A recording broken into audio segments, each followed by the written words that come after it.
Newsflash! Penacony's Charmony Festival has entered its countdown phase. Accompanied by Clocky's TikToks, after 12 system hours, this grand celebration will commence with much fanfare.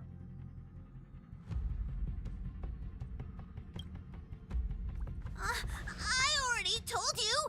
We can talk things out! I'm sorry, Fluffy.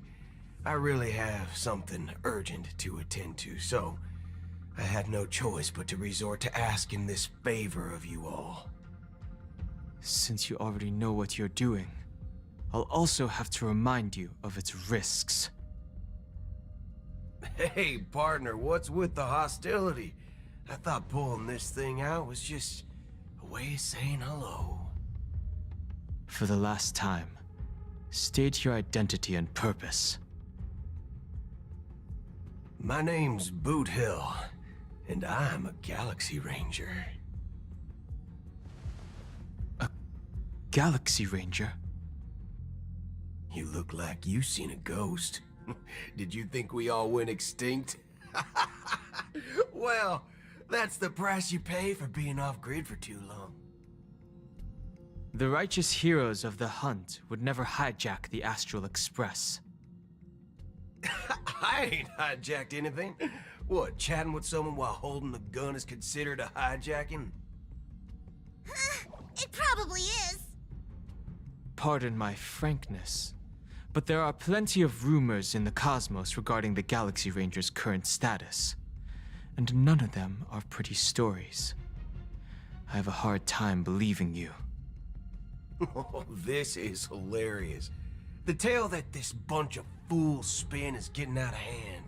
There's even a bit about the Galaxy Rangers being turned into gibbons by Dr. Primitive, and they're in some valley screwing around on swings. Of course, I know you won't believe me, which is also why, similarly, I have a hard time believing that you're the real Nameless. See the bullets in this gun? 9mm, an eternal classic. I may need the Astral Express's help right now, but if you're an imposter just like that one, then this bullet might just end up in my head. I can't allow myself to be exposed to danger. That's just the way it goes, so you all have to first prove yourselves. Huh? Where are you going?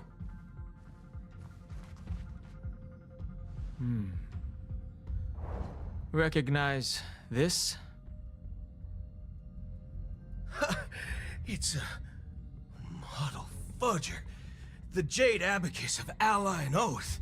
The CN Joe really gave this to you guys? Model fudger? This is the Jade Abacus gifted to the Express by the Shenzhou Luofu's general, Jing Yuan. Its presence on board serves as the Shenzhou Alliance's official recognition of the Express. Is that enough? Not bad, kiddo. And across these sprawling stars, a gentle squeeze is all it takes to rustle up a whole legion of Cloud Knights. Now, I reckon that'd be one fudging sight to behold. Now it's your turn. Been ages since the Galaxy Rangers had the spotlight shown on them, and we ain't equipped with such fancy gadgets. But I've been around the block enough to know the way to handle these types of situations is easy as pie. Alright then, feel free to toss any questions my way. Let's see if my answers can't turn your trust. If your gut tells you otherwise, still ain't too late to show me the door. And why would I play along? If I truly am a real Galaxy Ranger, you stand to lose nothing. Alright then. Tell me, what kind of organization are the Galaxy Rangers? Oh, my friend, this question is a hard one. I don't think I can even consider us an organization to begin with. Everyone's on their own fated path along the hunt, with their own resolute sense of righteousness and not so welcome among such so-called universal values.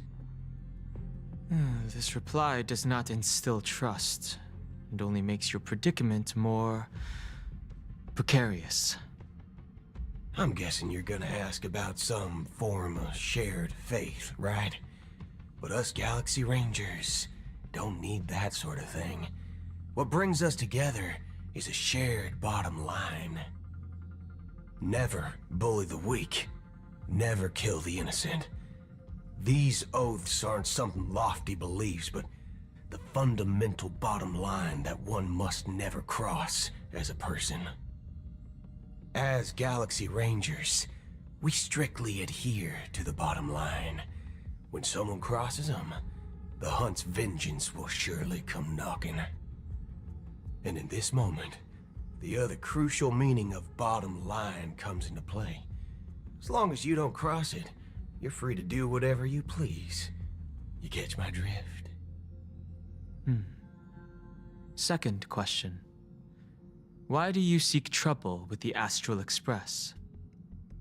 I already said that I seek no trouble. I must go to Penacony for a matter. But I don't have an invite, and I can't even enter the family's hotel doors. If only I could borrow the Nameless's identity. The entire cosmos knows you're guests of the family. Aren't the Galaxy Rangers also esteemed guests? Oh, you've hit the nail on the head. This is why I'm here. It's fine if I tell you. The Rangers are pursuing an imposter. A son of a nice lady posing as one of us.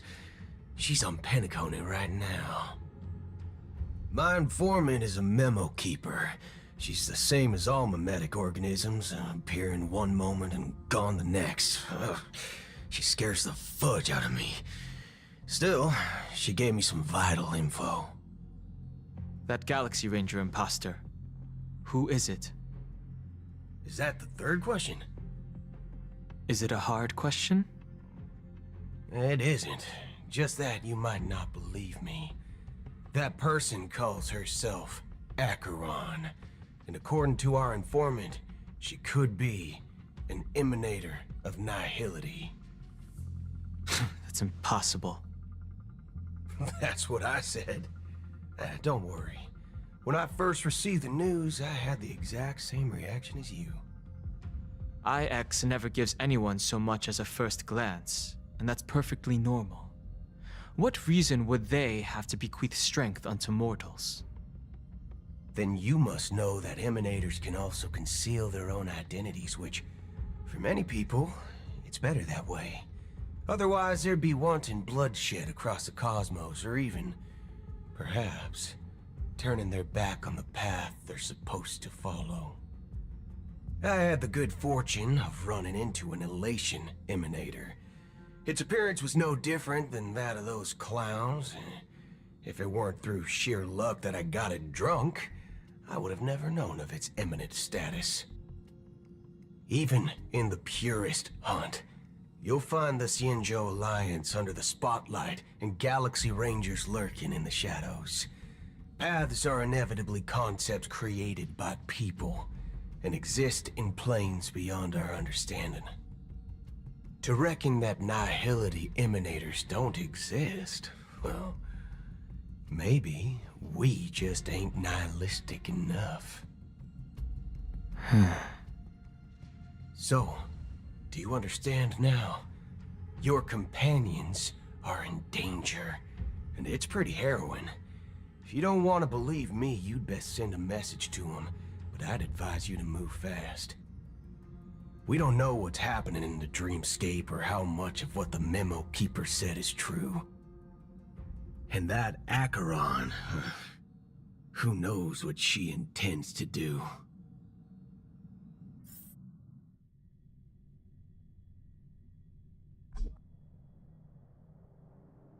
I don't intend to do anything. That's not up to you. Did you know? People who come to the land of dreams for the first time, they'll subconsciously stop to reaffirm that they're still walking on solid ground. And then they will unanimously raise their heads to gaze at the sky. Be it reality or dream, staring at the sky is instinctual for humanity. Since the day that the golden hour was completed, it's always been there, watching over every single night of decadence. But now this night sky has been mercilessly severed, dyed with the mist of nihility, and this whole event happened within the course of a single slash of a blade. A single slash of a blade isn't really accurate. It was actually 2 blades, just that the second one was faster. That's not the point. Many guests who weren't supposed to be invited have gathered at this banquet. Even if the harmony is all-embracing, I have no choice but to show some of them the door. For the sake of Penacony and the peace. The planet of festivities has no place for you, a puppet of nihility. Those who live in the shadows do not bear the right to tread the illuminated stage. Speaking of living in the shadows, there's probably not much difference between us. It's only polite to reveal your true self, at least when speaking to others. Penacony's Dream Master.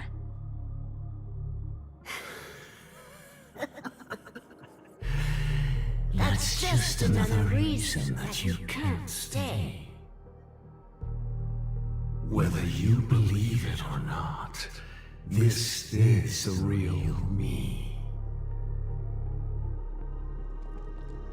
We are one. Is this the unity that the family espouses? My mortal shell has long since dissipated. The Oak family's 107,336 offspring are now my eyes, ears, and mouths, spreading joy across dreams when required, and in times of essential need, exiling evil from this haven in my stead. From the sound of it, it seems like you're asking me to leave Penacony. I am glad that you're an understanding one. Alas, I'm not asking. If you think you can. Are you threatening me? I ended it with a period. It was a statement, not a threat. Knowing who I am and still showing such malice. You're not the first, nor will you be the last. This scene played out many times before. And usually, when faced with my questions, most people retort, "Why can't I?" The result has invariably been that they can't. You are confident. But be reminded, the family is forgiving, but not weak. The chords of the harmony extend across worlds. If you do not comply, When the blade is unsheathed for even a hair's breadth, you will never be able to escape the eternal Centurion's wrath in all of your lifetime.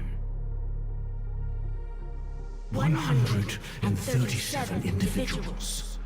That is how many heathens I have exiled since I became Dream Master. Among them were those who once severed my wings, and those who immolated my body.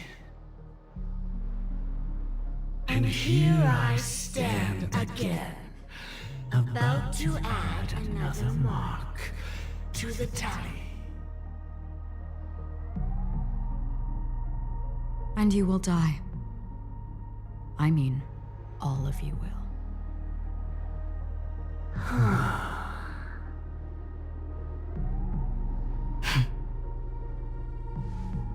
But that won't come to pass. I'll do as you ask. I'll leave. A wise choice.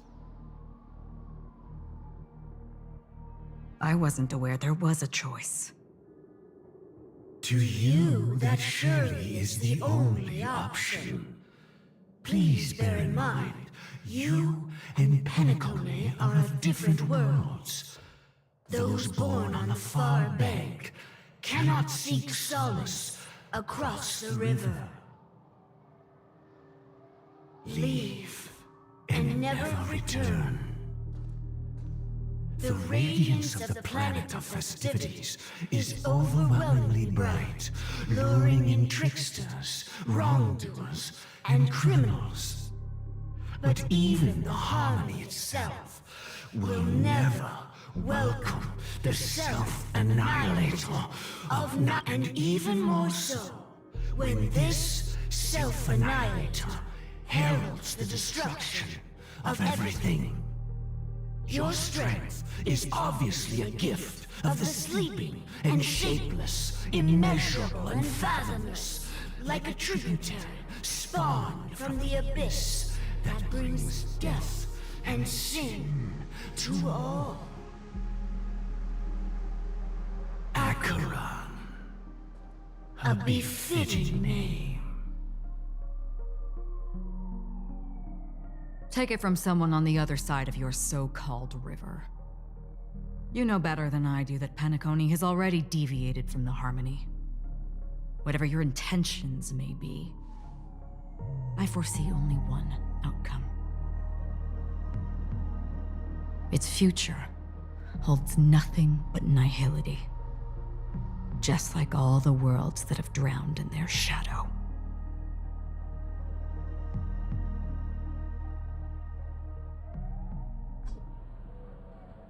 Attention, please. The unusual event that occurred moments ago was due to a technical malfunction at Clock Studios theme park. The family has promptly responded to secure the area, and we're happy to report that there have been no injuries. Oh, I swear that was no movie shoot. So many chips fell from the sky, and I even caught one of them. But it vanished in an instant before my very eyes. Excuse me. Are you talking about the Clock Studios theme park incident? Yeah, what about it? Oh, Miss Robin! Am I seeing things right? No need to worry. I apologize for any inconvenience caused to your delightful dream journey. What you just mentioned about the chips really piqued my interest. Would you mind providing more details about the incident? Oh, it was just those chips you normally see everywhere. The green ones? They fell from the sky as if it were raining. And then those chips simply disappeared. It appears to be the Dream Sim tech the Iris family has been developing. Huh? Miss Robin, you mean those chips were all part of a performance? But I really... Shh. This technology hasn't been made public yet. It was originally planned to debut at the Charmony Festival, but it seems it's been leaked. Can you help me keep this secret? The raining chips We're supposed to be part of my act. Oh, I see. Then it all makes sense now. I'll do anything to help make the Charmony Festival a success. Thank you. As appreciation, I'd like to give you a token gift. Oh, this button is... Press it at just the right moment in the celebration, and there could be an unexpected treat in store for you. All right. It looks like there are other guests who are also confused. I'll have to excuse myself. Please, enjoy the dreamscape. So many people talking about it. This commotion at the theme park definitely made waves.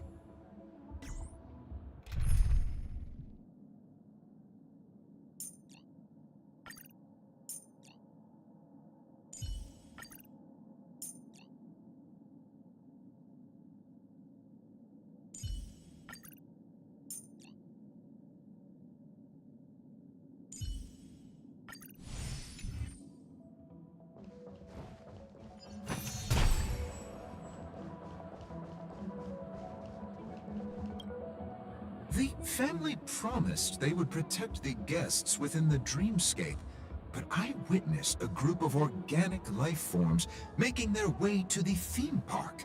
And soon after, a rip tore through the sky, and black rain started leaking out of the void. The family needs to provide a reasonable explanation, or I'll take my loved ones and return to reality. I thought the dreamscape was supposed to be a paradise.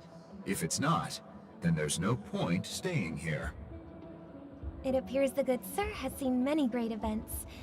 And it's true that an uninvited guest has unexpectedly entered the dreamscape. However, their target is not the ordinary guests, but the ambassadors of the IPC. The family will certainly ensure that the safety of the guests is of the highest importance. Miss Robin, I know the Bloodhound family has already sealed off the theme park and has control over the situation, but it won't resolve the problem. The family can try their best to protect their reputation, but as a guest, I don't wish to gamble with my life. But as you can see, sir, no innocent bystanders were affected in this incident. Perhaps the dreamscape is not as perfect as promised, but there's no place safer than dreams under the family's rule. I believe you know this better than I do. If this incident happened in real life, how many people would be able to walk away from it? I could stay here, but keep in mind, guests come to Penacony to enjoy the dreamscapes. They do not wish to be entangled in a conflict between the family and the IPC, so let's not have any more unnecessary incidents. Of course. With the Charmony Festival about to commence, we will spare no effort in our preparations. Rest assured. To express our apologies, the family has arranged this gift for the guests. Thank you for understanding.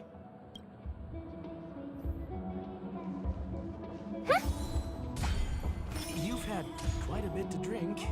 You sure you're okay?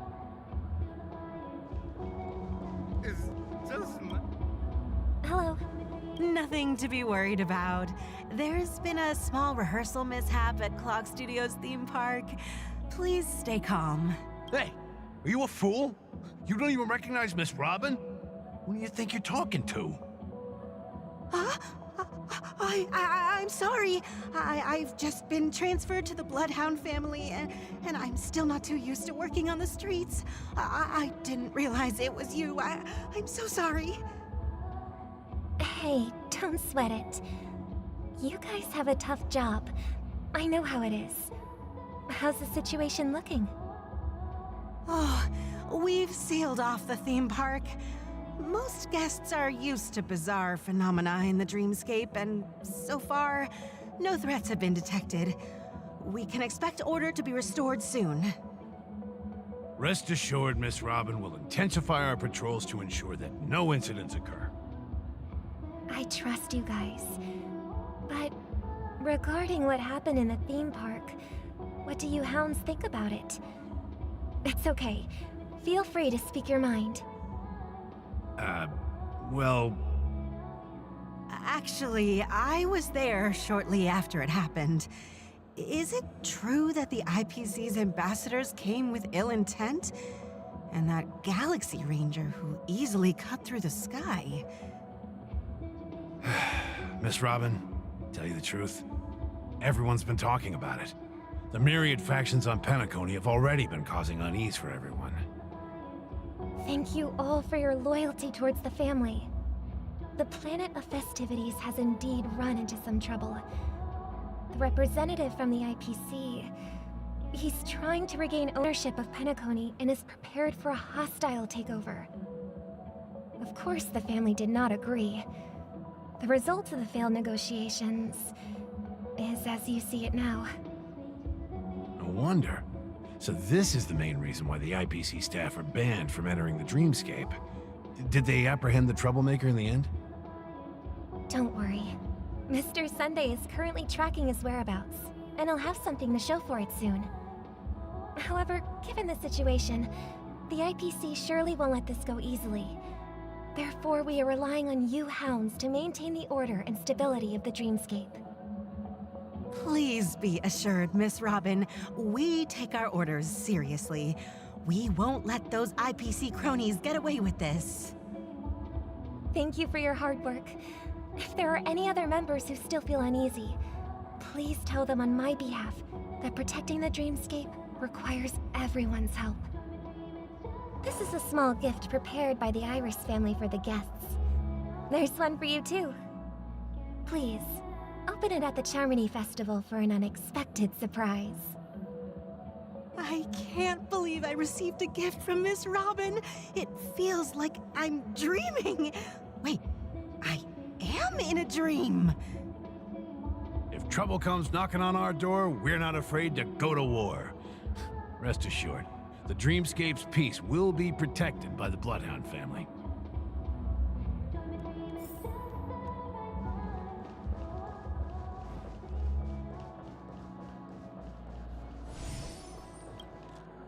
Miss Robin? That's the renowned cosmic superstar, Miss Robin! I didn't expect to meet a fan here. I can't believe I'm actually meeting the real Rob. Preparation is important, but the ceremony is fundamentally about sharing the Great One's harmony with everyone. If there's a chance to sing with everyone, I will not refuse. Regarding the recent mishap, I understand it negatively impacted some of our guests. As a member of the family, it's only right for me to come forward and offer my apologies to everyone. But, are you sure it was actually a mishap? Everyone saw those chips descending like rain and the red light tearing through the sky. Claiming it was merely special effects seems a bit far-fetched. Plus, I met that generous gentleman. He looked really out of it and kept talking to himself. Is this also part of the performance? Everyone, please do not panic. I believe that— Even if you say so. Some people just never listen, do they? It's never ending. It just goes on and on. I'm getting really tired of this. Miss Robin? Still, I suppose I should keep on helping everyone. I am the epitome of joy, kindness, and goodness, after all. Huh? What was I just— Here, take this, little guest. This gift has been specially— Make sure to take good care of it until the opening of the Charmony Festival. Then, when the show reaches its climax, you never know. Something very exciting might happen.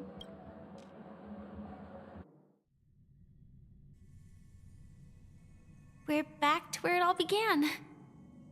You entered the golden hour from this place. And it is also from here where you will enter the true Penacony.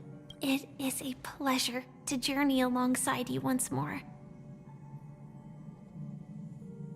But it's time I laid bare the entire truth before you. As you might have heard, I also go by another name. Stellaron Hunter Sam. I'm sorry. I had no other choice. I know you have many questions. Do you remember when we encountered death in that strange dreamscape? When I was caught by that meme, in that instant before it killed me? I saw the reflection of another dreamscape in its ghastly pupils. So, following the clues in the script, I came up with some theories about the meme. That's why I instructed Silverwolf to issue invitations, drawing everyone to the Dreams Hotel. I intended to call upon death before you arrived, to solve the riddle using more direct means, and then invite you to join. However, contrary to my wishes, I couldn't defy the script. And I didn't get a chance to explain it to you. It is how you see now. I was impaled by the bladed wings of death. The heavy pressure of concentrated memoria miasma exploded in my mind as if it was actually reality. But after the momentary numbness subsided, I found that my body was absolutely unscathed. I was still alive. And it was just as I thought. I had arrived at a place starkly different from this beautiful dream. Beneath the dreamscape of Penacony lies another, more chaotic, more primal memory zone.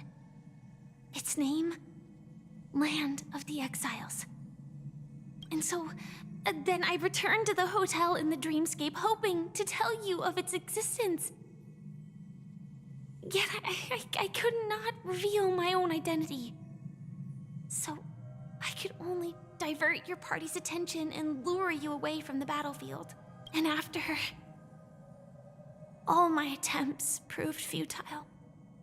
It wasn't until not long ago, when a crimson blade of light shattered the high wall of the dream, causing you all to fall far into the abyssal depths of the dreamscape, that I was able to awaken you and your companions one by one.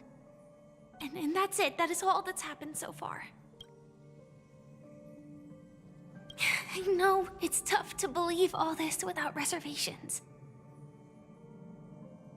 I just want to say, you are very close to the final answer. Just one more thing needs to be done. And then I can prove it to you. Now, let's leave this place. Please close your eyes. Take a deep breath and visualize the dreamscape's outline in your heart. And remember, you must not open your eyes at all times. 3, 2, 1. Don't be afraid. The one who has come to greet us has arrived.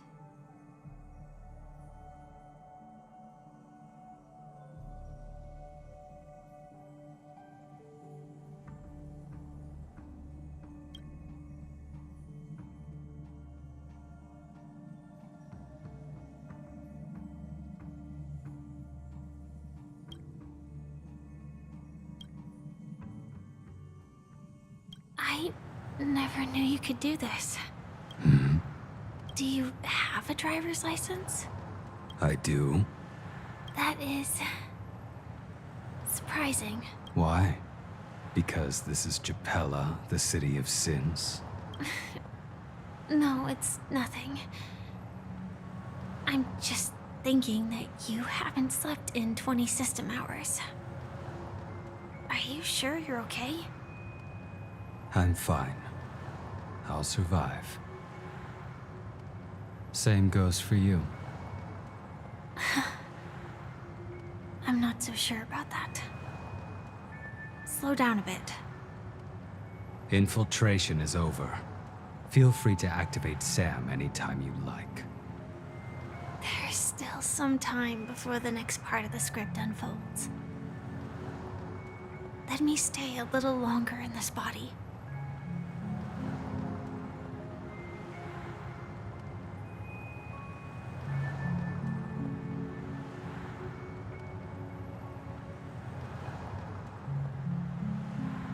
such a long tunnel.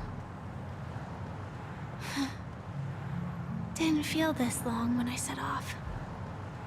In half a system hour, it will lead us to Kafka. And then comes the downfall of the Japella Brotherhood. Is that also part of the script? It's in your script too. Sorry. I didn't notice. Their destiny won't change just because of your selective ignorance.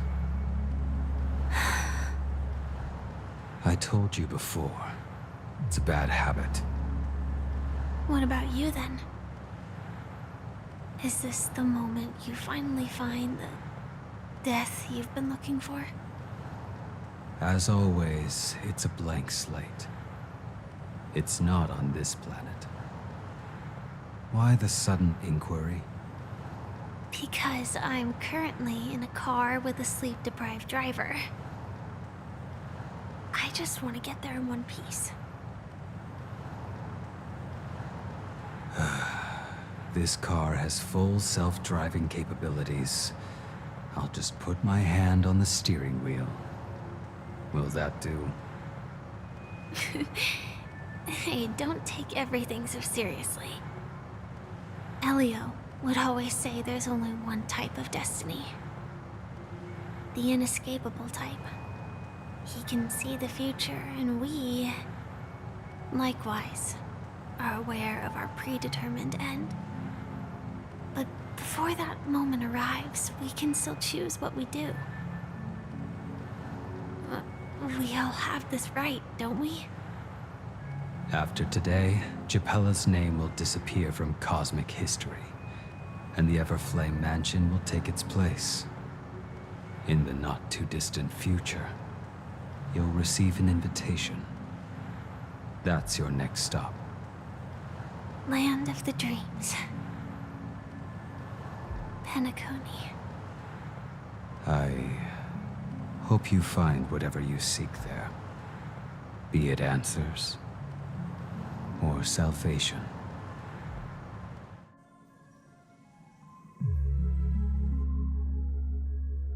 Yeah.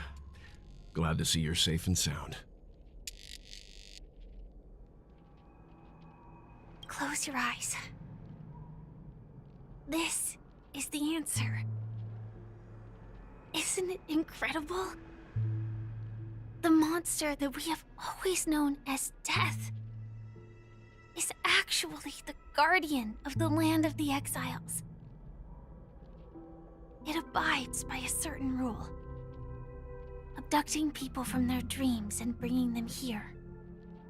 The question that has been perplexing us, does death really exist in the dreamscape, appears to be a cognitive trap. It was laid by those orchestrating events from the shadows to cover up the truth behind the disappearances and the existence of this fortress known as Dreamflux Reef.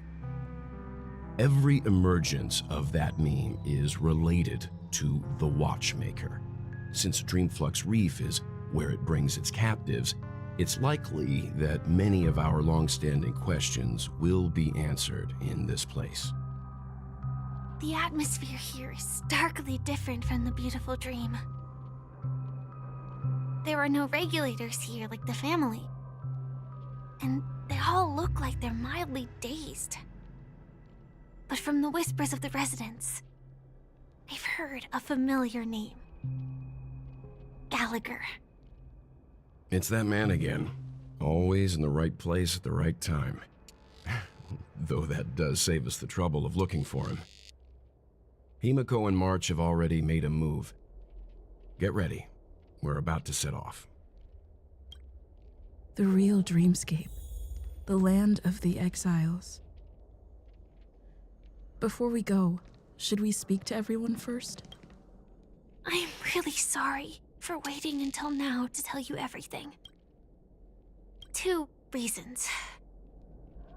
Firstly, the script. In the future that Elio saw, Sam and the Astral Express's confrontation was inevitable. I dropped that aside. there were all... Thank you.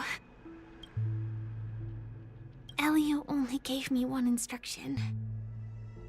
Allow the astral... Elio's scripts used to revolve and expand around certain specific stellarons.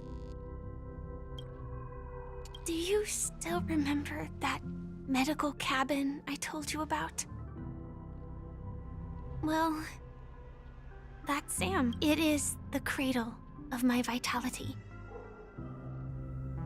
And the timescale of Dreamflux Reef differs from reality, so we mustn't lower our guard.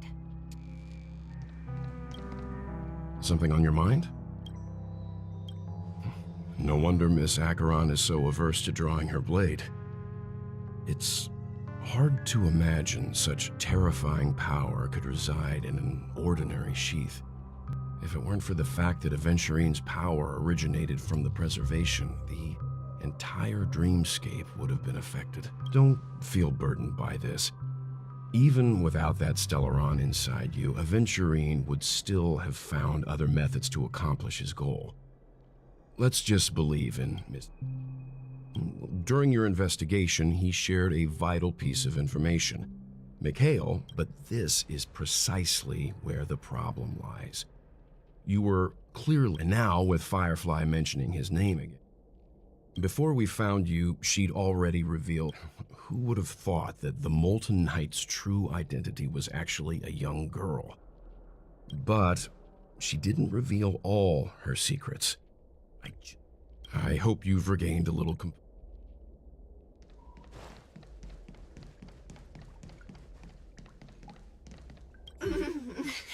Well...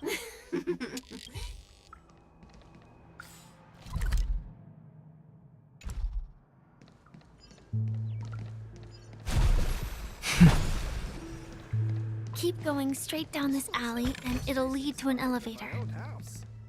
It'll take us to the center of the land of the exiles.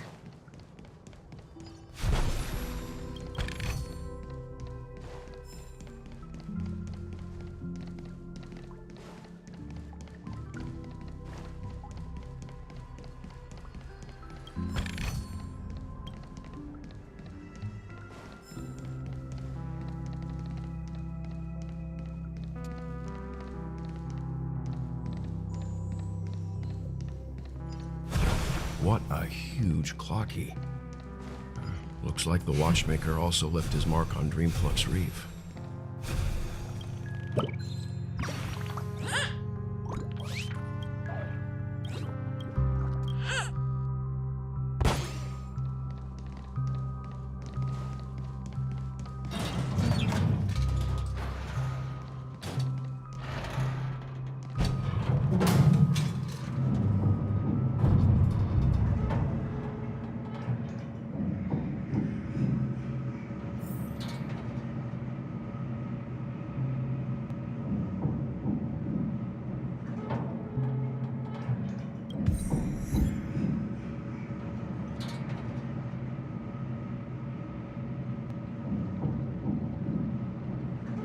Unbelievable.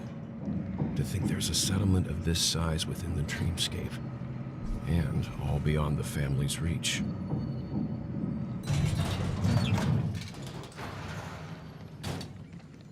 The atmosphere in this fortress is pretty different from that in the beautiful dream. When I first saw it, I was in awe too. The sky here, it's like a reflection of the 12 dreamscapes. What's even more bizarre is that this place is also separated into trade and residential areas. The layout... Though both dreamscapes have distinct styles, the architectural designs are quite similar. But there's no point in overthinking things. Take a right turn at the end of this road and you'll reach the trade district. The Astral Express likely needs room for some internal deliberation. In the meantime, I'll try and locate Gallagher. Sure. Let's reconnect later. Letting her go was the right decision. Further observations are needed before... Let's go. I'm sure you've already noticed him. He's right over there, the Reverie Hotel's bellboy. How did he end up here? And right after Miss Acheron severed the beautiful dream? We'd better check, just to be sure. And it's perfect for me, and perfectly legal for me to stay in.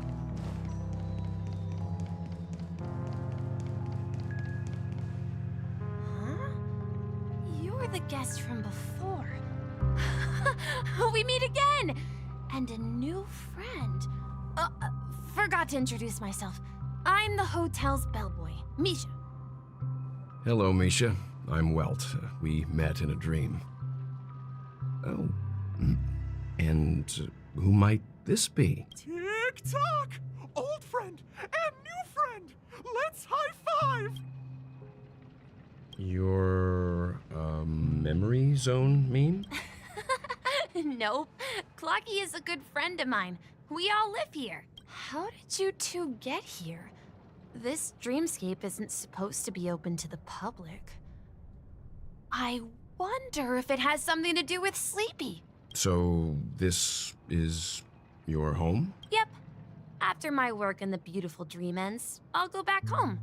Commuting used to be more convenient, but ever since travel became cumbersome, Sleepy started ferrying people back and forth between the two dreamscapes. This Sleepy. Can you describe what it looks like? Sleepy is a memory zone meme. Looks fierce and has many eyes. But it's actually really well behaved. Gallagher's been taking care of it. Based on the description, that meme is indisputably death. A nightmare for the family, but for the people who live here, well, that couldn't be further from the truth. Death? Not in a dream, surely. Sleepy's just a little aggressive. I see. Has it brought back any guests recently, say? I see. Then you'll have to speak with Gallagher. But he's currently busy hosting of, Mr. Yang? The person you're looking for, is it Miss Robin? Just as I thought. Considering what happened with Miss Firefly, this doesn't come as a surprise. If you're looking for Miss Robin, I can lead the way. She told me that she'd be willing to meet with outside guests. If it's not too much trouble. Also, we're looking Oh, I haven't. But please, how about this? Since it's your first time here in Dreamflux Reef, I'll be your guide. She's gone to Mrs. Grace's to visit the children. She won't be leaving. All right, then. Well, we now know the answer to both murder cases that have caused such commotion in Penacony. As... no idea. But, say, you mentioned before that... I can't shake off this strange feeling. Am I really still so young at heart? Forget it. It's not important. We'd better just follow Misha.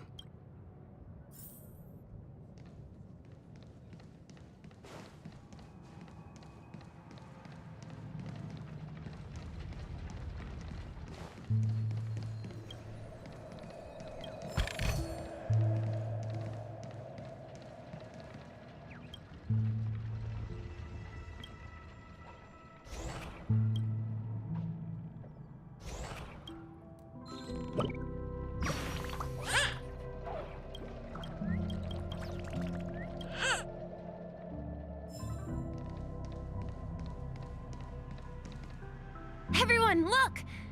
From here? A black hole?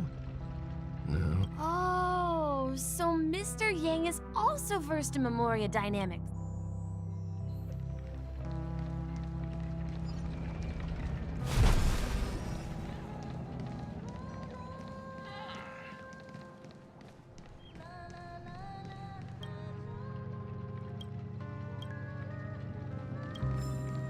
Look! There she is! My calculations are finally done. In another 10 system hours, the above dream will swallow the dream below. Who are you all, and why haven't you left yet? I'm Kami, a dreamscape surveyor specializing in Memoria dynamics. And this is my life's work that I'm researching. See that huge gaping hole? It was just a narrow rift many years ago, but now it's grown into a giant hole. The surrounding Memoria has been flowing towards the... But the scary part is, according to my calculations, the flow rate of Memoria has, by constantly improving upon Madame Rosalina's Memoria after 10 system hours, the Dreamflux Reef will cease to exist. Just like... Please don't worry. This sort of thing has happened many... You don't say. Oh, do you know... We're very interested in Madame Rosalina. Why, of course. She's an excellent scholar of Regrettably, due to the presence of the Garden of Recollection, ordinary people don't pay much attention to the nature of Memoria. I came to Penacony to learn more about my idol, and went to great lengths to seek out Dreamflux Reef, all because this is her final resting place. Prodigies always meet their demise prematurely. I felt it. The source is in... the Golden Hour. There is a certain anomalous presence stirring the currents. Does the name Madame Rosalina sound... That's right. It seems like she did a great deal of research. Miss Kami regularly mentions her. I hear Madame Rosalina passed away during the prison war. Our destination is the commercial district. That's where the largest crowds gather in Dream...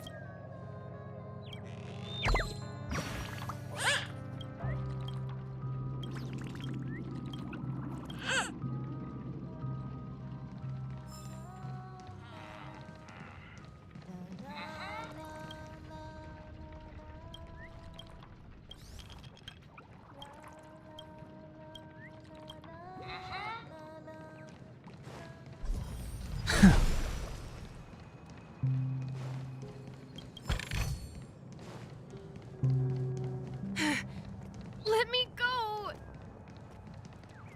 Ghost! There's a ghost! Oh my. I'm human and so are you. Can you get a grip? Mr. Yang and Miss Trailblazer, I've been waiting for you. Quickly, come help. I bumped into a member of the family on the way here. Let me go! Let me go! I've only done good in my life. Well, this is... Ha ha, you're a regular comedian. He thinks he's dead. Oh, dear guest. This is... That's right. Did you hear? You're talking to someone invisible. If I'm not dead, what am I? I shouldn't have... Stop asking! You'll alert them... You're not talking... Don't say that name!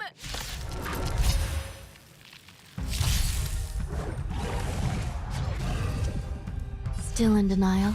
Recount. I hit the mark. Spend freely. There's more to life.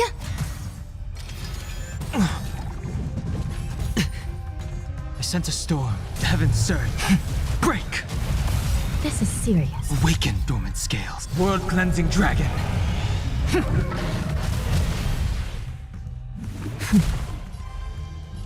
Heaven's surge. Rise!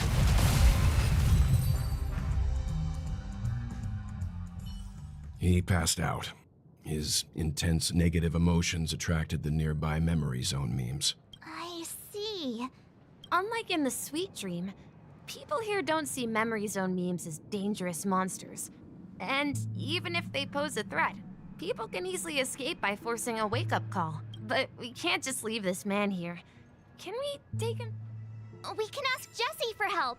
I've gotten to know many locals while waiting for you guys. Everyone here is living a self-sufficient life. I don't know how to describe it, but this place feels like the real dreamscape. I remember when this place was all hustling and bustling. Now look at it. Nothing spared.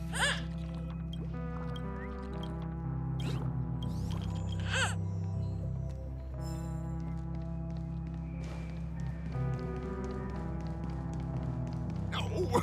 At this rate, the family will be done for! Done for!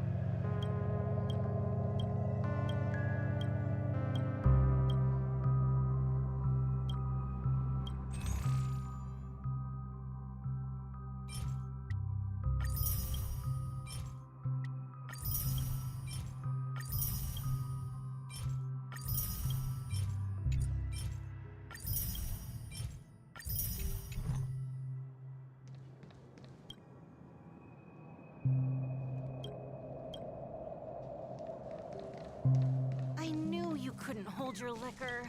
Tried to warn you too.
Let's see how you handle a stroke of genius like this. Evening, Jessie. Is it evening? Welcome, Miss March. These two are my friends. As for the man... I see. Another poor guy who accidentally... There have been a lot of new faces lately. Things must be tough in the beautiful dream.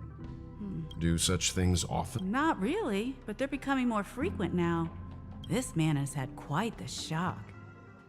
Could you help me find a Halovian lady, March? Her songs can... A Halovian? That must be Robin. Huh? Robin? But I thought she... Misha is about to take us to her to find out what happened. But We met some stowaways in the residential... I heard that places like Dreamflux Reef are scattered throughout the memory zone of Asdana. Like islands in the ocean. They existed before the family arrived. I also heard that when Dreamflux Reef took shape, it was the center of all dreamscapes in Penacony. if that's true, it's no wonder there are so many similarities between this place and the Sweet Dream. Himeko must be gathering information. Let's hurry up and get going.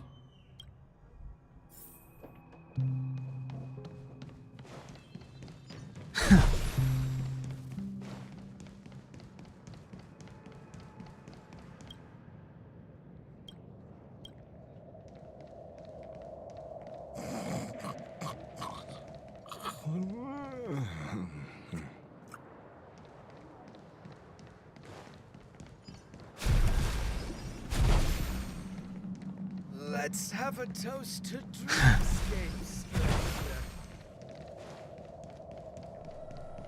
This is where we split up. She can't be... So that's how it is. I never imagined we'd gather the remaining details here.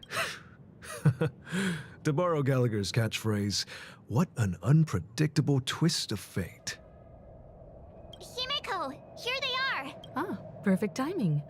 Now that everyone's here, I'd like to introduce everyone to Micah, who's partly in charge of the Land of the Exiles. Micah, these are my companions. It's a pleasure to meet the Nameless. You know us? I've been keeping an eye on you since the day you arrived in Penacony. We would have met under more appropriate circumstances if Dreamflux Reef hadn't been isolated from the 12 dreamscapes. Please, allow me to formally introduce myself. I'm Micah, the Gravekeeper of Dreamflux Reef. Gravekeeper? Life in Dreamflux Reef is pretty liberating. Everyone here mostly keeps to themselves, without meddling in others' affairs. My daily task involves cleaning a few tombstones. You're too modest, Micah. When lost dream chasers stumble upon this place, you're the one who takes care of them. guiding them back to the sweet dream. So, guardian of sorts. Were you talking to me, Mr. Yang? On that note, Mr. Mika, which tombstones are you referring to? We didn't come across any graveyard when we arrived. They're actually just symbolic stones. But since you're curious, Mr. Yang, I'll take you there. I have a feeling you might find something of interest there. But before that, you have an important guest joining you. An important guest? Who could it be? This way, please. The roads here in Dreamflux Reef are a bit run down, so watch your step.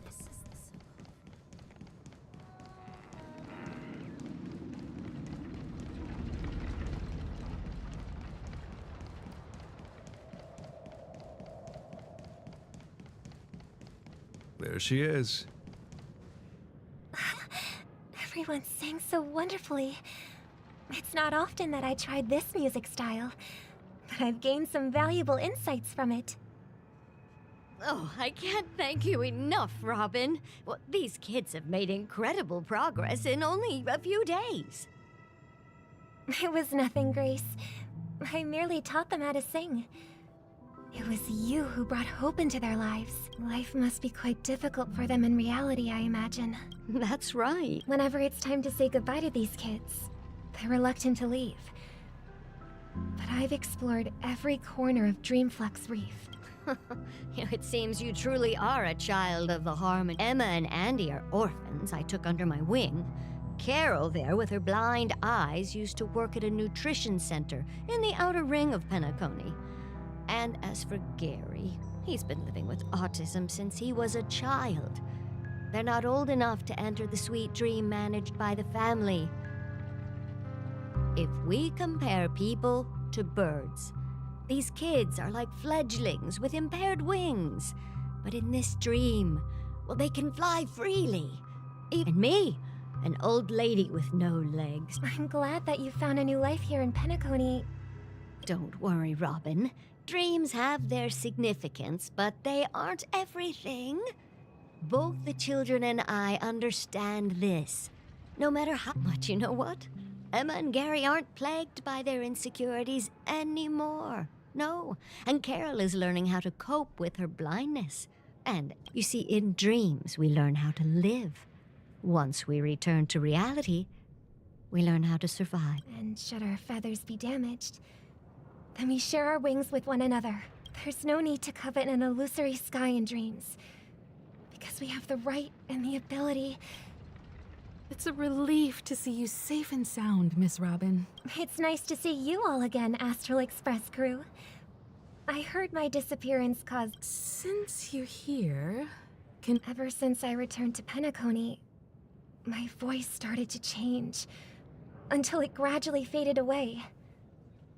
At first, I thought it was a temporary ailment, but now it seems the root of the problem goes way beyond me. There are The sweet dreams collapse. While I was away from Penacony, the boundaries of the 12 dreamscapes kept expanding outward.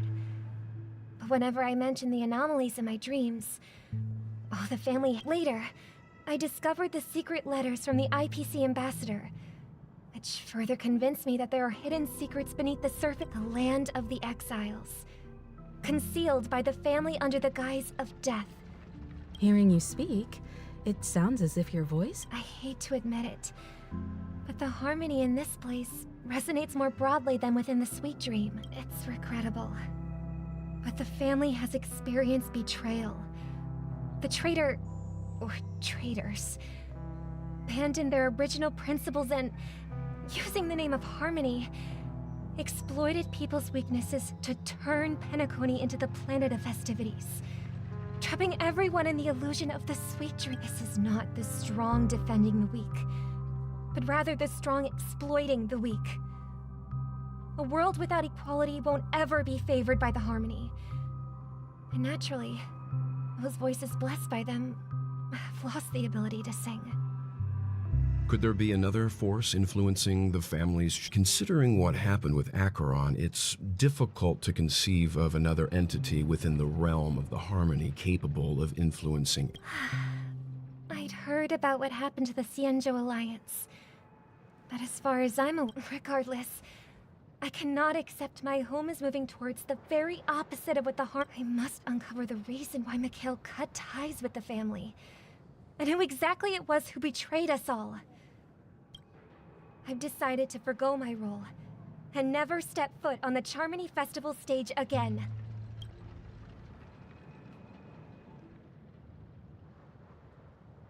Look here, brother. A little bird. Looks like a fledgling Charmony dove, but Charmony doves don't live here.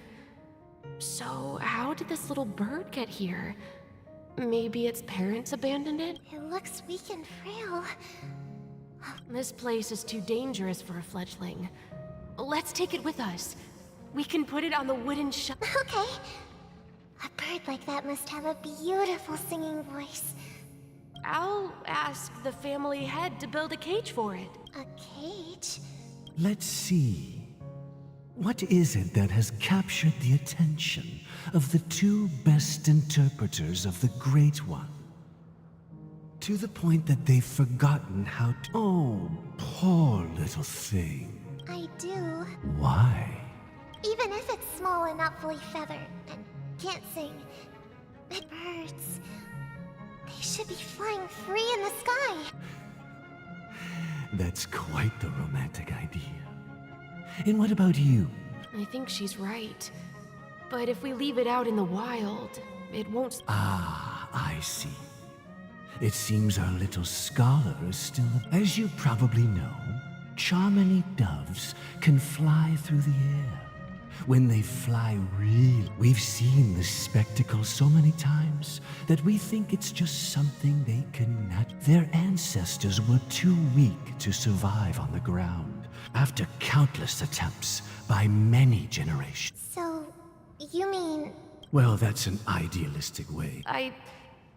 I think people believe birds are meant to fly because... That's an interesting perspective. For now, I'll keep it in a cage. I want it... Well said, kids. It seems each of you has We will take good care of it. Yeah.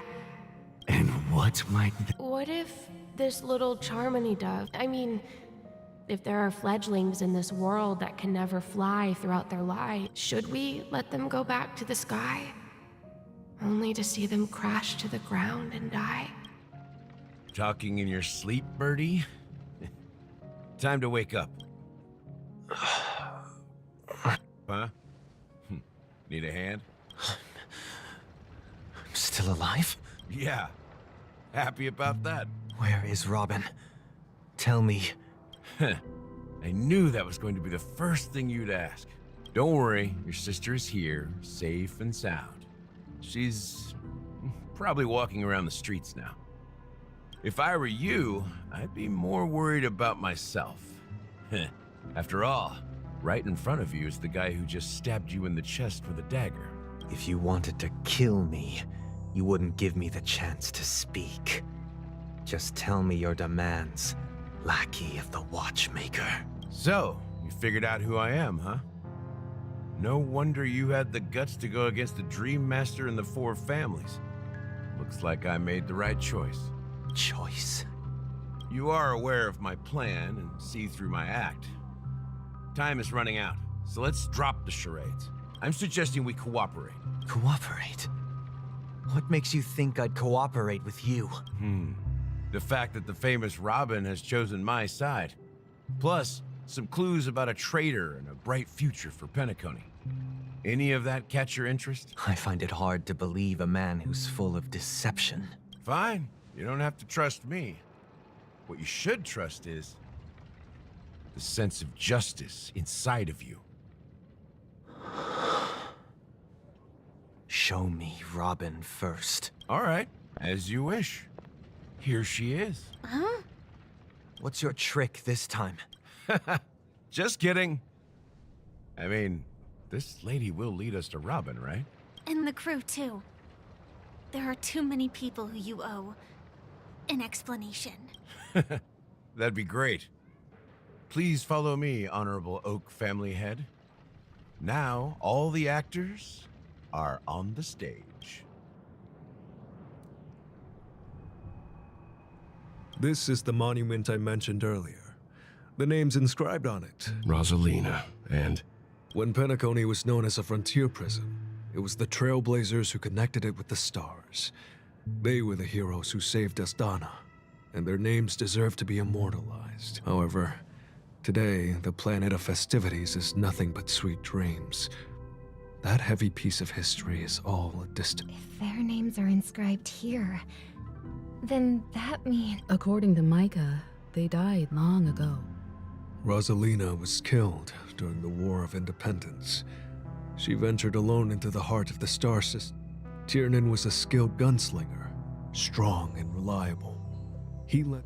In the decade following the war, Penacony faced challenges internal and external. To protect Astana, Tiernan took up the way of the Trailblaze and led the The way had expected as much. True to the title of Trailblazer, they spent their lives... When Dreamflux Reef was created, its owner was still alive. Here we meet again. Robin.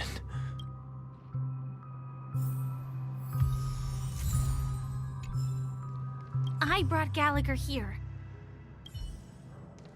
Huh. The atmosphere's... Brother. There's no need for words. You're safe, and that's all that matters.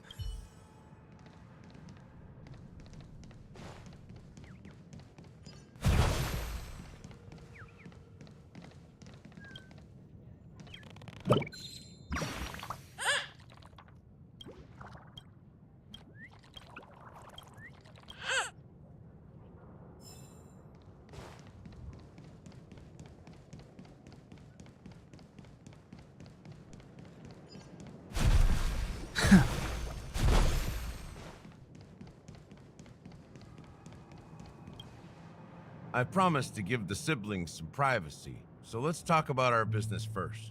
What do you say? That sounds sensible enough. Since you went through the trouble of gathering the family heads, the crew, and the Stellaron hunters, I'm guessing you have something important to say? Oh? Is it that obvious? The look on your face is practically screaming, I'm the one behind all this. You're right, Mr. Yang. It is... Siblings already know what they need to, and they've made their choice. Before we begin, let me reintroduce myself. I'm the founder of Dreamflux Reef. As Gallagher, the history fictionologist, I humbly extend my greetings to you all. History fictionologist? So... Well, don't worry. Almost everything I shared was true. Well, except for the part about the family accepting me back. I double-checked with Micah, and everything he said about the family, the Watchmaker, and Mikhail is true. Thank you for your understanding. Now let's get down to business. I'm sure you're all wondering why I went through the... Well, it all boils down to something very familiar to all of you. The Stellaron. The Stellaron? But how is that possible? You're totally correct. How keen. Well, what should I say? I expected nothing less from the person here who is the most familiar with Stellarons. The sweet dream doesn't come out of thin air. If you think of the memory zone as the sea, creating the land of the dreams is like filling that wild ocean with earth to make an island. To achieve this feat, without the help of an emanator of remembrance or enigmata, the only way is to use a Stellaron. And that's not something you can achieve with a simple wish. It requires vast quantities of knowledge, time, and manpower. I'm sure you get what I'm hinting at. In Astana, the planet of festivities itself is a Stellaron disaster. The planet of festivities itself is a Stellaron disaster? It all started a long time ago. Back when the Watchmaker and his crew liberated the frontier prison. They faced countless... The Stellaron first entered the Astana system during the war. The Nameless warned everyone against... the folly of attempting to tamper with such a power, and most heeded their words. But the turning point came after Tiernan's death. With 2 of the Nameless gone, the Watchmaker had to go to the front lines. By the time a representative from the Montour Systems family arrived at the Watchmaker's call, the Stellaron had already been activated. And I suppose the family happened to Not just that. They knew far more about the Stellaron than the average person. They helped those 3 eras were known as the Age of Dreaming. The Watchmaker, who had been left in the dark.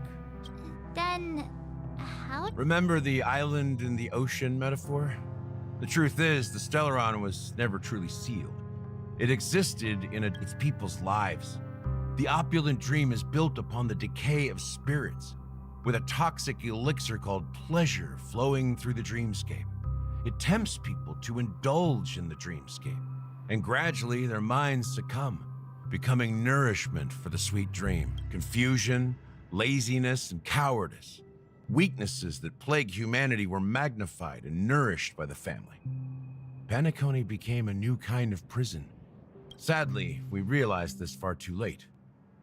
By then, the family had a firm grip on Penacony, swiftly quelling any opposition that arose. At my wit's end, I had to use the power of the Enigmata and sought refuge in this chaotic realm.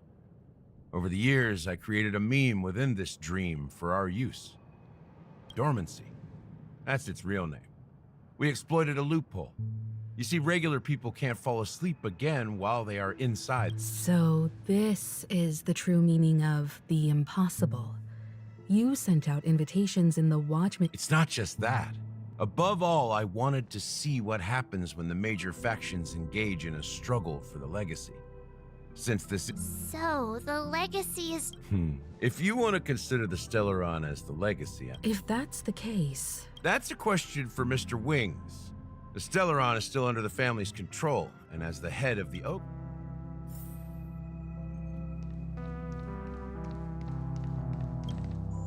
Are you done talking? So, will you tell us where the Stellaron is? It is the Penacony Grand Theater itself. As I suspected, it's the embodiment of the family. The edifice that first materialized within the Sweet Dream. That's what turned Penacony into its current state. As for the person who employed its power, it is in fact Mr. Gopherwood, the current Dream Master. Well, that was easier than I thought. Did you conduct your own investigation already? Correct. When I was trying to track down the person who murdered my sister, apart from you, Gopherwood was my second suspect. Confronting me first turned out to be a smart move on your part. I didn't have other options. The Dream Master has been elusive, and even the heads of the families can hardly get an audience with him. Moreover, Mr. Gopherwood has been kind to my sister and me. And I didn't want it all to end like this. What do you mean by that? To be honest, my brother and I are also victims of the cancer of all worlds. We grew up as orphans, and were adopted by the family when they came to help. Mr. Gopherwood recognized our potential and brought us to Penacony. But I can't just stand by and watch Mr. Gopherwood become an enemy of the Harmony. I won't use my voice to support an evil cause. I won't step on that stage and sing, no matter who the traitor is, or what orders they give me. I won't let the Charmony Festival become an event that destroys Harmony itself, or the paradise in our dreams. Indeed, for the paradise in our dreams. As the head of the Oak family, I'm responsible for ensuring Penacony's promising future. Robin and I will head into the Sweet Dream. I'll fight alongside you. We'll put the Charmony Festival on hold and make sure Mr. Gopherwood pays for his blood debt. The enemies you are about to face aren't like this old dog here, who can barely even bark. Since our interests are aligned, why don't we team up? Maybe, just maybe, we'll have a shot at success. We have always been following in the footsteps of our nameless predecessors, and there's no reason to stop now. Yeah, we Nameless won't back down from a challenge. Isn't that right, Miss Trailblazer? Come on, don't... Rest assured, sitting on the sidelines isn't in our nature. Mr. Sunday, Miss Robin, I'm willing to accompany you on behalf of the Astral Express. Having a third... Thank you, Mr. Yang. Thank you all very much. The Charmony Festival is about to start. And time. Everyone, let's gather over here. We still need to make some preparations.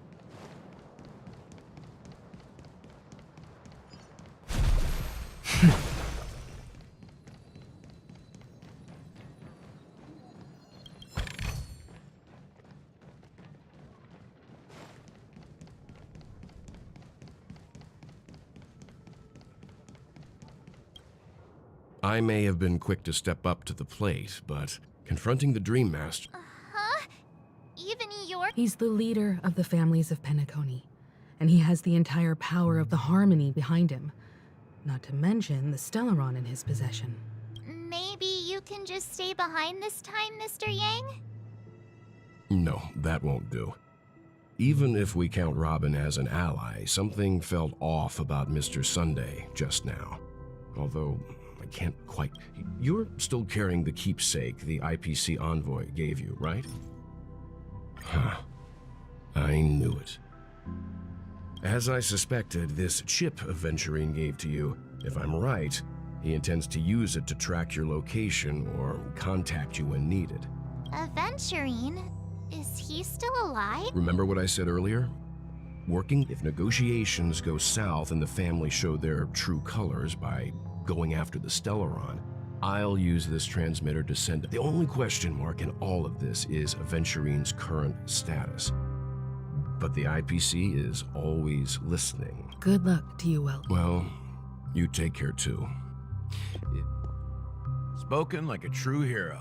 Even if the Dream Master is innocent, the family's corruption runs deep. I won't make the same... Don't you have something... Why would you... Before we departed, the conductor asked us to inquire about the three Nameless, and if I'm not mistaken... It's not enough to say me. I've been watching over you ever since I received the reply from the Astral Express. And I've seen the great effort you all put into linking different realms. Miss Himiko, were you the one who repaired... Yes. And you two, young Nameless, you have... What? You're full of energy. Please send my regards to the conductor, Pom Pom. Please let them know that their friend had fond memories. As for the last Nameless, he embarked, disembarked, and embarked again, traveling in a great circle. On his deathbed, he told me to find the Astral Express and deliver an invitation to the future Nameless. Come with me.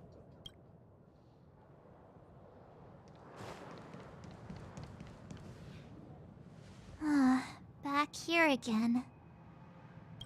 Sometimes I feel like you're still alive, old friend. Like you've still got so much to say and do. I've kept my promise. Brought the future trailblazers you've waited so long for. I don't know why you were so obsessed with that train. But I remember your last words. Don't let us down, old man.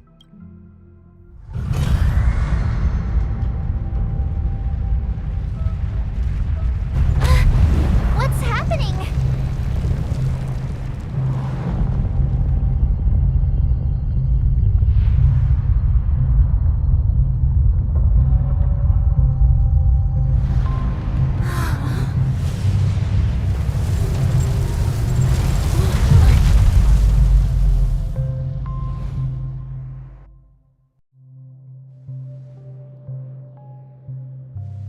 Go ahead.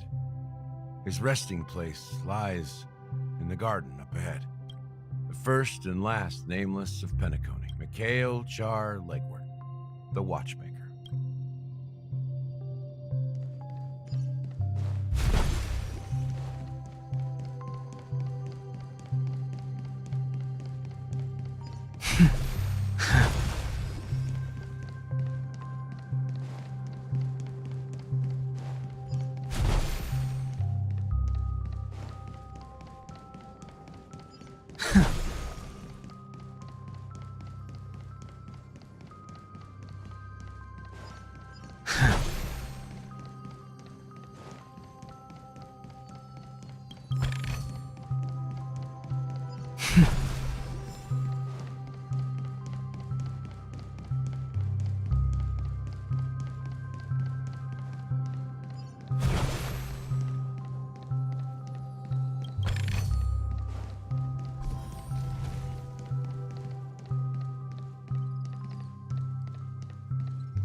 Sure enough, the watchmaker is the third nameless. The legacy he left behind was a dream bubble. I believe After all, when I checked its contents, I found nothing inside. Maybe some Trailblaze runes? Well, let's have a look.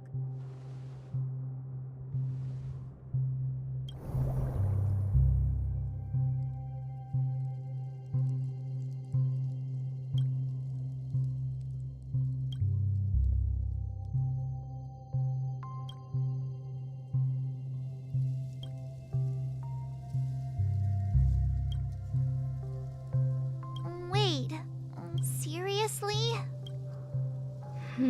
How could a dream bubble... That old man always had this strange belief in the Nameless and the Trailblaze. And I could never figure out what was going on in that old man's head. But this... that mischievous old... Don't think that's the case, Gallagher. Don't start getting all... Just as Mikhail believes in the Nameless of the future, there must be something contained in this dream bubble. Well, I'm a follower of the Enigmata. That's why I understand what faith means in the path of truth. Can I borrow your pet? I need to make a trip back to Golden Hour. It's for Mikhail. And for the future.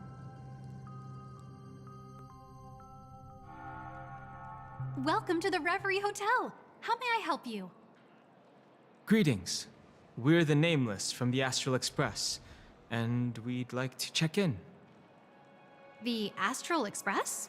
But I thought... Yes, my companion's already... I see, but your companion... No. And you... Me?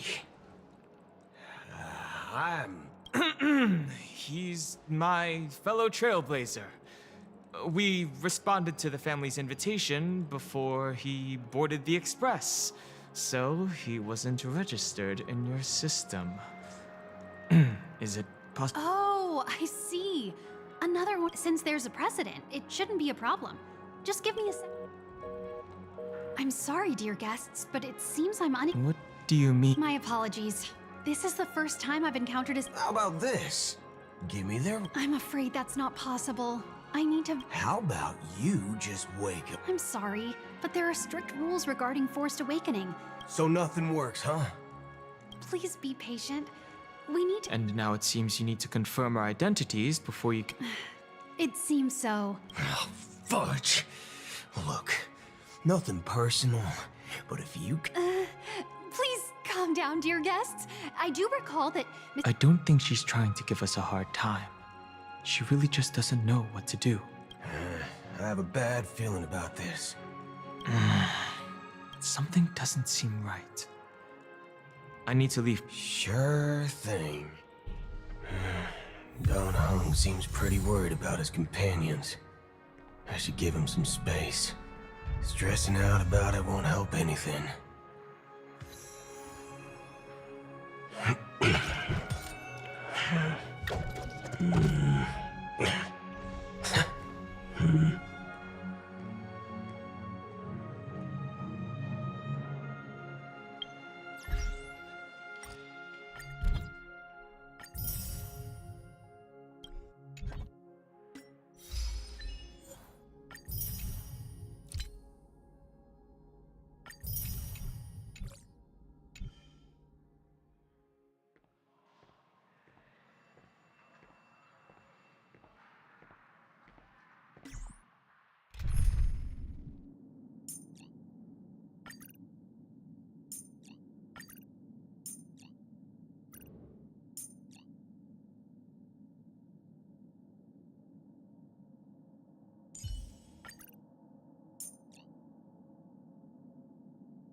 The Charmony Festival is about to start! I'm so excited! Hey! Are you guys here for the Charmony Festival too? Well, I didn't come all the way here specially for the festival. Honestly, I don't really even know what it's about. Well, back in my home world, Anaria, we have festivals like that all the time. My dad threw me. Oh, come on! The Charmony Festival is a once-in-an-Amber-era event! Well, you never know, right? Maybe on her world, birthdays only. Anyway, let's forget about that. Have you heard about... Unsettling things? What could Relax. With a big event like this. Oh, that's a relief. I didn't come all this way to see the festival go down the drain. Well, looks like I won't get any fudging clues out of these two. They're clueless.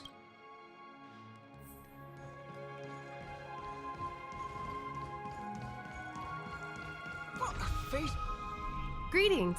I'm Cody of the Bloodhound family, head of security for the hotel. How may I assist you? Hello. So, there's something I wanted to ask about. I've been hearing some unsettling rumors about certain incidents that might affect the Charmony Festival. Do you think there's anything to be worried about? I've traveled all the way. I'm not sure where you heard those rumors, but at present, all of the families are focused on making sure the festival starts on time. Even the Dream Master himself. She doesn't appear to be acting. Back already? Hasn't she returned yet? Nope. I'm starting to wonder. Sending her to contact Sunday was a good idea. Neither the staff nor the guests seem to know anything about what's happening in the dreamscape, and wherever we go, all we see is people enjoying themselves. Definitely not a good sign. I agree. Another unusual thing is that the Oak family is supposed to be in charge of organizing the council and managing everything. I walked around the hotel, but didn't meet a single member of the... Well, I'll be forked.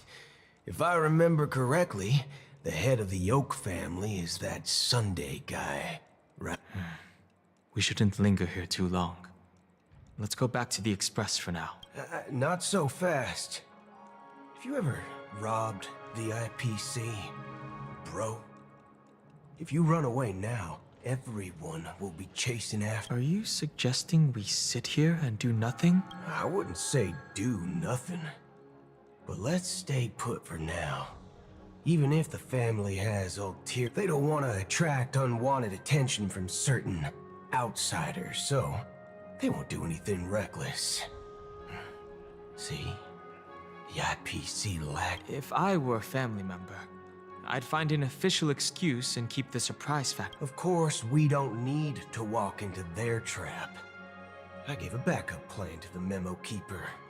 If it turns out we won't be allowed to enter the dreamscape, she'll order a drink for me in the VIP lounge at the hotel. In reality... a secret signal. That's right. Oh, a concrete object can indeed help the memo keeper establish a connection with you. But Boot Hill, if you have more backup plans in the future, I hope you'll let me know in advance. I'm sorry, but it's one of my quirks. I have too many unreliable friends. And if I reveal that I have backup plans, things can... How do we get into the VIP lounge? This is where my street smarts come into play. You're the lobby manager, right? Yes, I am. How may I assist you? We're the Nameless from the Astral Express. We wanted to check in, but there's something wrong with your system.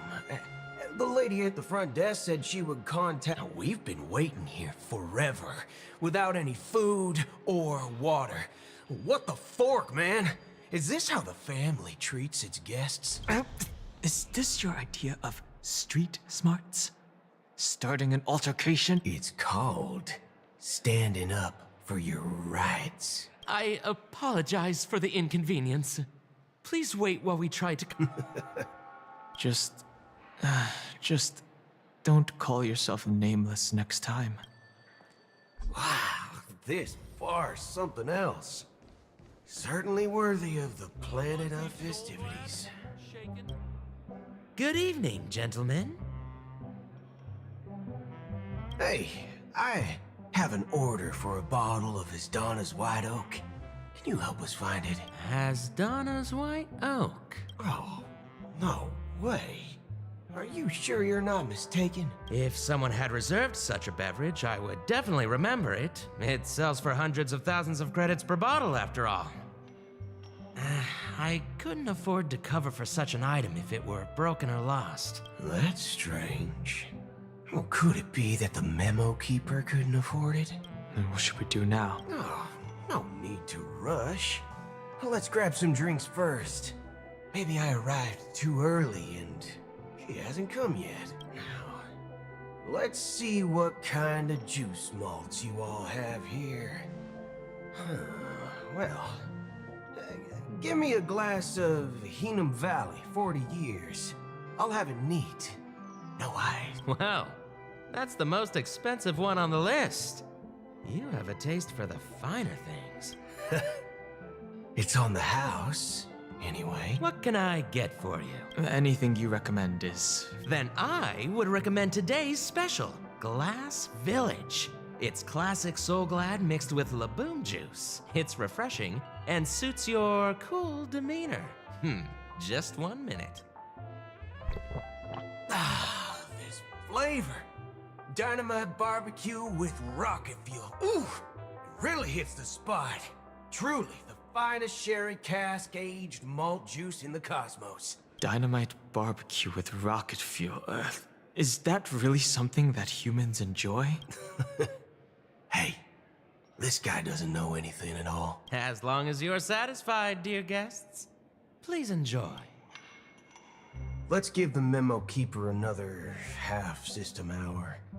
If she doesn't show up, we'll need to come up with a new plan. In the meantime, let's take stock of the situation. What do you think? The situation is unclear. Something must have happened on the planet of festivities, but the public is unaware of it.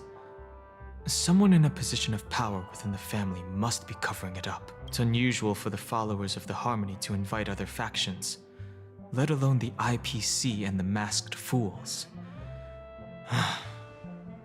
If what you said about the Emanator of the Nihility is true, the situation in Penacony is a little complicated, to say the least. Actually, there's something else I'm concerned about. Regarding Acheron, as you know, the faction that follows the path of the Hunt are some of the most dangerous folks in the cosmos to mess with. I mean, who in the right mind would impersonate the Xianzhou Alliance or the Galaxy Rangers? It's like asking for a death wish. Isn't there a saying among the Xianzhou people that the Rainbow Sect lets their luck's arrow do all the beating? Talking. Do all the talking. Well, you know what I mean. Even though the Galaxy Rangers have been out of sight for years, we've been keeping an eye on this region.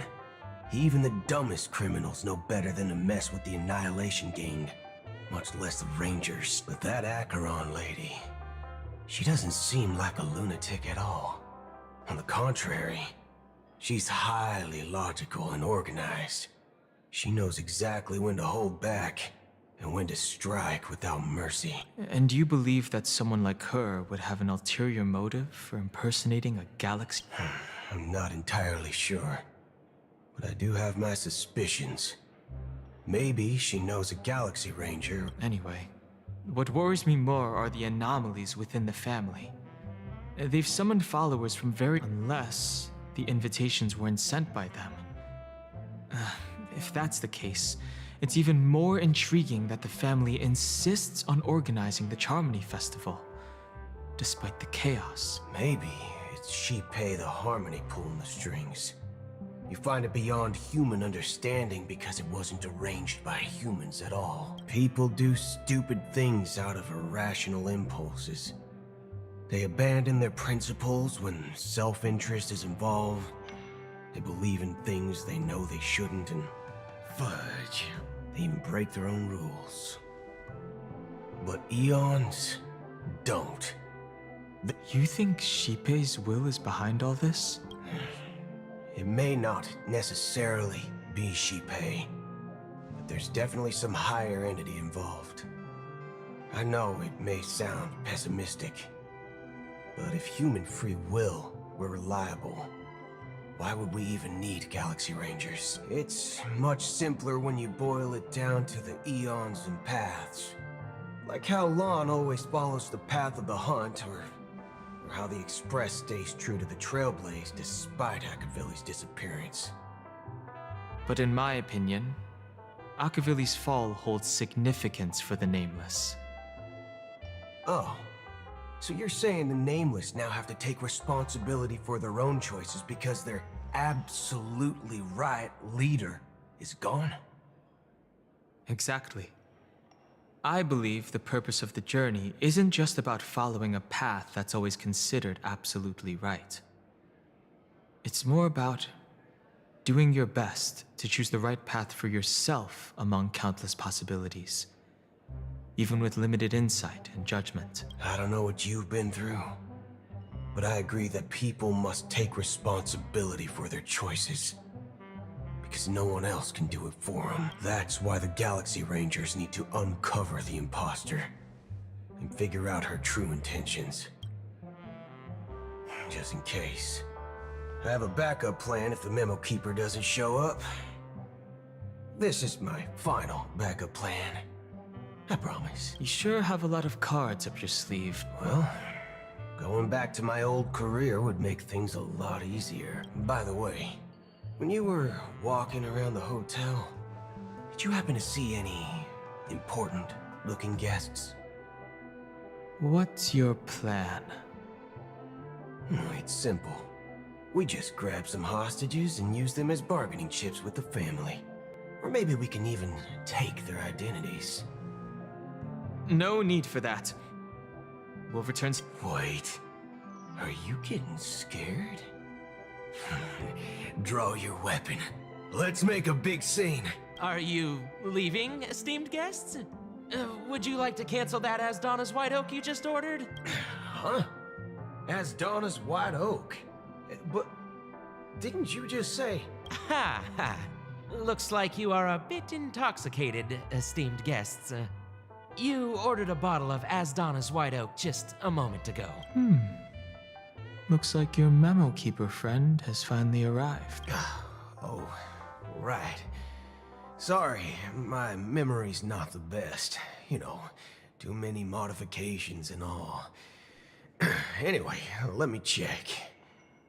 Well, I'll be waiting for you on the Astral Express. No mistake. That's her message to you. She knew the hotel wasn't safe, so she suggested we find another place. Well, looks like we took a detour, but now it's back. You're back? 2 guests just boarded saying they were looking for Boot Hill, so I told them to wait in the parlor car. Oh, just in time. 2 guests? Yeah, or 2. Look, we welcome all passengers on the Astral Express, but sneaking in like that, you have no regard for etiquette. My apologies, conductor. It was an oversight on my part. I assumed you were already acquainted with the garden. Given the chaotic situation in Penacony, the Nameless are the only ones we can truly trust right now. You are the Memo Keeper. Pleased to meet you, Dan Hung. I've seen you in others' memories. And as for Boot Hill, this is our first face-to-face meeting. I hope you enjoyed that bottle of Astana's White Oak. You sure have a refined taste. Finally, Memo Keeper. Well, let's cut to the chase. Spill everything you know. That's precisely what I intend to do. But before that, please allow me to introduce myself. My name is Black Swan, and I serve the Garden of Recollection as a Memo Keeper. As for Acheron's story, I'm sure she knows it better than I do. Greetings. I'm Acheron. What? You Garden of Recollection shirtbag! You betrayed me! I apologize, but she did that at my request. Due to certain reasons, I have been exiled by the family. Thankfully, this memo keeper came to my aid and helped me escape their surveillance unnoticed. To be honest, it was more like stalking than helping. And the process was far from unnoticed. But we did escape. I asked her to guide me to a place beyond the family's reach and to contact a few trustworthy individuals, namely all of you. Trustworthy? Son of a nice lady. You think I'm dumb or something? How about this? I'll put a few bullet holes in your head and see what secrets spill out. Then, we can talk about trust.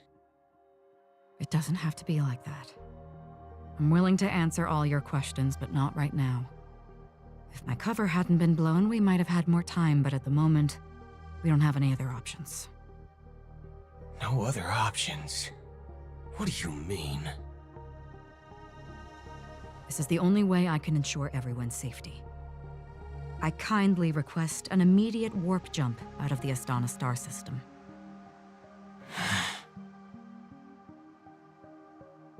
This passenger is requesting...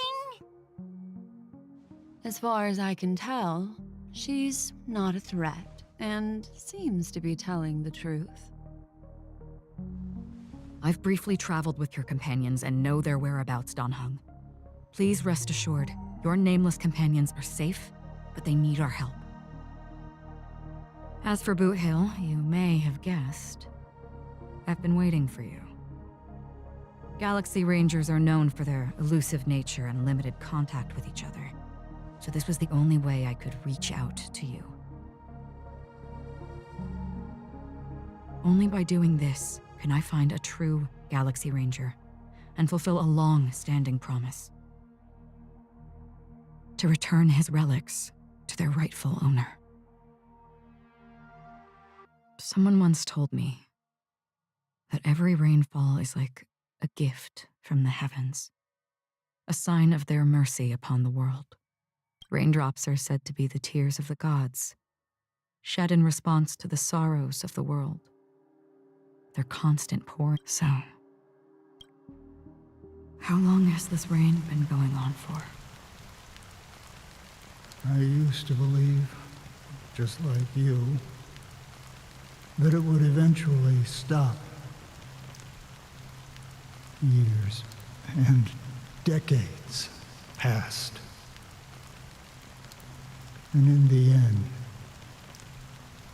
looks like the god you mentioned doesn't exist after all.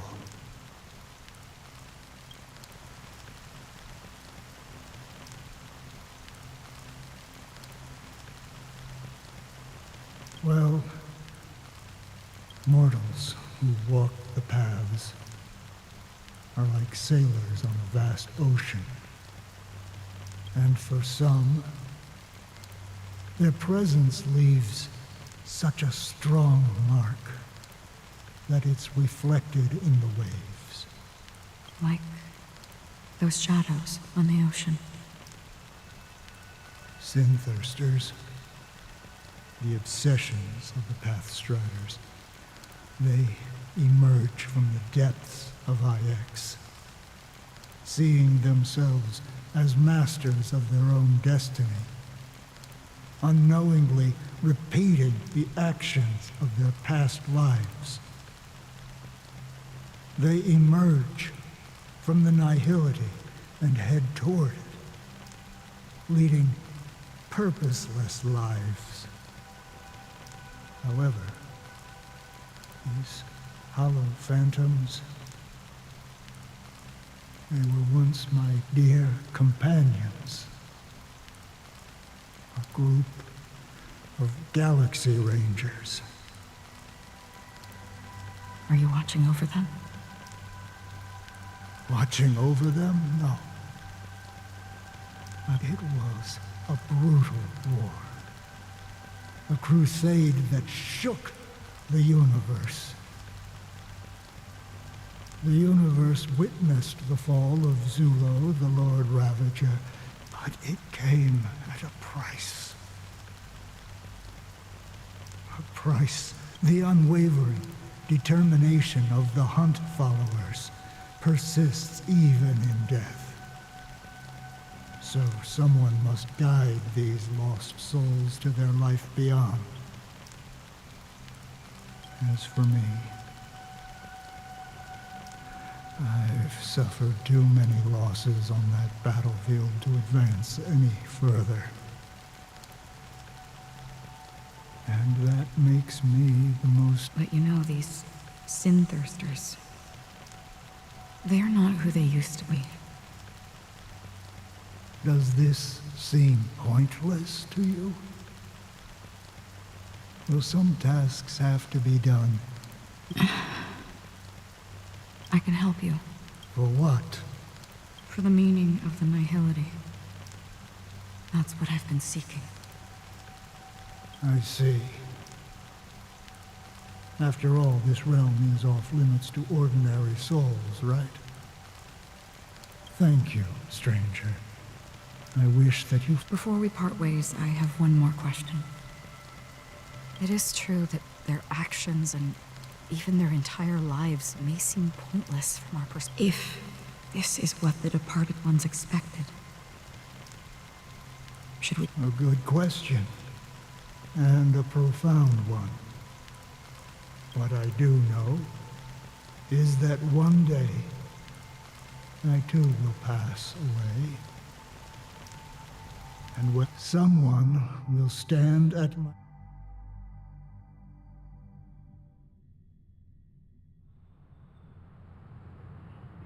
When I appeared as a child, my speech, mindset, and soul reflected immaturity, and as I grew into adulthood, I humbly request your blessings, esteemed advocate of Shipe. Come to me, As you wish.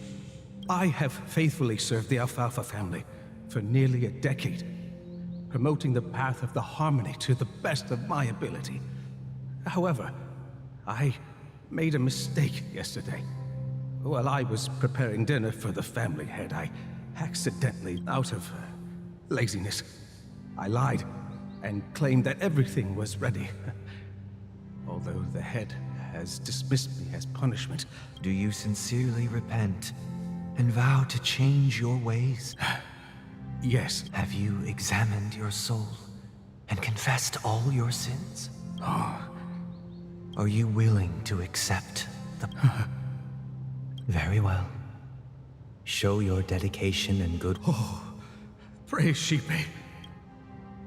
Next, please... I wholeheartedly... Rest assured, I have implored their presence to be with us.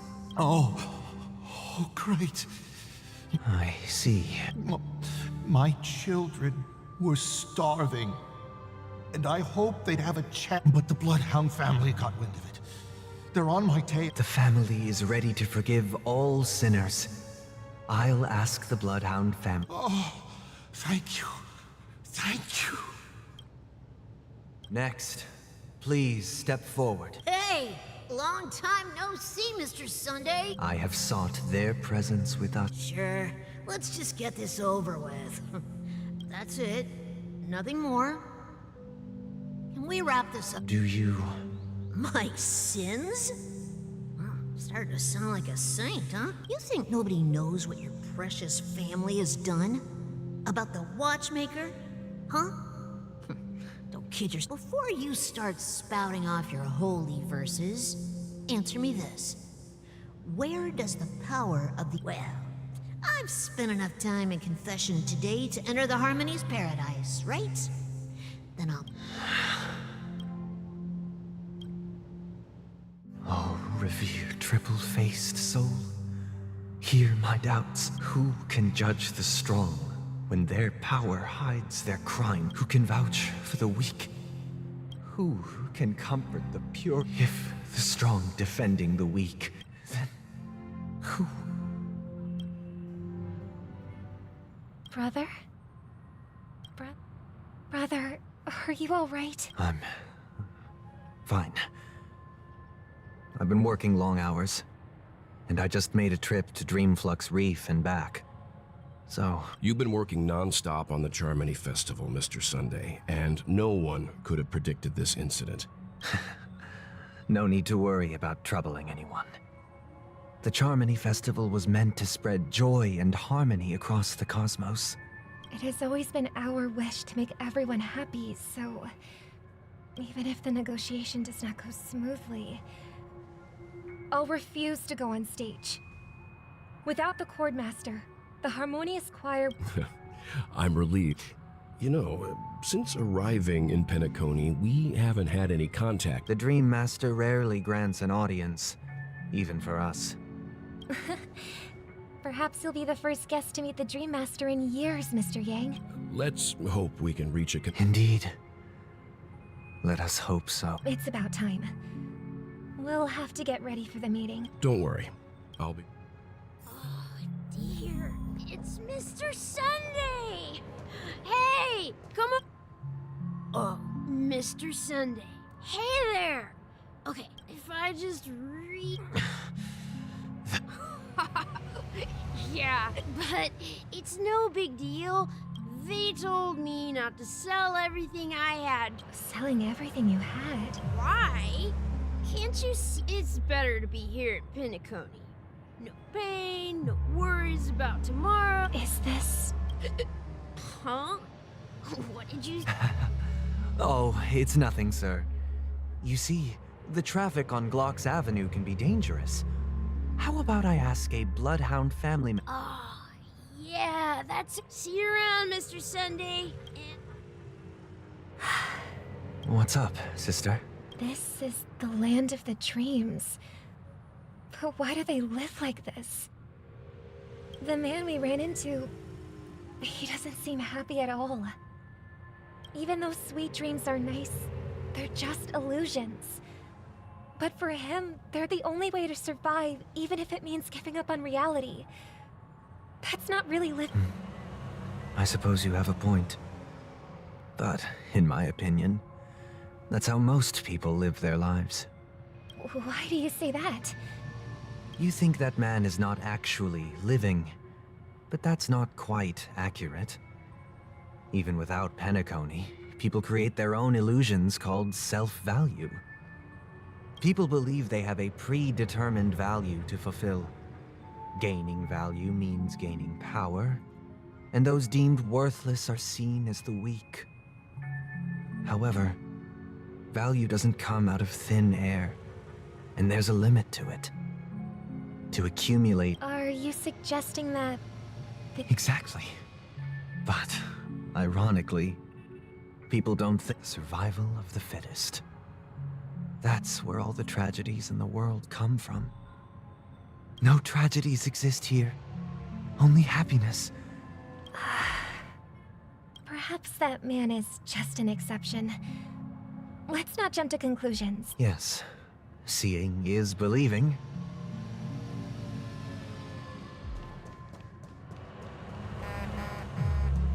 I wonder if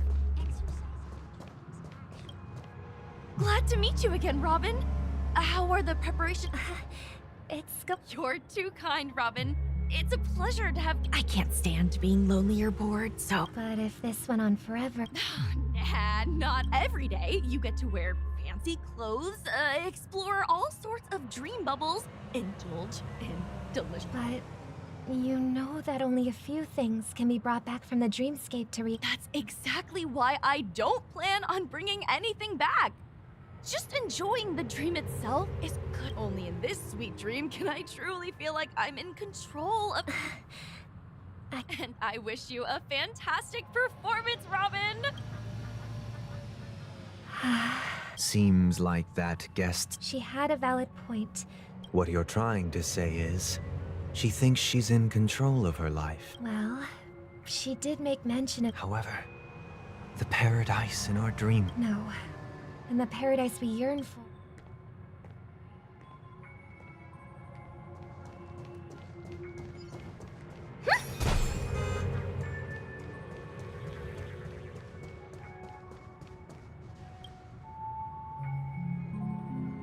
scenery in this dreamscape is truly breathtaking, isn't it? Oh, Robin. You're right. Even though A philosophical mind. Oh, not at all. No. With little time left, I yearn for meaning. It's my pleasure. No need to be formal. Just speak your mind. Yeah. I was part of a... And then, all my comrades died, and my hometown... And they have. And I'm truly grateful for my physical body is now in the dream pool, sustained by life support. My true appearance. Huh? So... you'll be living... Just being able to live at all is good enough for me. My world has been torn apart. And my... That old man's story. That's precisely why this... However... even the... There will be a way out.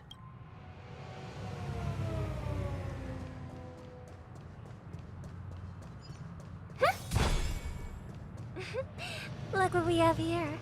A lovely young lady. Wait, is that me? Brother, what a surprise to see you again. Show yourself. Your trick won't work on us. I've heard that a skilled mass fool received an invitation too. Barely. The people here are way too gullible. A little bait is all it takes for them to bite. And they... Now that you've had your fill, it'd be wise to... What? Now that you have the real Robin, I'm you. You should be thanking me. Because if it weren't for me cleaning... That was a personal request from the head of the Iris family. And it has nothing to do... The Charmony Festival? I don't care what you're thinking, chicken wing boy. But I'm pretty sure our lovely Robin won't be appearing on stage. Penacony, the land of the dream... Stop it. What's the rush, chicken wing boy? Our paradise is none of your concern, masked fool. All right, all right. I'll go. Do you really believe those living in dreams can escape pain? Well, I've done my part. Here, the last 2 gifts for both of you. And it'll be thrilled. I heard a raven cawing in the distance. It seems the Dream Master will arrive soon.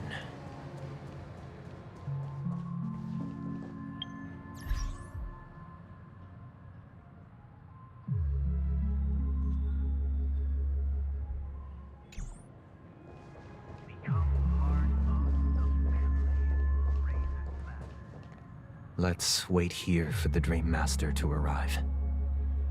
Okay.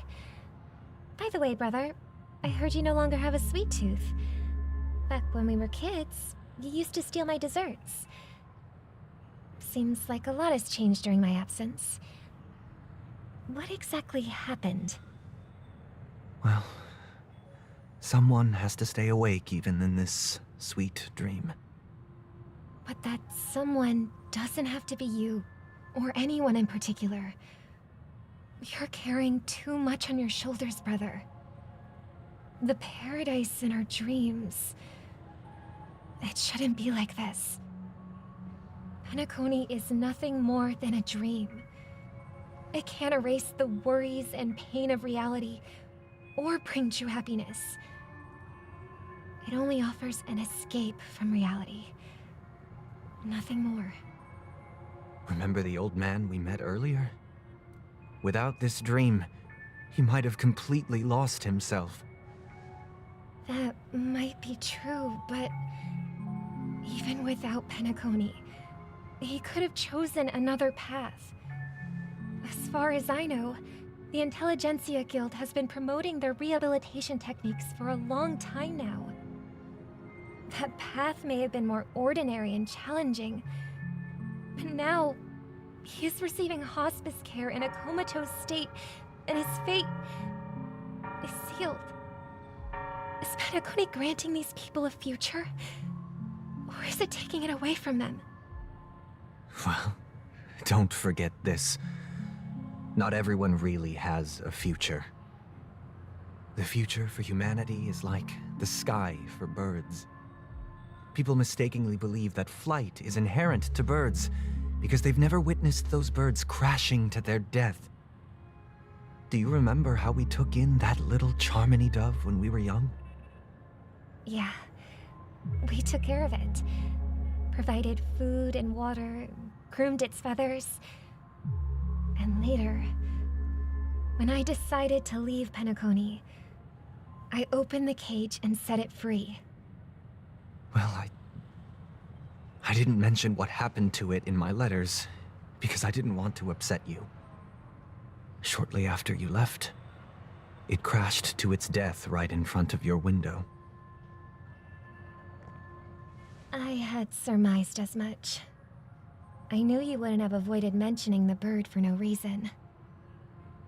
Despite that unfortunate outcome, I still believe it was the right decision. Birds aren't meant to spend their lives in cages. They belong in the sky, even if they can't fly. But here's the thing. If there are birds in this world that can never fly, can we really assert that they belong in the sky? Are you implying that the same goes for humans too? Let's take the Astral Express as an example. The Nameless made tremendous efforts to bridge worlds, gaining fame across the universe. However, only a few extraordinary individuals can endure such a perilous journey. That's because the pursuit of the Trailblaze exceeds the capabilities of ordinary humans. Otherwise, why would this path be filled with broken rails, an abandoned express, and even a fallen Eon? That's just sophistry. If that were true, then only the powerful would have the right to determine the future. Unfortunately, that's exactly what happens. Another name for the future is self-value. While this world has its fair share of heroes who inspire people and garner admiration for their heroic deeds, the majority of ordinary people will never become heroes in their lifetime. Some are born weak and vulnerable. Some find themselves trapped in unfortunate circumstances. Some fall victim to malice and cowardice. When it comes to survival, everyone is equal. And the weak can only watch as their value gets constantly diminished by external forces. That's why we should care for the weak and support them as if their suffering were our own. That's what the Odes of Harmony have always taught us. While the Harmony holds noble aspirations, the strong will always be strong, and the weak will always be weak. Even in this carefree dream. Human nature contains greatness, but it also harbors inherent weaknesses that can't be eradicated. In the end, if people can't even secure their own survival, they won't care about the illusory future of equality. As long as the law of survival of the fittest prevails, there will always be fledglings crashing to their death. But if people don't live for the future, do they merely exist for survival? If even you, my brother, don't believe that the Harmony will save the weak, then which Eon can make our dreams come true?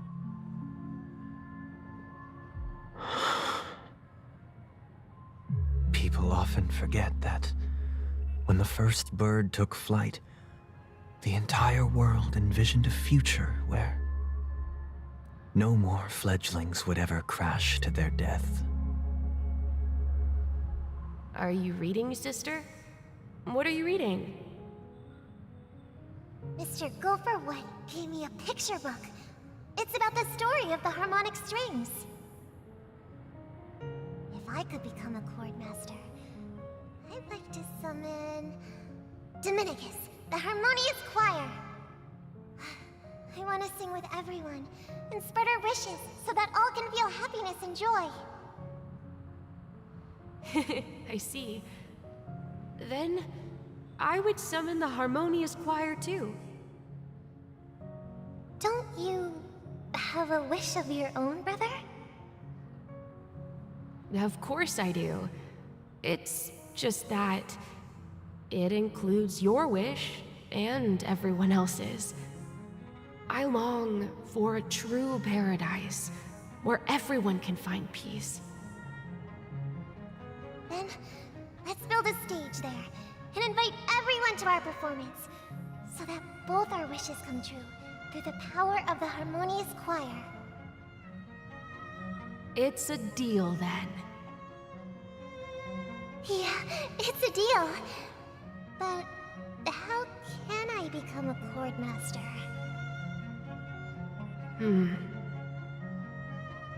Maybe you will have to become a star first.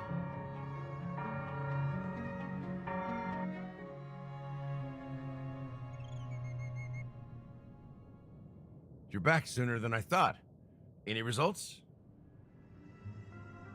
Yes. And now, it's up to us to forge ahead.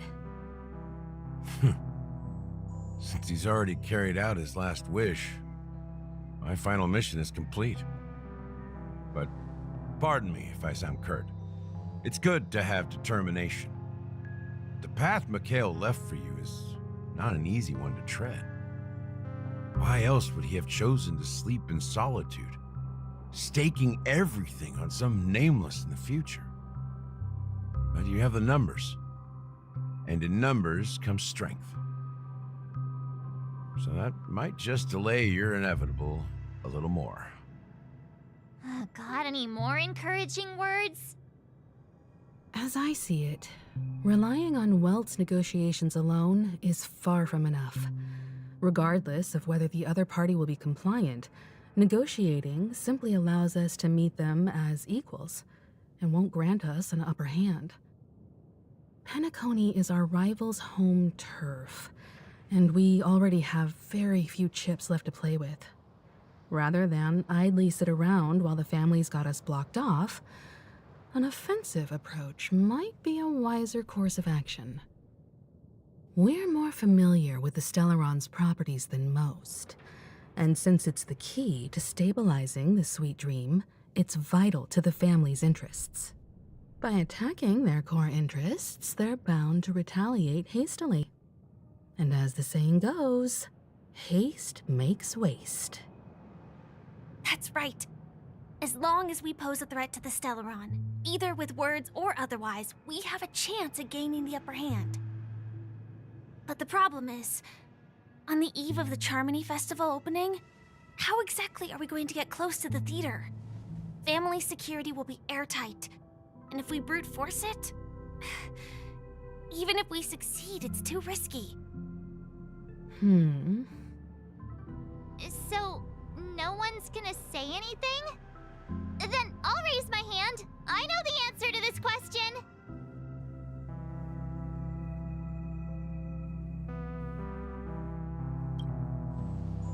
Why are you speaking like the General of the Law Fu? So, I heard that before the Charmony Festival begins, there'll be a pageant to kick off the festival. It's called the Soul Glad TM Festivity Auditions, or something, and it's going to be held in the moment of Scorch Sand.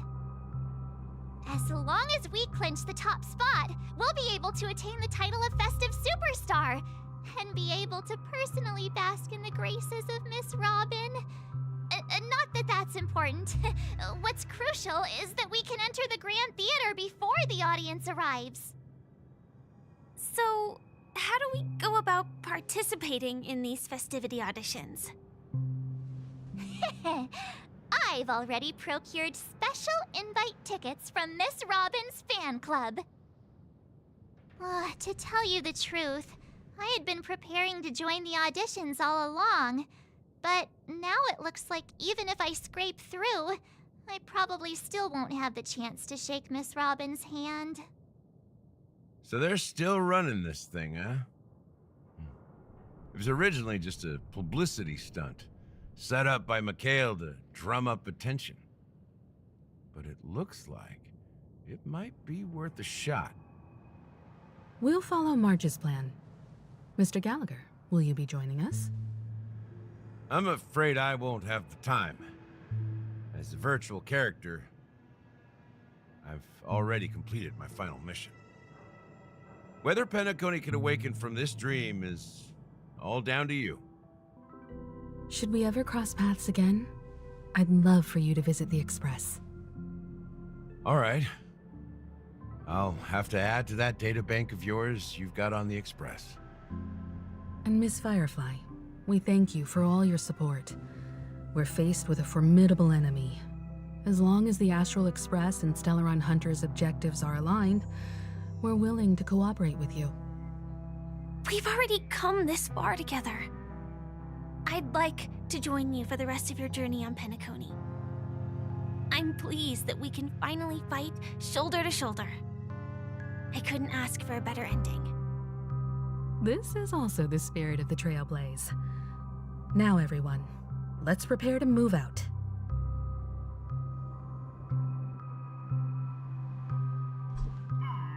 Ladies and gentlemen, welcome to Scorched Sand Hall. This is where challengers thrive and dream chasers shine, all under the watchful eye of the entire universe. If you have ambition, dreams, and the drive, dear friend, the next superstar of Penacony's Charmony Festival could be you. Oh, wow! They've really outdone themselves! Oh, I'm starting to get excited! Behold, here come 4 friends with spirits high and full of zeal. Are you aspiring to be the superstars of the festival? Is he talking about us? Yes, you! There's no doubt about it. I see you have all the potential of a superstar in you. Excuse me, you 4. What are you hoping to get out of all this? As the last group of contestants, how confident are you in overcoming all of the challenges?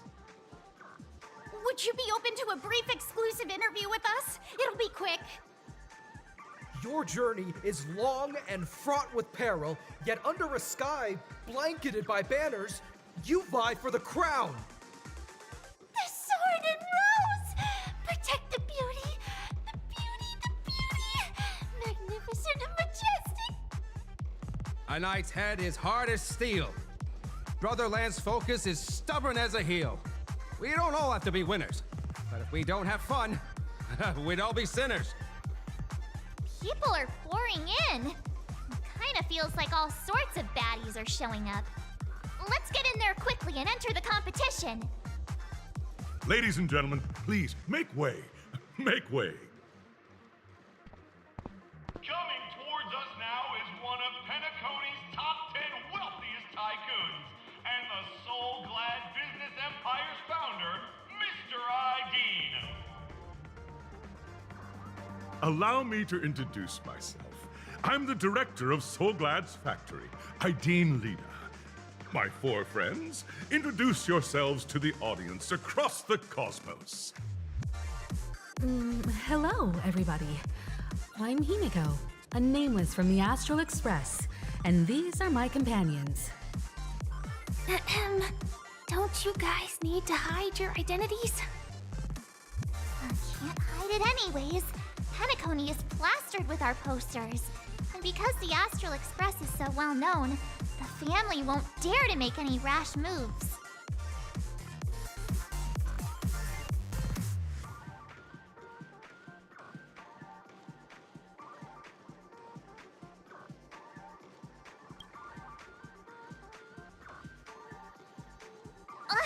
Don't expose my net handle to everyone!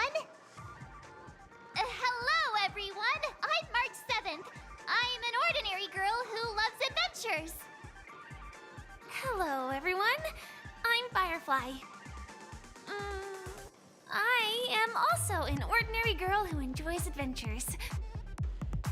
So it's a bunch of nameless guests. This final face-off is bound to be spectacular. Time is precious. My four friends, come with me. Grab a bottle of Soul Glad and make your dreams a blast.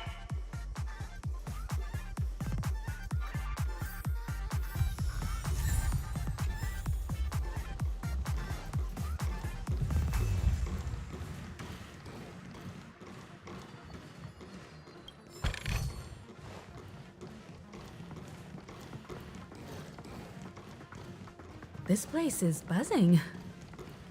That's right. This venue is a miniature representation of that time known as the era filled with bound...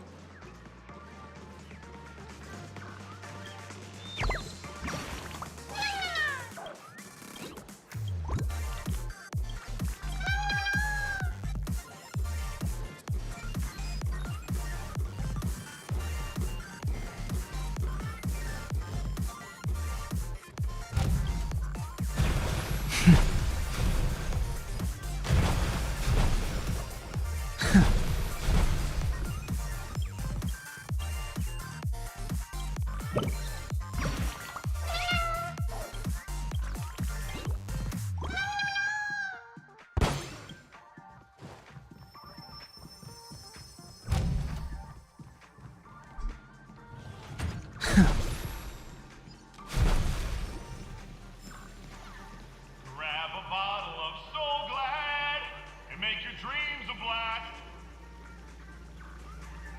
Nameless, your arrival reminds me of the grand occasion when Penacony was first established.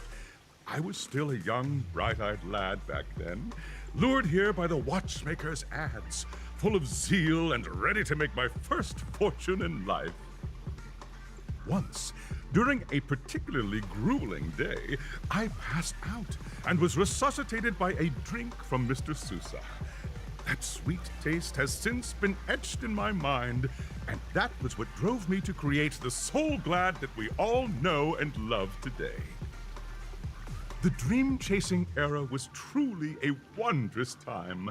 Oh, I miss those days, and the watchmaker. Scorched Sand Hall is my homage to that time of boundless possibilities. I wholeheartedly hope you make it to the finish and emerge as the next superstars of Penacony. Now then, is there anything you'd like to say before the competition officially begins?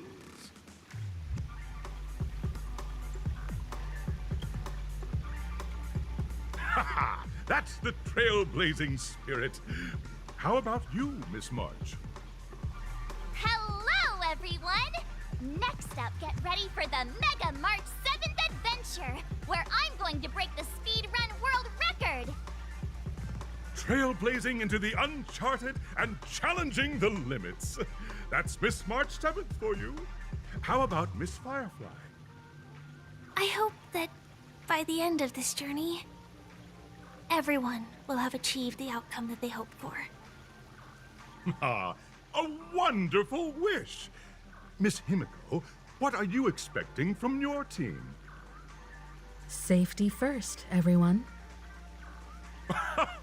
Simple words, but full of warmth. Waiting for you are 3 stages, each connected to that era. The first 2 stages offer 2 distinct paths to choose from, with unique challenges on each route. And in the last stage, you will face off against a champion who has defended the title to this very day. A beloved contender whose noble virtues are unrivaled. Those are the rules. Simple. Everyone clear? Now then, I hereby announce that the 33rd Scorched Sand Festival of the 20th season, sponsored by Soul Glad Enterprises, has started.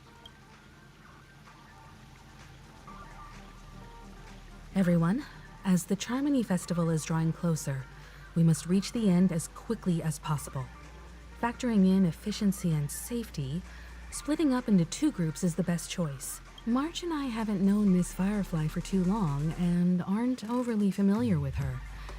It'd probably be better if the 2 of you paired up. Fine by me. Let's do it. All right. I don't have a problem with that.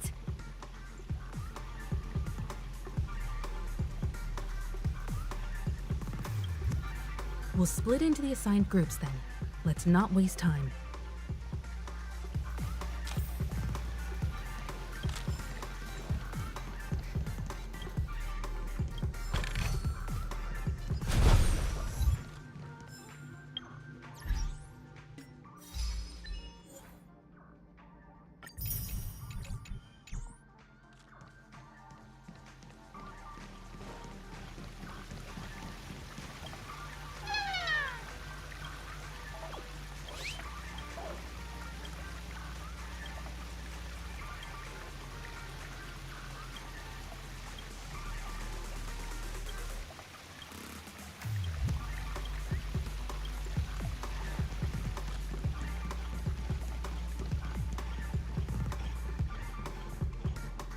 Welcome to the first stage of Soul Glad Enterprises' 33rd Scorched Sand Festival of the 20th season, Dream Play Fantasia! In this stage, you can choose between two challenges, the School of Acting or School of Action. In the School of Acting challenge, you have to complete 3 performances from 3 scripts and move the panel judges. In the School of Action challenge, you have to defeat 3 groups of enemies convincingly and reach the end. Now, make your choice.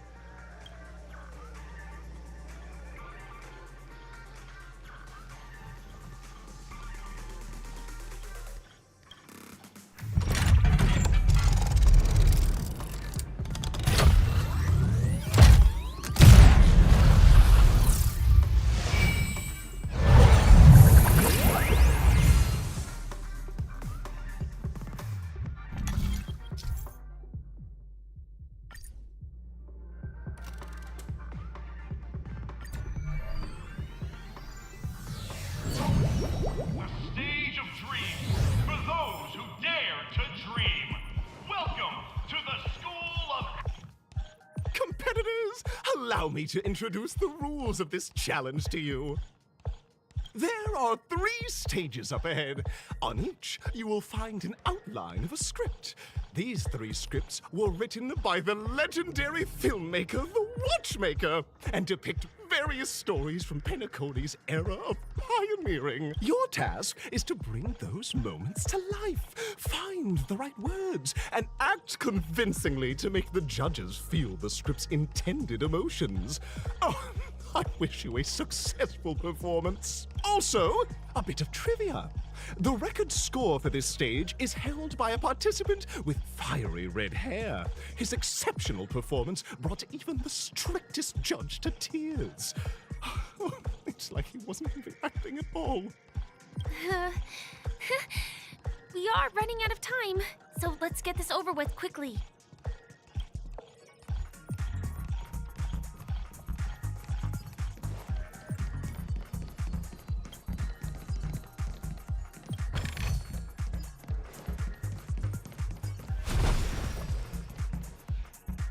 Just take a look at this pair! Such star quality! Since you come as a pair, I'll prep a 2-person scene for you! You two, are you ready? Envision that you both, driven by the spirit of exploration, are arriving at the land of dreams that is Penacony for the first time. But instead of lush lands, you find yourselves amidst swirling sands and desolation, far from the paradise the Watchmaker described.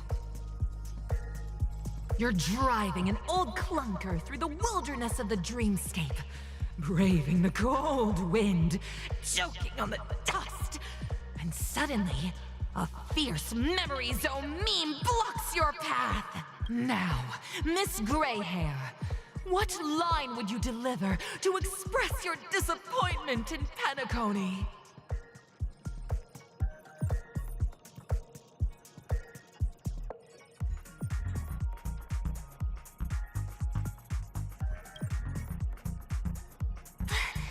Do you usually express disappointment this way?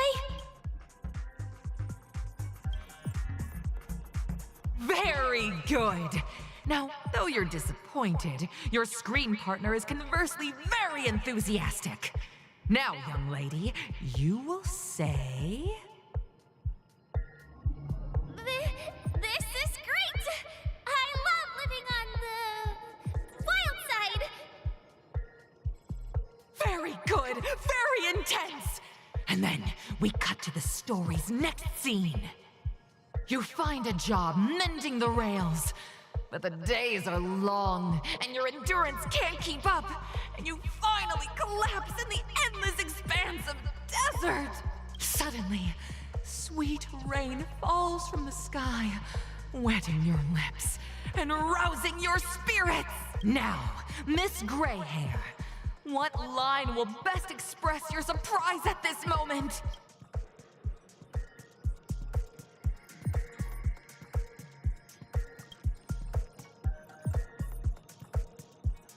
But at this moment, your partner yet gazes into the sky, both her eyes closed. The raindrops fall, blurring her vision, and she tragically says, Perhaps we were never meant to succeed. Right? Fantastic! Both of you have an incredibly solid foundation in dialogue delivery. However, lines aren't everything in a performance. Please continue this story on the second stage. Up next, you'll be challenged with a body language test. I hope these tests won't take too long.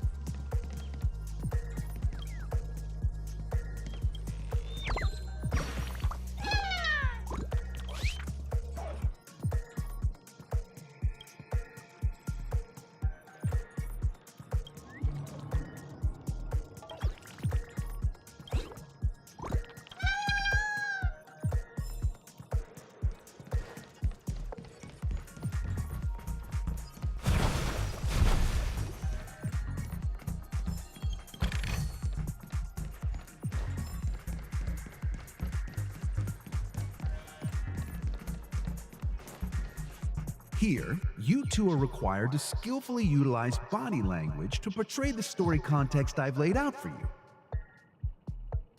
Picking up from where we left off, a heavy downpour saves you both stranded in the desert. This rain quenches the anger in your heart. You look to your companion, now completely devoid of fighting spirit, wanting to comfort her. At this moment, what should you do to make her laugh?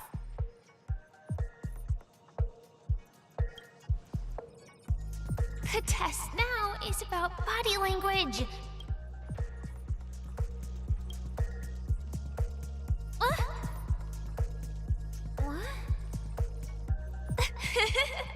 Right answer. Your companion sees you rolling about in the sand and thinks about the arduous obstacles along this journey. She can't help but let loose a laugh, rekindling hope in her heart. And so this girl... I'm gonna get back on my feet and keep moving forward. A tug at the heartstrings! The story continues to develop. The heavy rain leads you both to sense a business opportunity, so you start venturing into the umbrella industry. But just as the business begins to pick up, competitors start flooding the market with low-priced goods, squeezing your market share. You have no choice. The goods you stockpiled at high prices have to be sold at a loss. This is a...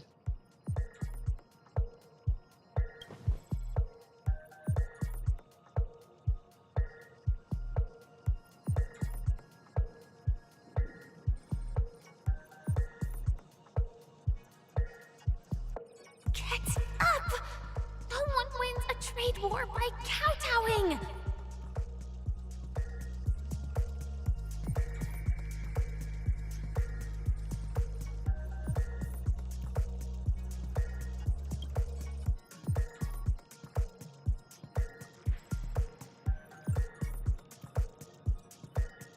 Fantastic!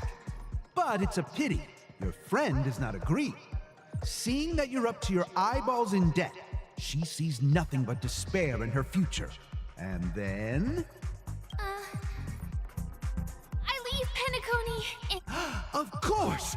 Absolutely! I was this close to tears. However, the true test is yet to come. You're about to encounter the harshest judge this show has ever seen. You'll need to rely on perfect performances if you want to win them over.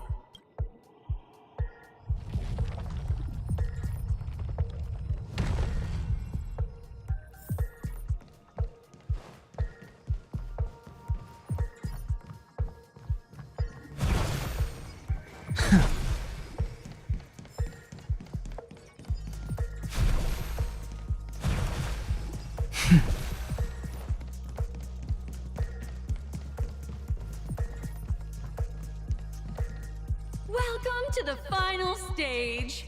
Actually, all the scenarios that you previously encountered were all from the film Once Upon a Time in Dreams. Two companions arrive on Penacony with nothing but a dream. Their desire for achievement is met with continuous setbacks. Ultimately, one continues on, despite spiraling into debt, while the other concedes defeat and leaves. Many years later, their paths cross once more in the thriving Penacony. Yet, they refuse to acknowledge each other because...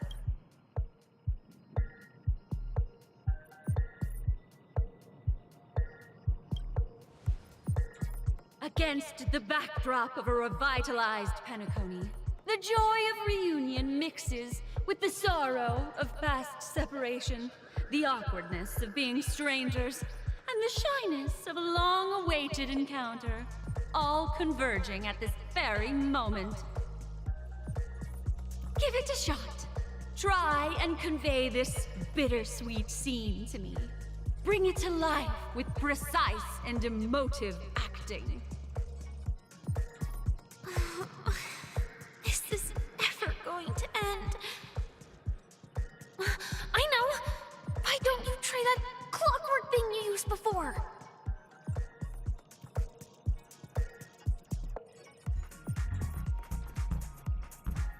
Your performance is far from satisfactory.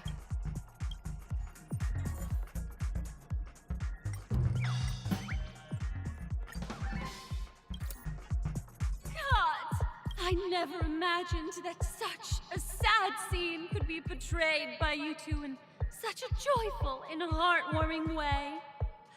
Two people sharing a long, cherished friendship, as if time and status meant nothing to them. Huh?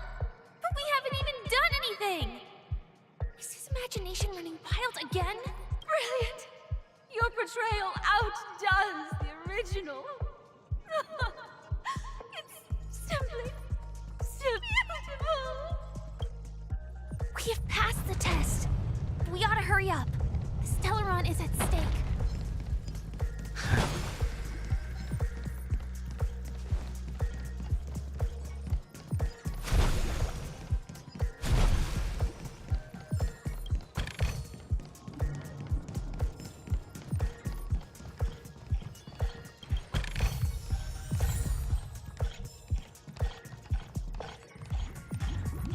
Congrats to both of you for clearing the stage, but more importantly, are you having fun?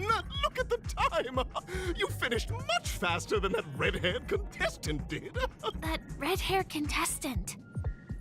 Who is that exactly? You'll find out eventually, but only if you clear the next test first. Welcome to the second stage of the 33rd Scorched Sand Festival in the 20th season, sponsored by Soul Glad Enterprises. Gunfire time! You have the option to choose Gunfire and undergo Brother Hanu's trial, or Time, where you'll face Clucky's trial. And now, make your choice!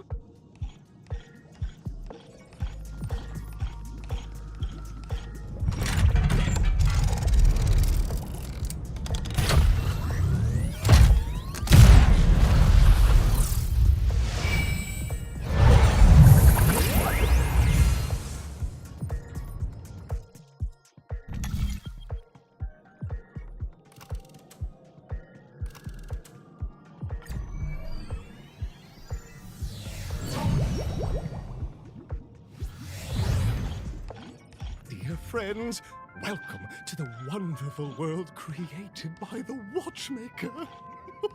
Awaiting you up ahead is the titular character from the beloved Clocky animation, Clocky!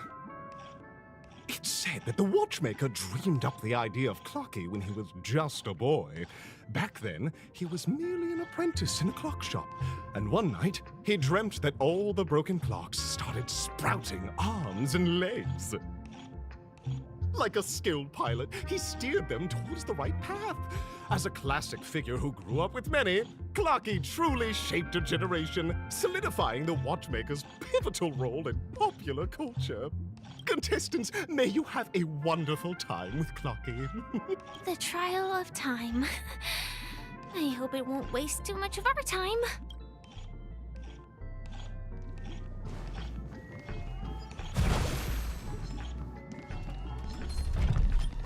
Water heaves the cloud song.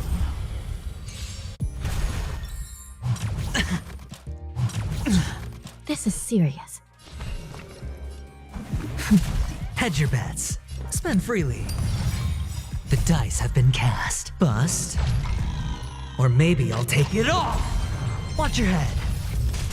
Grace and elegance. Eternal. The strength. Heaven's surge. Rise! Awaken, dormant scales. World-cleansing dragon.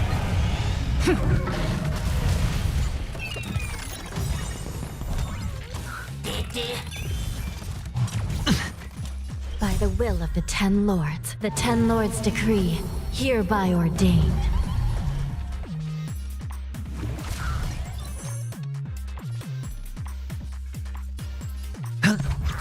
Some value, I suppose. Heaven's surge. Break! Still in denial. Sure, I'll play along. It's on me. Heavens, rise! The consequences are mine to bear. Am I just a failed experiment? That statue. Did it just speak?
Water heaves the cloud song.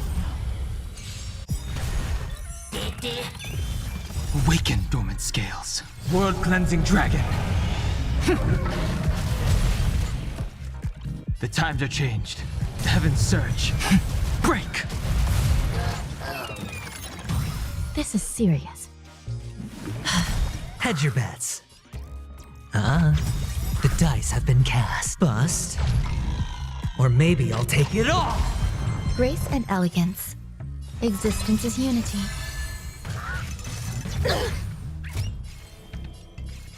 Heaven's surge. Rise!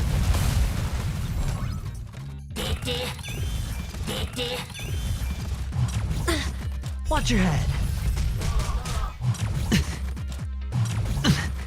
Still in denial. Sure, I'll play along. Huh.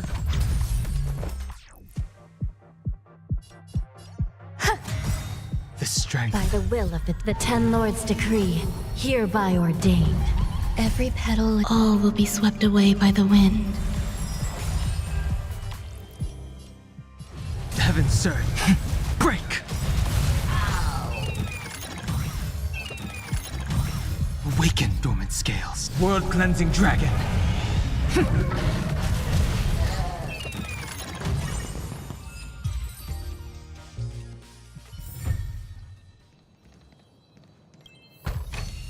This could serve you well.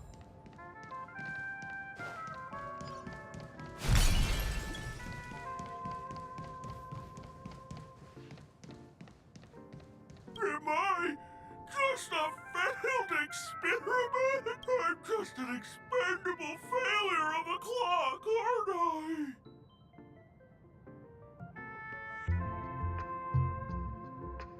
Play?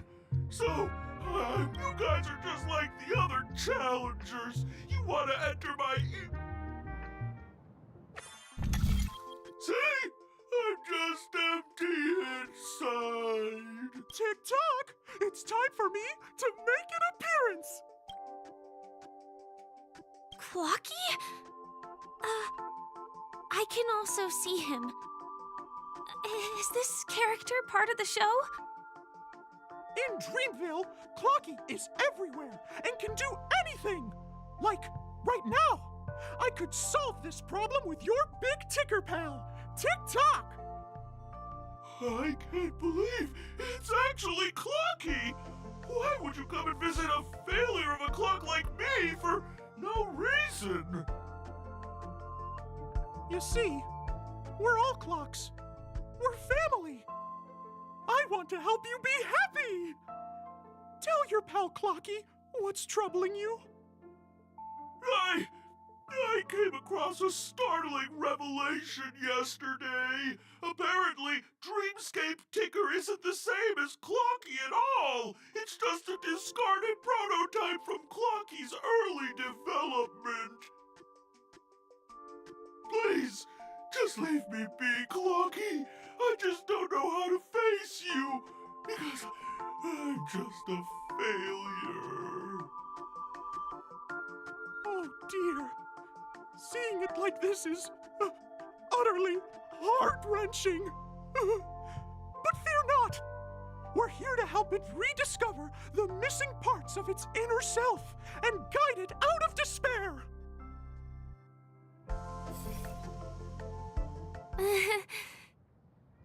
I guess even troop members can experience existential crises. Don't worry, miss. I've already pinpointed its missing parts. Over here, my friends. Better use that hamster ball night speed.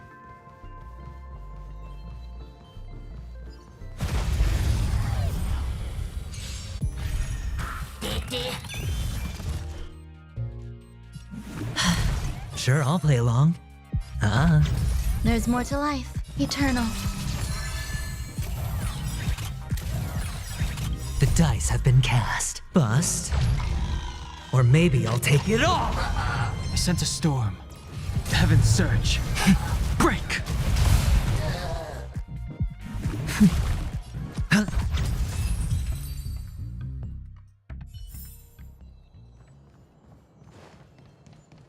This must be one of the missing parts that Big Ticker needs. We're here! There's a missing part on the opposite side. But how do we get over there? There's also a dream side left here by a Dreamweaver. We're running out of time. We'll have to use it if necessary.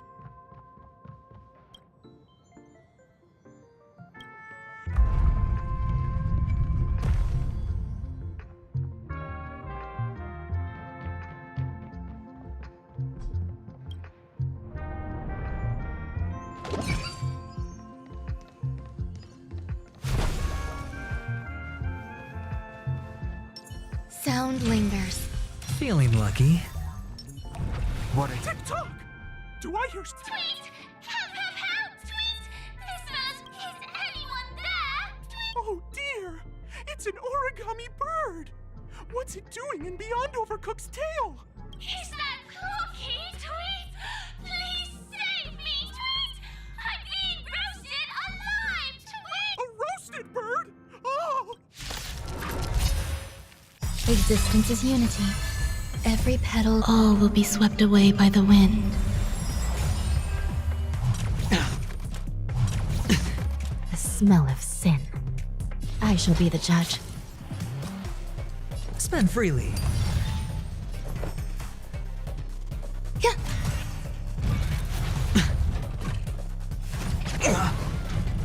All in. The strength. Heaven's servant.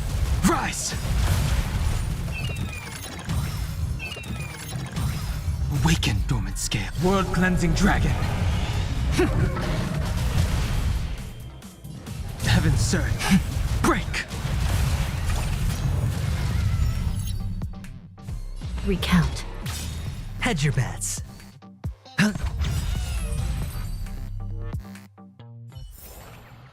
The consequences are mine to bear. Thank you, guys, Tweet! I feel I'm about 70% cooked, Tweet! Thank goodness you're okay! But why did you burrow yourself into that fella's tail? Because that fella stole one of Mr. Big Ticker's pots, Tweet! I wanted to help retrieve it, but I accidentally got myself stuck in the oven, Tweet! Go ahead and get it, but be careful, it's hot, Tweet! An inner self fragment belonging to the Sweet Dreams troupe? This is just too surreal.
Water heeds the cloud's song.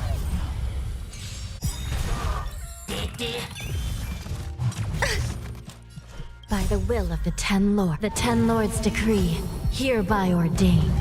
The dice have been cast. Bust. Or maybe I'll take it all! I hit the mark. Existence is unity. Heaven's surge. Break!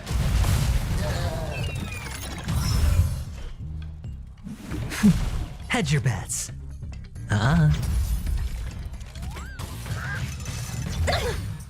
Watch your head.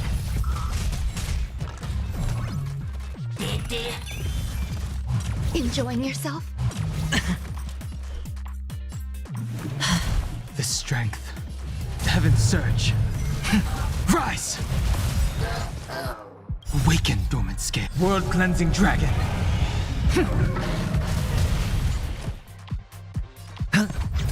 sense a storm. Heaven surge. Break!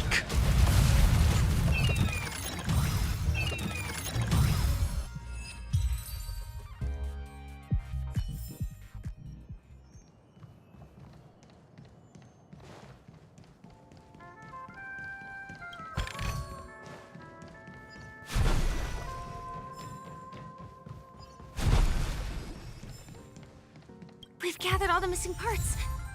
Let's hurry back. We don't want to keep Big Ticker waiting.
We're back! As long as you have these, you'll be able to find closure. Tick-tock! Wow! This sudden surge of joy! It's working! Tick-tock! Next, we just need to enter its emoscape, help connect its pathways, and we're done!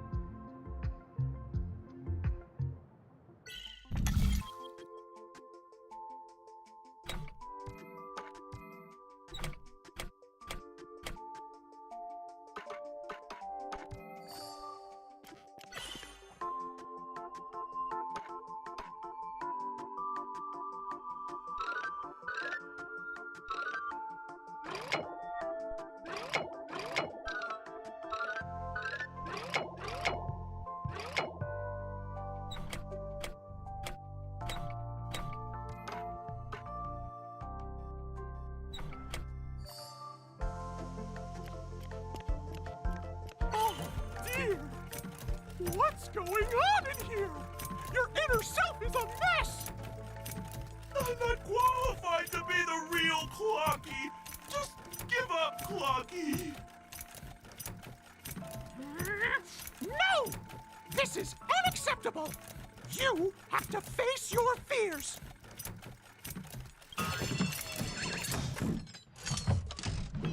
Ta-da! Success!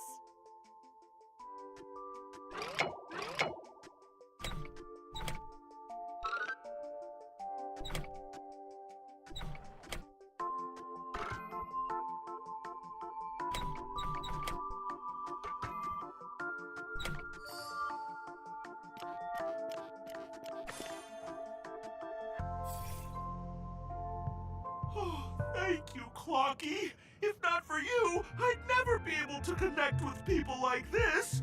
You helped me find myself again. No problem at all. As the guardian of Dreamville, it's what I'm here for. Tick-tock!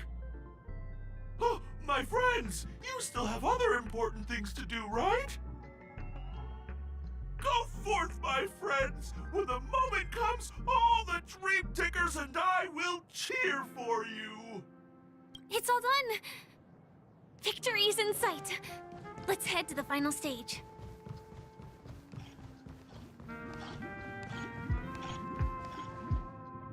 Congratulations to both of you! Oh, you've overcome all obstacles and proven yourselves! But, unfortunately, there is only one who can be Penacony's festive superstar. In the final stage, you will face the defending champion. If you fail, you will lose the opportunity to become the festive superstar. Welcome to the 33rd Scorched Sand Festival's third stage in the 20th season, sponsored by Soul Glad Enterprises, Superstar Showdown!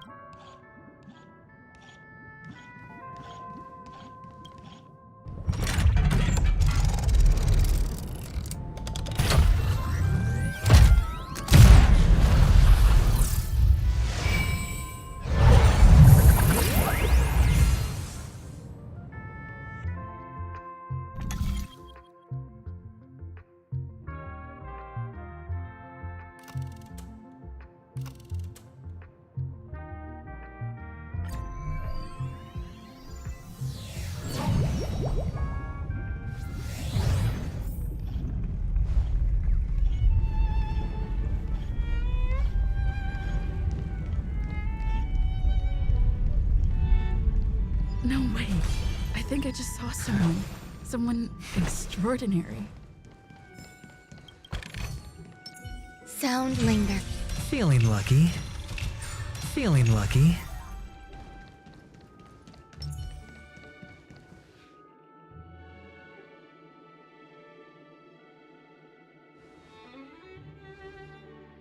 Are you a Knight of Beauty?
Eternal. Bear witness to lies. The smell of sin. I shall be the judge. The flesh wound.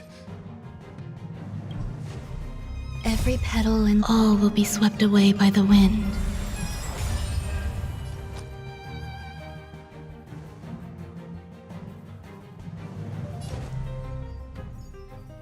It's on me. Some value, I suppose. I sense a storm. The heavens surge. Rise!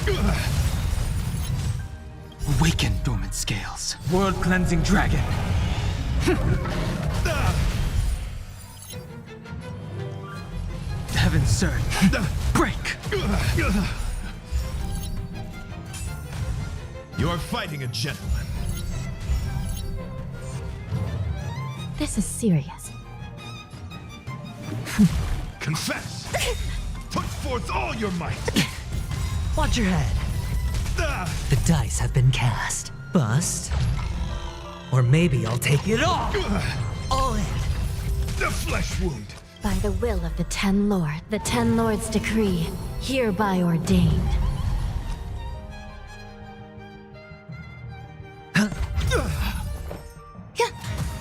The strength. The heavens surge. Rise! The flesh wound!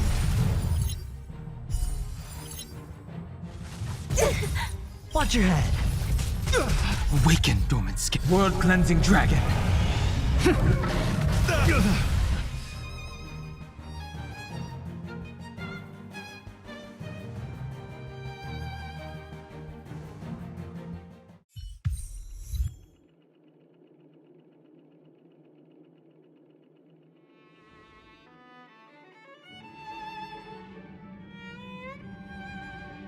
We don't have much time. May fate allow us to meet again, Knight of Beauty. In that case, let's make our way to the end. Penacony's really thronging with talent.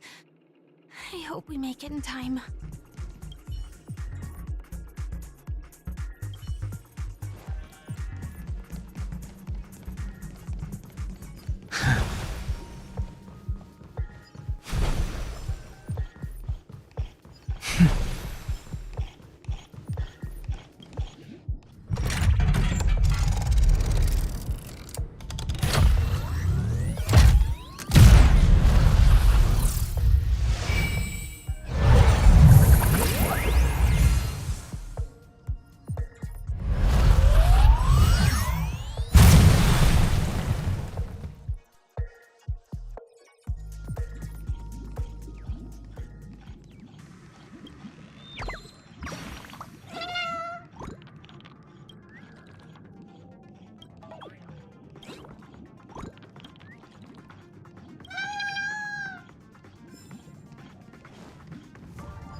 Congratulations to the both of you on becoming the festive superstars of this year's Charmony Festival. Before entering the Grand Theater, I, on behalf of the organizers, extend my sincere congratulations to you, wishing you joy under their radiance.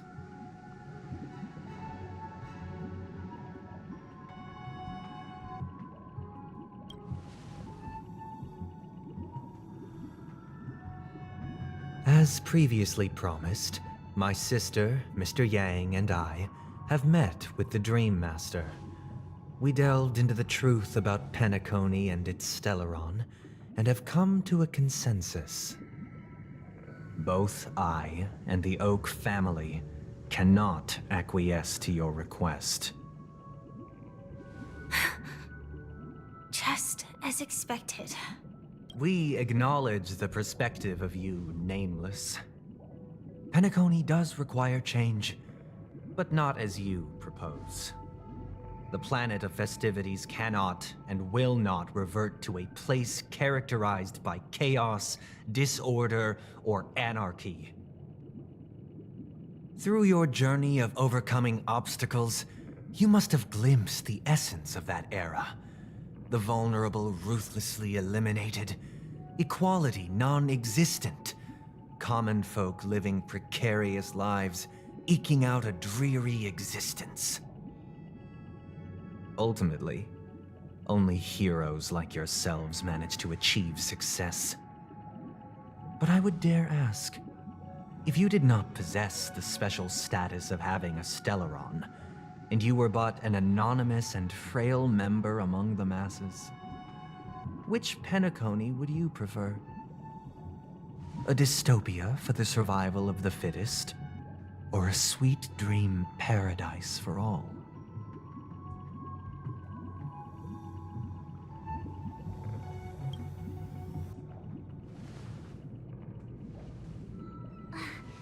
That's not the point! Don't let him mislead you! Mr. Sunday, even if the members of the Oak family can't fully agree on what to do about the Stellaron, now's not exactly the time to be holding an extensive discourse about Penacony's past and future, is it? The Stellaron issue concerns the life and death of everyone on Penacony. If anyone has a better suggestion, the crew is more than willing to listen. Also, it'd be best to tell us the ins and outs of that meeting. This way, we'll at least know what Welt and Ms. Robin are dealing with, and the reason why they failed to make our appointment. Ah, Navigator. That is precisely my intention. With all present, Let's begin by discussing the details of that meeting. Let's talk about our tribulations and choices, our ideals and beliefs, and our final course of action. The only path to take.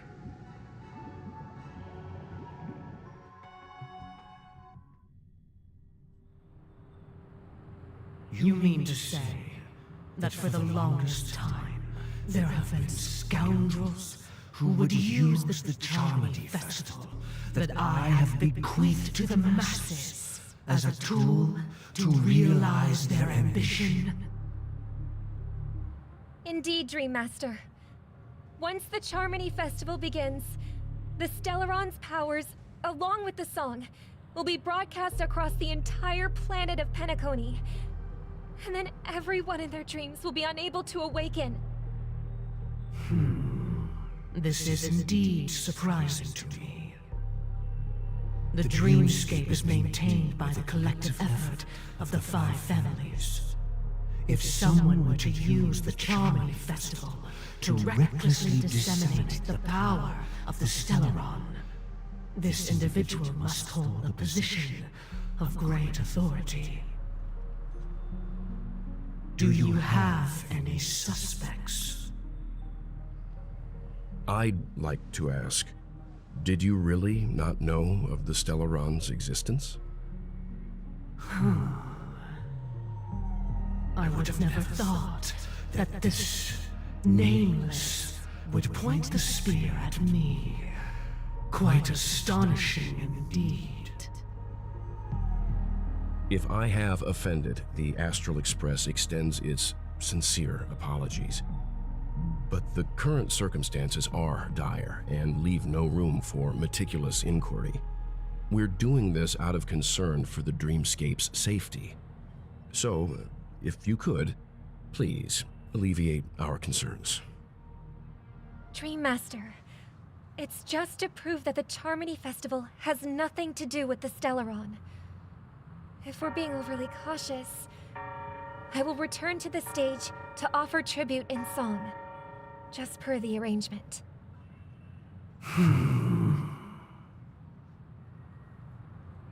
Sunday, Robin. I've watched you two grow up and know your dispositions like the back of my hand. Both of you, right now, can surely be lauded as their most devout advocates. I already know your resolve. The magnitude of this matter is enormous and cannot be taken lightly. Since Mr. Yang has asked with such earnestness, I will personally respond in kind. If there is a need, the entire Oak family will be mobilized to heed your call. Someday, might I ask you to beseech them to cast their light unto me, and question me in their stead, so that no lies may be concealed? I will do as you command. Robin, could I entrust you to be present as a witness, to document the truth, and to proclaim my innocence, so that all slander may be utterly dispelled? I will do as you command. May thy will be carried out on earth, just as it is in the heavens. Oh, triple-faced soul, please sear his tongue and palms with a hot iron, so that he will not be able to fabricate lies and make false vows. Let us begin. There is nothing else to prepare. Understood. Question. Have you devoted your life to your god, never worshipping other gods? Naturally.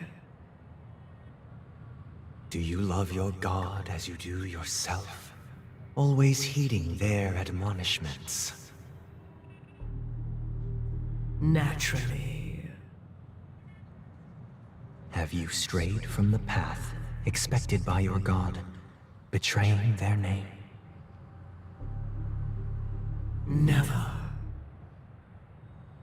Have you ever been inordinate with your asks of your god, coveting more than the foundation of the creation itself? Never. Then, a final question. Do you swear to fulfill all vows, past, present, and future? With the Eon as my witness, if I do not deliver on my words, or if I renege on my vows, may I be cursed in accordance with divine law. They have seen your faith, and have endorsed your faith. With this, it can be evidenced...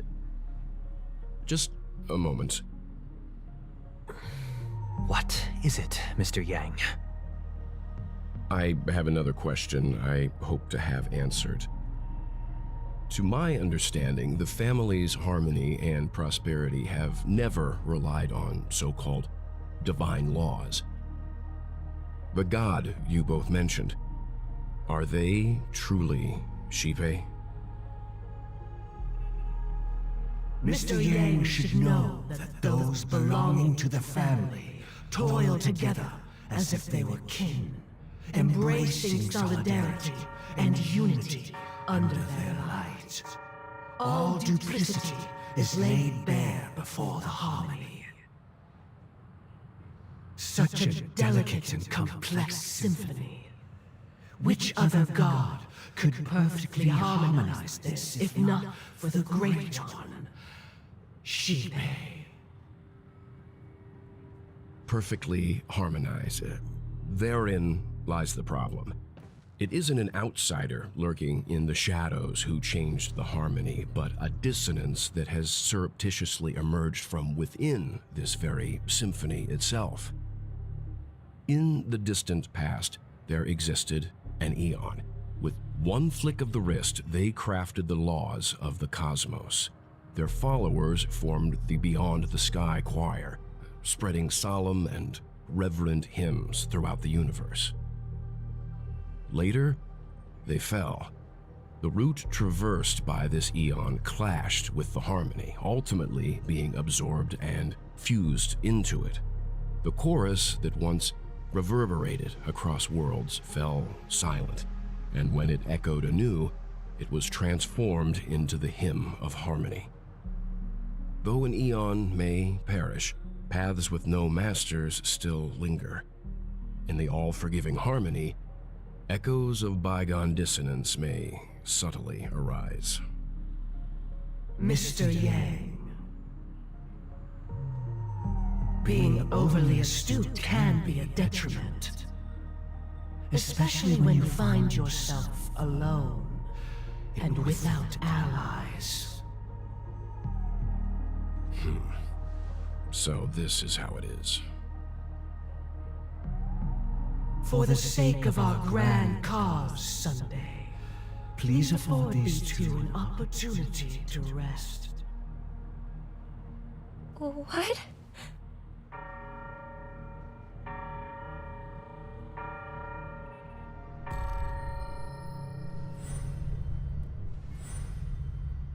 Sorry, Robin. It's just you. I did not wish for you to know this. It's a pity that things have turned out this way. So, this is the true reason I can't sing? The shadow that envelops Penacony is actually... We were never children of the harmony. Our ideal paradise could not have been crafted by Shipe. True bliss can only be guaranteed by the one who transcends the many. Within the foundation of law, humanity establishes civilization, and through harmony, we obtain order.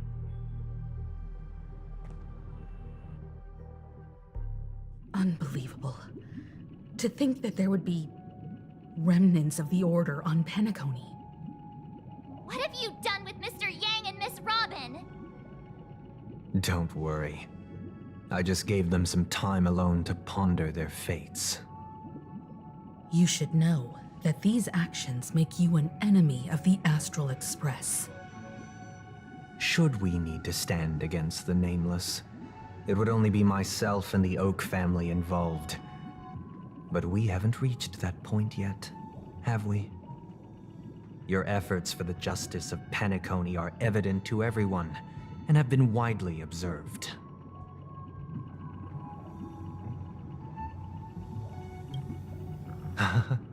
Patience is a virtue. However, I won't hold it against you. On the contrary, I'm here to make my intentions clear. If it is the Order that drove you to imprison Welt and Robin, and you're using them to coerce our compliance, then there'll be no point in entertaining any type of discussion. You're mistaken, Miss Himiko.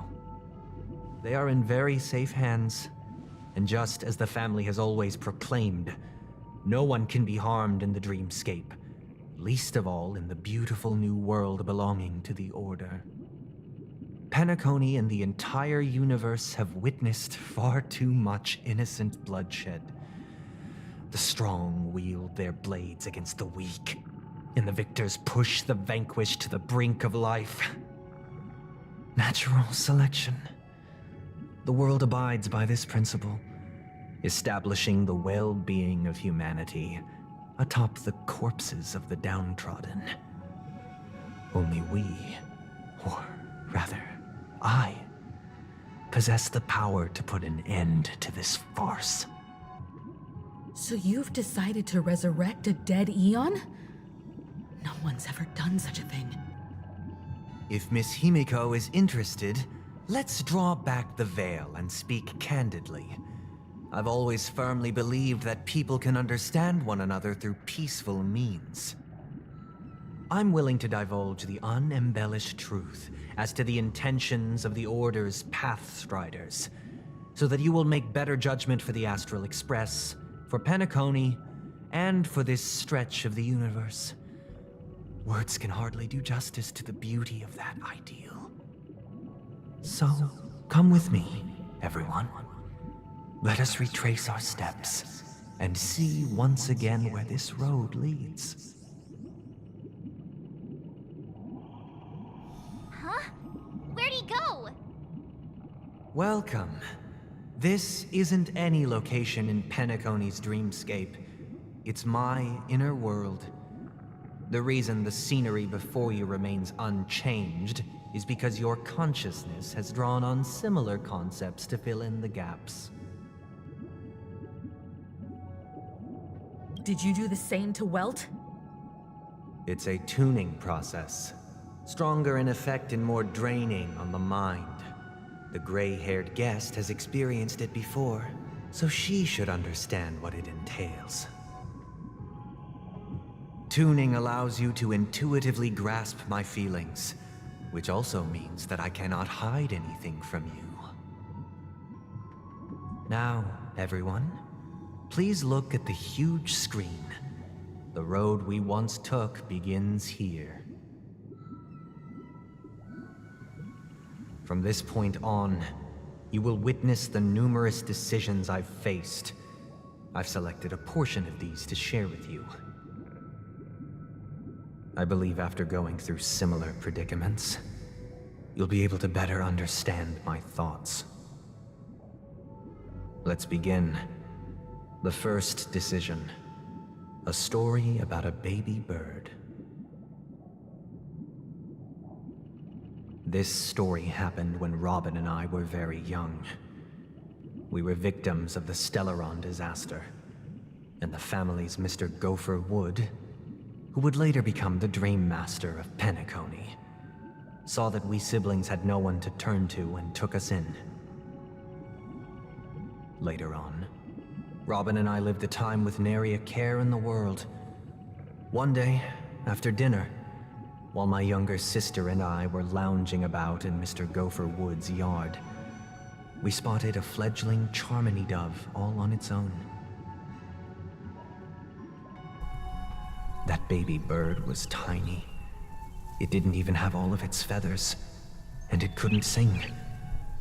When we found it, it was already on its last breath, having fallen into a shrub, probably abandoned by its parents. We decided to build a nest for it right there and then. However, thinking back, that winter was unusually cold, with fierce winds at night in the yard, not to mention the many poisonous bugs and wild beasts in the vicinity. It was clear that if we left the fledgling in the yard, it stood no chance of surviving until spring. So, I suggested we take it inside, place it on the shelf by the window, and asked the adults to fashion a cage for it. We decided that when it regained its strength enough to spread its wings, we would release it back into the wild. The tragic part, something that we'd never considered, was that this bird's fate had already been determined long before this moment. Its destiny was determined by our momentary whim. Now, I pass the power of choice to you all. Faced with this situation, what choice would you make? Stick to the original plan and build a nest with soft net where the Charmony dove fell. Or build a cage for it and feed it, giving it the utmost care from within the warmth of a home. I eagerly await your answer.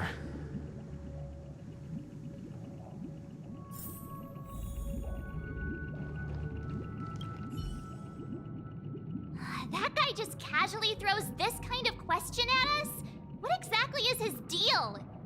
But if it were me, I guess I'd choose to build a cage for the little Charmony dove. After all, leaving it there, it's bound to get hurt by wild animals or something. And that'd just be too sad.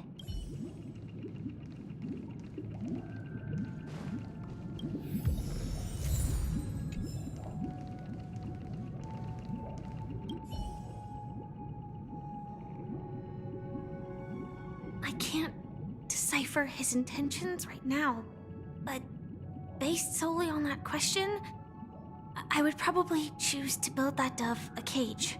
Even if I was gonna release it back into the sky, it'd have to be strong enough to fly first. If I left it where I found it, I fear it'd never get the chance to fly ever again.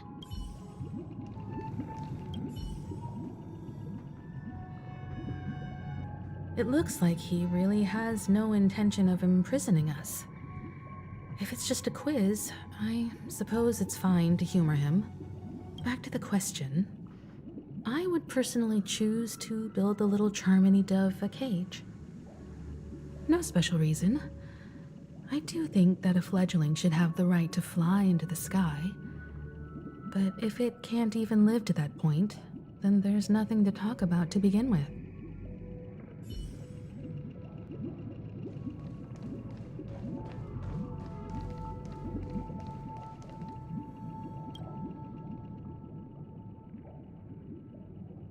I'm happy to see that you made a choice similar to ours.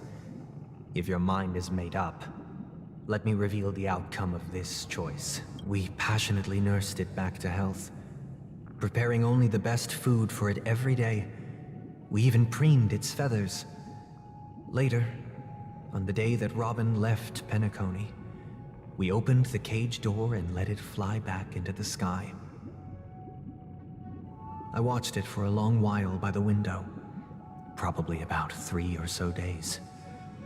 In those 3 long days, the little Charmony dove tried again and again to spread its wings to fly into the sky, but fell to the ground, only to keep trying. Finally, on the 137th attempt, it succeeded. but its attempt did not go perfectly. After flying unsteadily for a while, it fell to the ground, unable to grasp the direction of the air currents. The fall shattered its wings. It writhed helplessly in my embrace. But it was all for naught, finally succumbing to a painful demise. And in that instant, our tender care, our given love and hopes, they all became the inevitable push that sent it to its death. I deeply regret the choices we made. Next, let us head to the second decision. This time, it's the story of a dream chaser.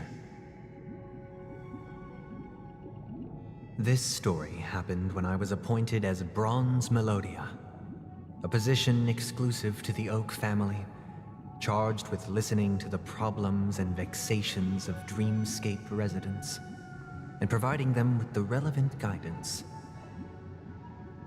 It was during that period that I had the opportunity to hear voices from all corners of the Dreamscape. Joy, sorrow, arrogance, regret. The complex tapestry of human nature that formed the world. And I was fortunate to catch a glimpse of it. He was a dream chaser, and an illegal stowaway. Just like the rest of them, he came to Penacony in search of a better life, except that, to most people, the price he paid, I suppose you could say it was everything. He told me I sold everything I could at home. The house, the land, even his 2 children. He said he could not afford to raise them, and that at least they could eat if they lived as slaves. He had a plan in place. He would buy back his children once he had made his fortune, and enjoy Penacony's beautiful dream with them. Alas, his plan to smuggle himself was somewhat clumsy, and he was sniffed out by those pig-headed hounds. After hearing the Dream Chaser's story, I immediately appealed to the Bloodhound family to cease their pursuit. That way, at least he could live peacefully. But I was still too naive to the ways of the world.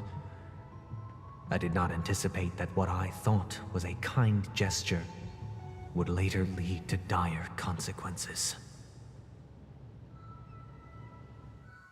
I'll tell you the outcome soon. For now, I'd like you all to make a choice. Will you do as I did, and try to convince the Bloodhound family to stop their pursuit, so that the Dream Chaser may live peacefully and realize his wishes? Or will you remain silent, leaving him to languish while the hounds are hot on his heels, until his inevitable judgment arrives? I look forward to everyone's decisions. Who knows? Perhaps they might even alter the outcome of this tragedy.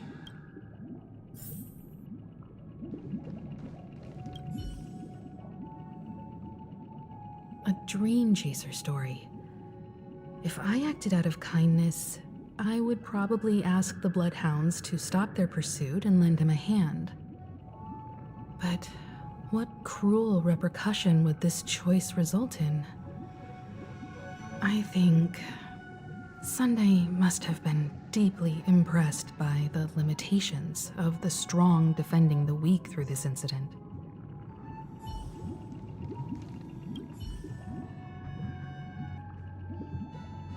This question... Surely it has some connection to the baby bird story. And this connection is precisely the breakthrough Sunday aims to use to persuade us. I'd probably choose to ask the Bloodhounds to cease their pursuit.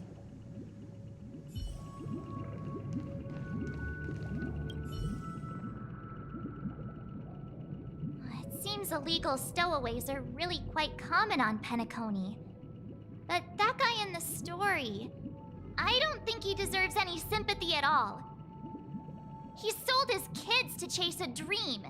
Even if he intended to go back for them, it's still insanely irresponsible. With that thought, there's only one choice. Let the Bloodhound send him back home. This person deserves to be punished.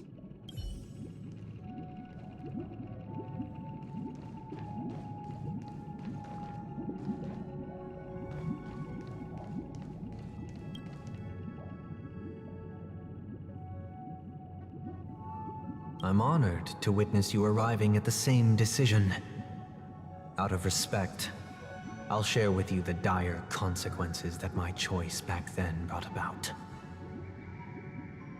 First, the outcome. He attained major success. After avoiding capture, he ran a business for a few years, very quickly making a name for himself, elevating his status. He might not have become a tycoon like old Audie, but he was considered a character of excellent repute. Now then, did he realize the wish he set out to achieve? No. The last time I saw him was in the real world, where the Hounds were going to permanently exile him, and I was the accompanying Bronze Melodia. The mission was simple. Listen to the criminal's repentance. He told me the reason he was in this predicament was because he conspired to usurp the head of the Alfalfa family. When I asked him about his 2 children, he instead responded with a question. What children? In the end, my heart aligned with the harmony, and the good deed I dared to undertake held no value, turning instead into a wrongdoing. It created a lamentable oppressor and countless oppressed individuals. As to your choice, I once again offer my heartfelt apologies. Next comes the third and final decision. And the story this time is my own. This story happened the day I was appointed the Oak family head. At that time, Mr. Gopherwood was the current Dream Master, and as per his wish, we had a private conversation.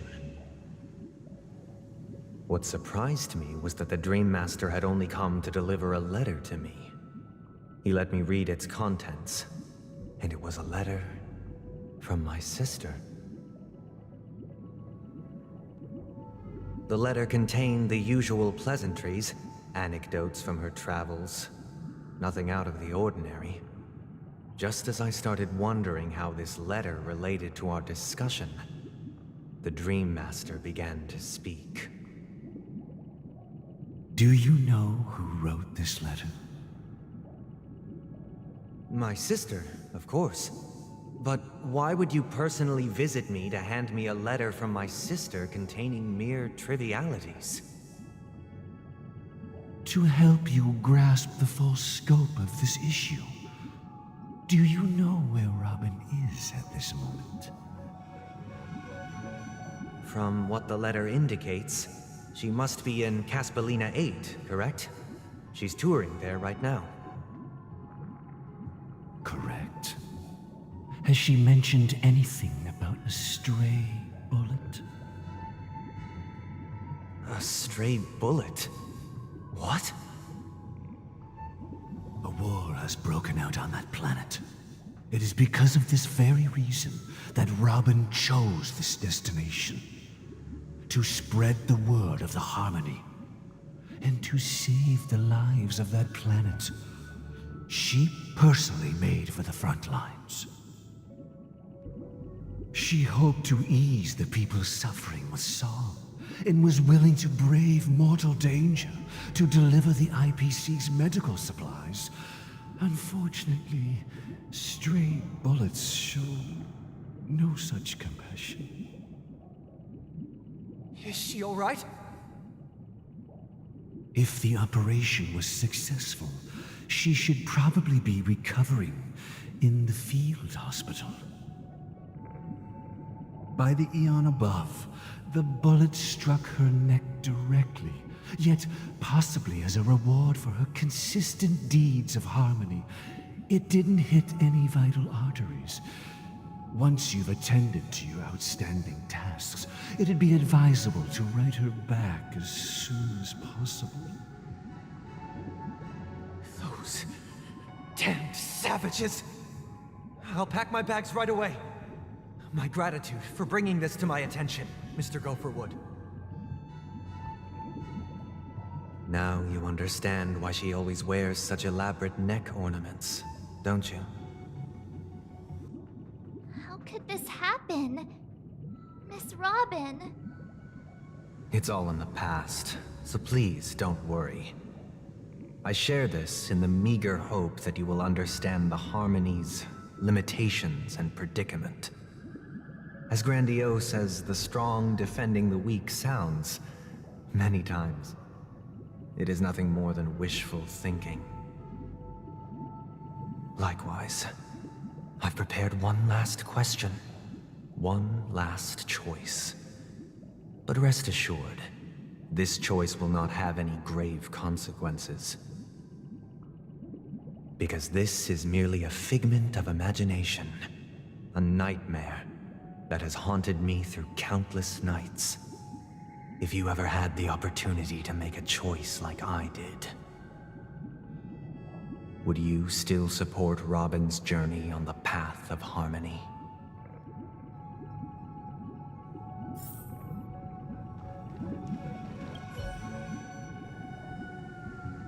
I often feel like I've dreamt of similar scenes on certain nights.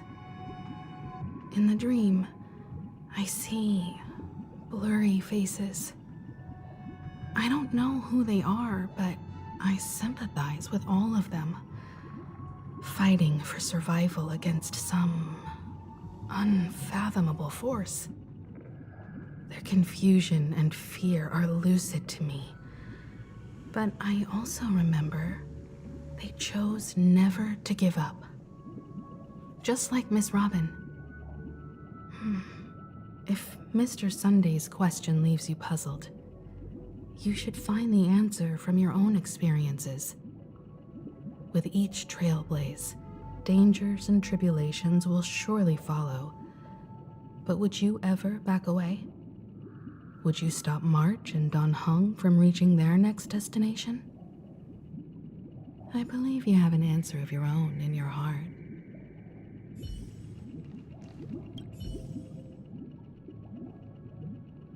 Miss Robin's courage is admirable.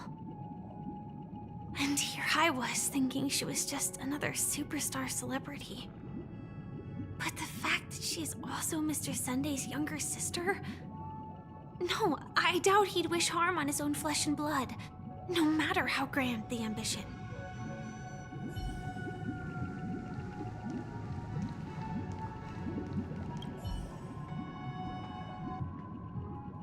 I can't believe that happened to Miss Robin.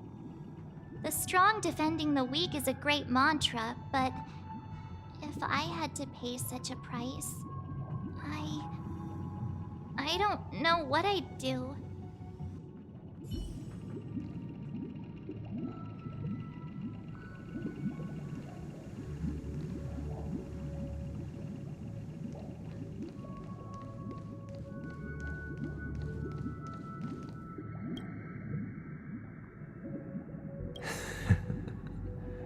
I see. I am now aware of everyone's stances. Raising these questions merely serves to illustrate one point. The plight of Penacony cannot be salvaged by the harmony. The true foundation for a sweet dream paradise can only be established through the order where the strong govern the weak. I know the suffering of being tormented, the turmoil of losing your way, how sorrow and even despair set in when matters don't work out. All of this causes me unending pain, because this is not what happiness is at all. We must teach the weak how to live a happy life. And this life isn't some noble propriety that the upper crust preaches, but in definitive terms, a way of survival that belongs to everyone. So what is your definition of living a happy life? Good question. Human consciousness is fundamentally an illusion, a cage known as self-worth. People lured in by this illusion make mistakes, yet still ask that external influences bear the burden. When one mistake after the next permeates the masses, they become impossible to trace.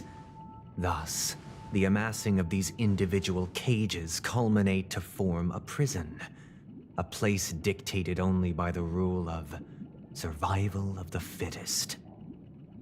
Nature is always accompanied by predation and sacrifice. Its antithesis is known as order.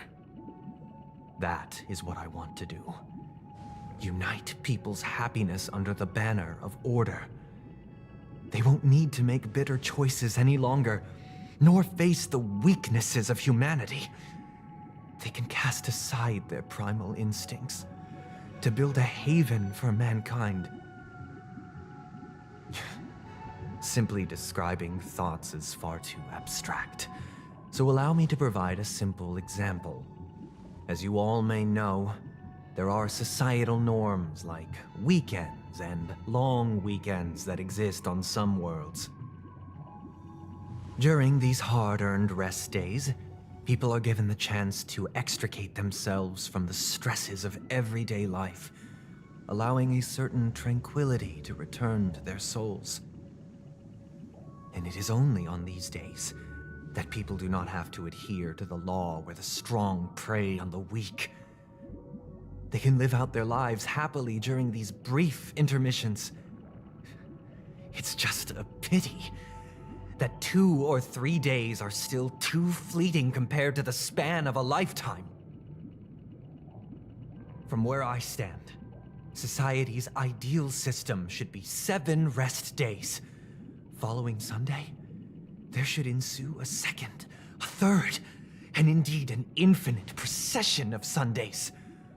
This should be the face of the new world. Idyllic, eternal, peaceful days. And thus, every person can return to their base selves in this utopia. Some gaze in reverence at the stars, pouring their whole beings into calculating the distance between us and the isolated world of Pagana. Meanwhile, some seek refuge in quiet corners, holding one another, unencumbered by the chains of unwelcome obligations. There would be no need to bear the hardships of reality.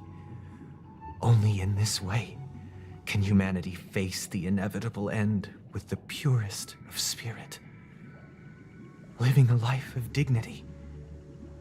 This is what it is to live in bliss. Miss Firefly, you who are stricken with entropy loss syndrome, you of all would surely understand this.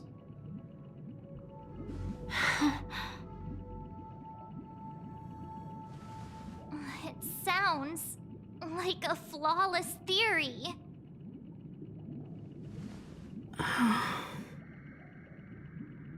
But what is the price to attain all this? The cost is minute, merely a personal and eternal sacrifice. If this paradise is to be maintained for everyone, someone must remain trapped in solitary awakening until the end of the cosmos. Awakening. Which means that this so-called paradise is still a dream. Stepping into this paradise means forsaking reality, correct? It is not forsaking, but transcending. Flesh, blood, sorrow, weakness. If the physical is the root of spiritual suffering, it is only logical that we defeat it.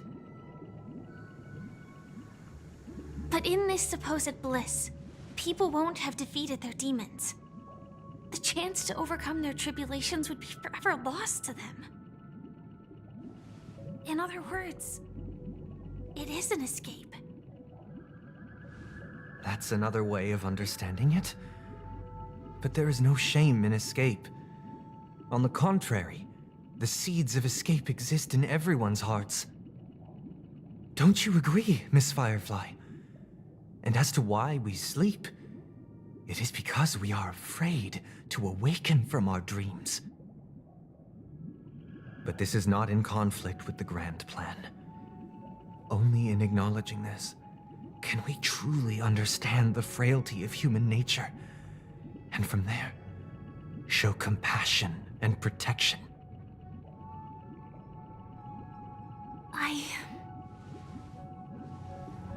I admit that you are a born leader. Your perspective on humanity brims with pessimism. Yet you express compassion for all, even when your heart pities them. But unlike you, I live for the self. From my perspective, individuals making choices for themselves is their birthright. The want to escape may be innate in the weak. But whether they are weak or not, it is not up to another to decide. Perhaps in your mind, you also view me as weak?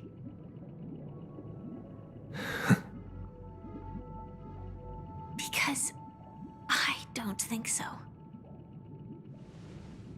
Since Miss Firefly has said her piece, the Astral Express will also naturally give you our answer.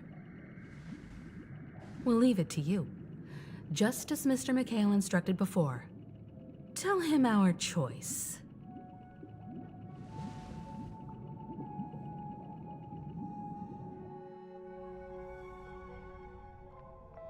What is this place? Does this place ring any bells, Misha? I don't know, but I feel a sense of déjà vu. What is this place? It's the realm within a dream bubble. This was left to the Astral Express by a nameless, but weirdly, when we entered it, it was completely empty. Dr. Edward from the Dreamscape sales store told me that dreams are formed from memories, and a dream bubble can't take shape if its core is empty. So I thought you might be able to help us in unraveling this mystery, Misha. As a hotel doorman, you know Penacony best among us. I don't know much about dream bubbles, but if you want to figure out what this mansion is, I'll do my best. I'm counting on you then. Himeko, I still don't get it. Why were you so sure that Misha had a connection with this dream bubble? I wasn't sure. It was just a hunch. But since Misha feels familiar with this place, my hunch might be correct.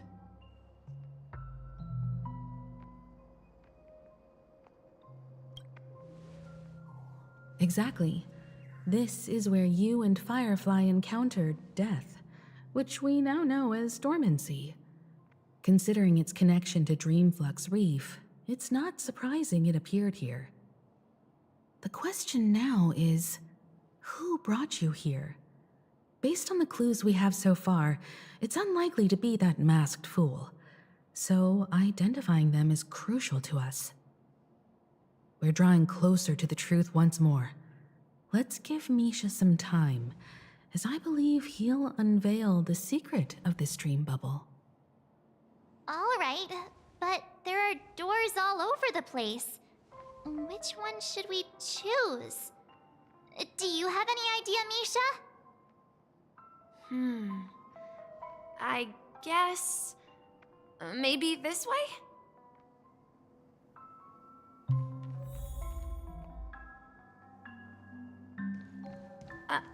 I'm not entirely sure, but let's give it a try. Wait, you managed to choose the right door on your... Weird. This place is quite different from the hotel. But I feel like I've been here before, and even lived here for a while. If I remember correctly, there should be a fireplace down that hallway. Clocky and I used to sit by the fire, listening to the crackling of firewood. And the room on the other side was the toy room. I loved spreading out all the toys from the box on the floor and making up stories for each of them. Hold on. This doesn't make sense. Didn't I grow up in Dreamflux Reef? So, what is this place? This could be a case of amnesia. Don't worry, Misha. It's common for everyone to forget certain aspects of the past. Those memories haven't vanished. They're just lying in the depths of your mind. We can surely get them back. Since this place seems familiar to you, why don't we explore a few more rooms and see if you can recall anything more? Yeah, then let's check out the rooms I just mentioned.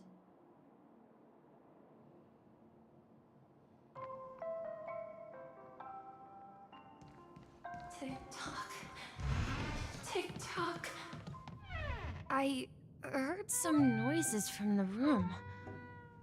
Origami Bird? That's a friend of mine. You and Origami Bird are friends? Yeah. It's a member of the Compass crew, just like Clocky and Miss Mirror. And there's more than just one Origami Bird. They are a big family with lots of brothers and sisters who look the same. They follow Miss Mirror's orders and handle all sorts of jobs on the ship.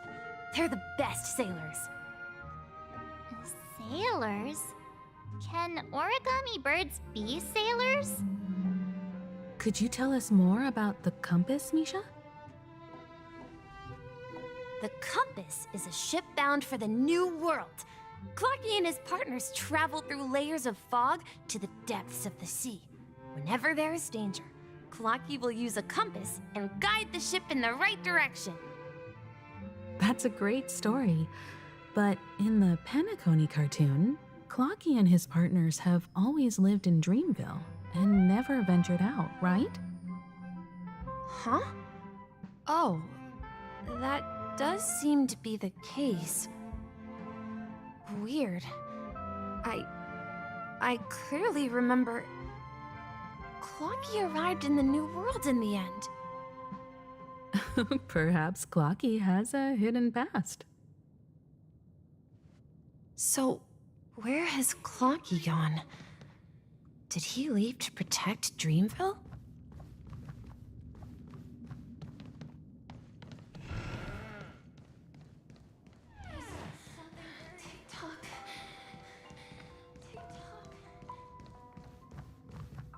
Mikhail, that's the name. Now we all know him as the Watchmaker. So, who is he talking to? Do you know anything about it, Misha? I'm sorry. I don't know much about the Watchmaker. But, Mikhail... Anything special about that name? Mikhail is Grandpa's name. Grandpa? Do you mean you're the Watchmaker's grandson? But we haven't heard anything about the Watchmaker having descendants. And the name Mikhail is not rare. Perhaps it's merely a coincidence. Could you tell us more about your grandpa, Mikhail? Yeah, sure.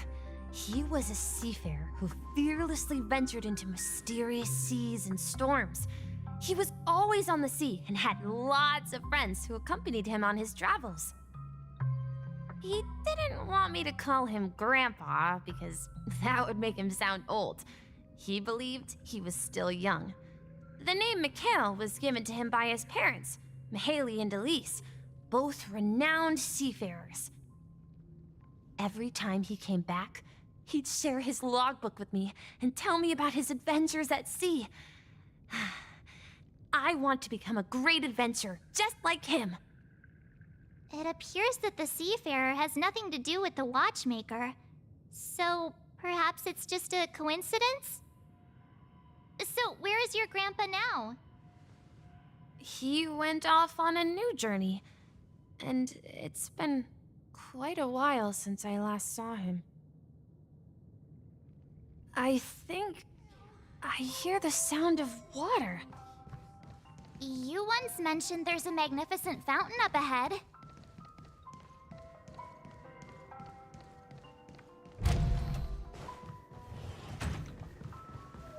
Look, there it is! The water resembles a precious jewel, embedded in the dreams of all seafarers. Every time I gaze at the shimmering lights beneath the waves, it feels as though I'm back in this place, standing by your side. Have you recalled anything, Misha? Yeah, I saw these sentences in Grandpa's logbook. He used to say that despite the perils of the sea, whenever he stood on the deck in the afternoon, overlooking the sparkling waves, he would think of this fountain in front of his house. He often said that those moments felt like returning to his family's side, and the difficulties at sea didn't seem quite as challenging. You know, I quite understand such sentiments.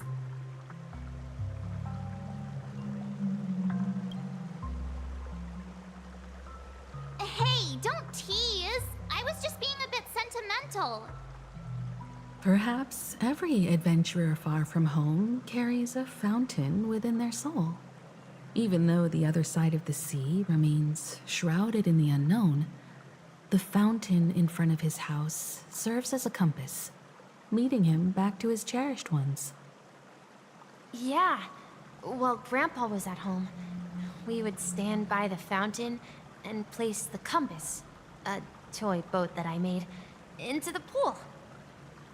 Back then, I would ask him when I could go on adventures like him, and he would always laugh and say I was still too young. It seems this Mikhail is truly a seafarer and has nothing to do with the watchmaker. Yeah, based on Misha's recollections, the scenes in the dream bubble appear to be his childhood memories. But this raises more questions.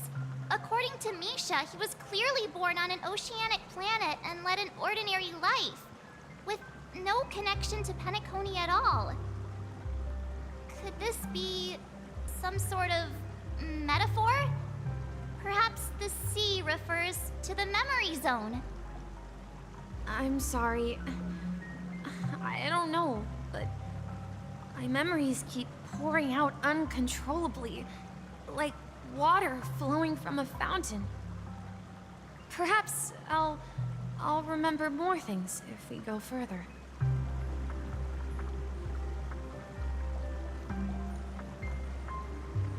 I wish to share your burden. We're going to the opposite side, right?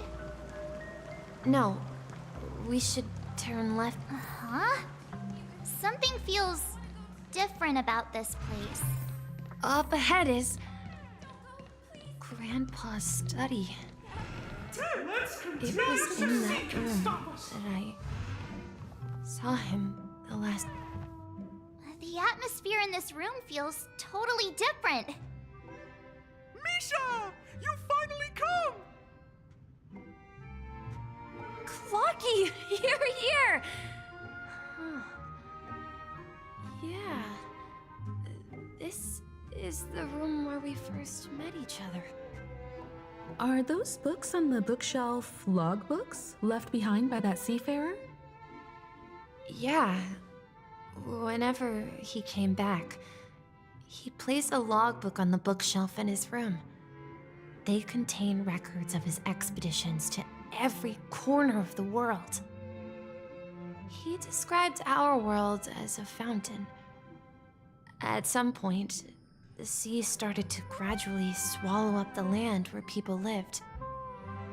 To ensure that everyone had land to settle on, he had to continue exploring the sea and search for the source of the rising seawater.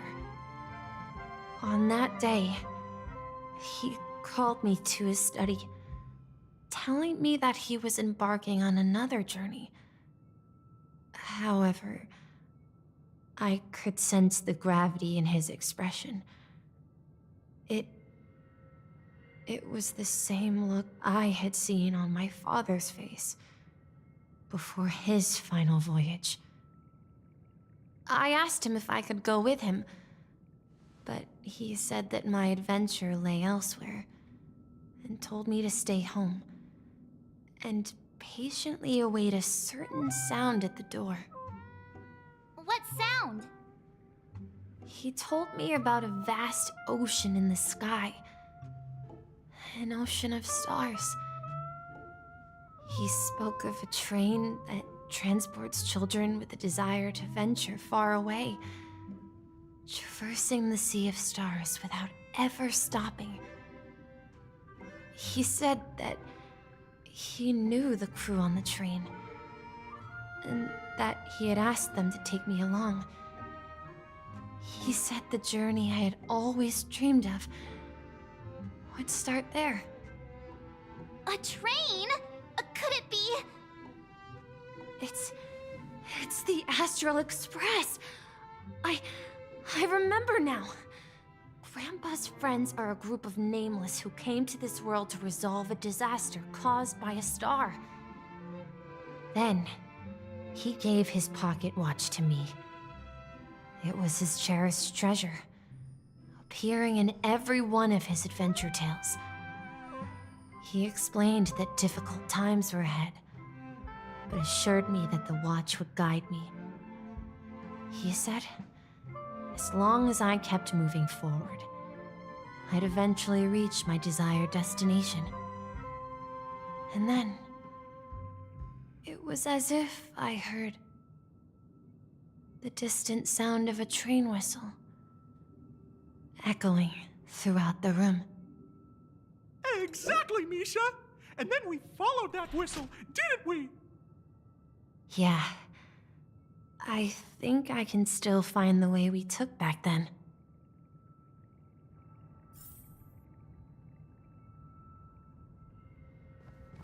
This is the dream jigsaw, right? So we're supposed to find the exit. But where can we find the last piece? Do you remember? You said you obtained a mysterious shard when you stumbled into this place. Hey, the shape seems to match. So this shard is also connected to Misha? Looks like we're just one step from revealing the truth.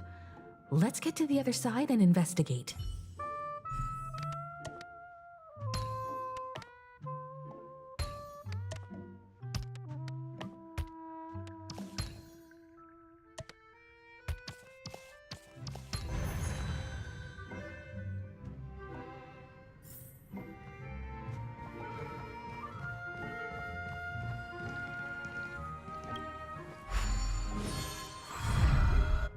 This is it.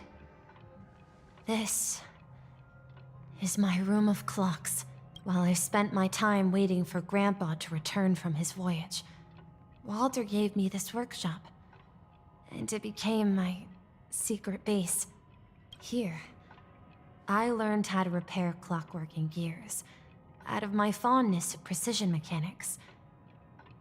In my dreams, I was the captain of the compass. I was born and raised here. So, this building in the dream bubble? Yes, but not exactly. To be more this dream bubble itself is my home. Looks like you've remembered every— Wait. Why does it feel like everyone else knows something I don't? Marge, Do you remember when she mentioned a clocky that only she could see? Yeah, the little guy here, right?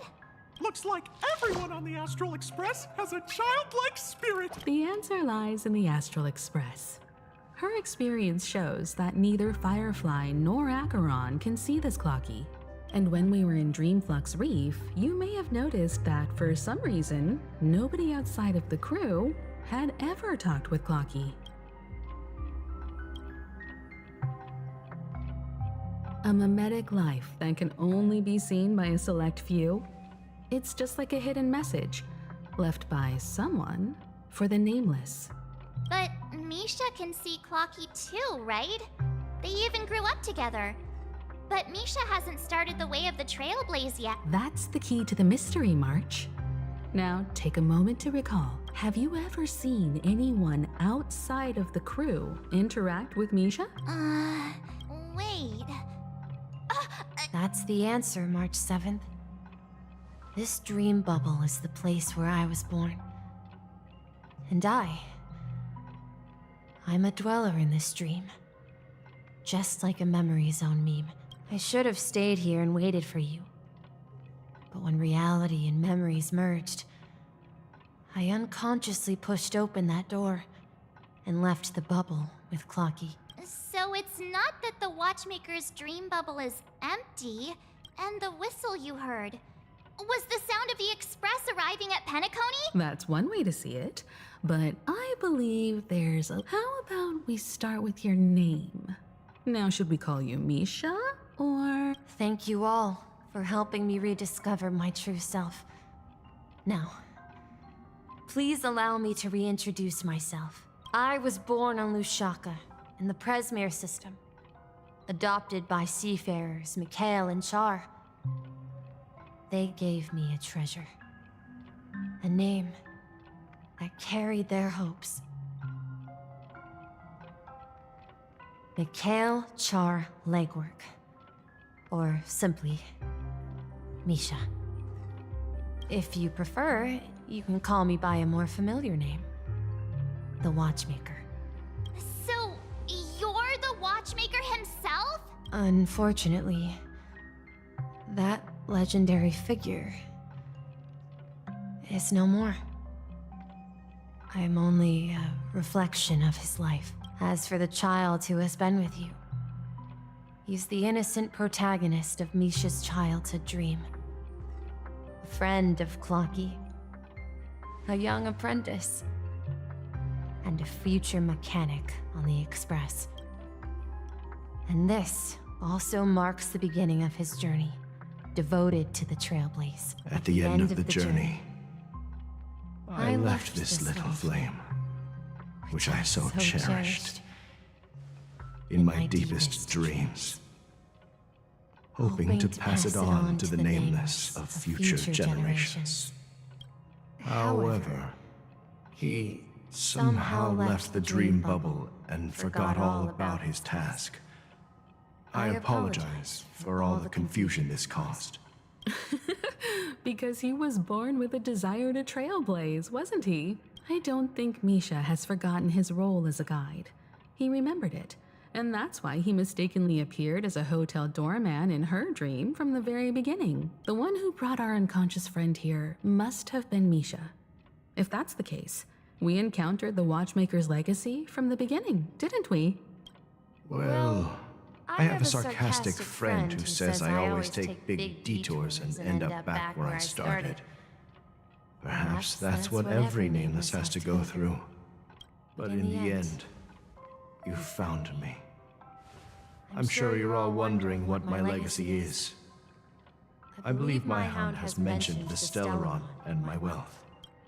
If I may apologize, the Stellaron part is real. As for my wealth, however, it's nothing more than a baseless rumor. I left my homeland as a child and embarked on the journey of Trailblaze. I traveled to various planets until finally reaching. I've been moving forward all my life, doing what I could to overcome the obstacles in my path. But ultimately, my journey reached its end, and I left behind no possessions worth entrusting. So, if you ask what's left within this worn-out train engine that can be called a legacy, I suppose it's the things that are still burning in the engine's furnace. Now that you're well aware of the current situation of Penacony, I certainly hope that you'll help me get this world back on track. But I'll leave that decision to you. For the path of Trailblaze is never paved by others. All I have for you is a story and 2 gifts. I want to give you my pocket watch. It has accompanied me throughout my long journey, guiding that naive child forward, and has been blessed with the presence of so many great people up to this day. And my hat, too. The one who navigated for me placed it on my head and planted a fanciful thought in my mind.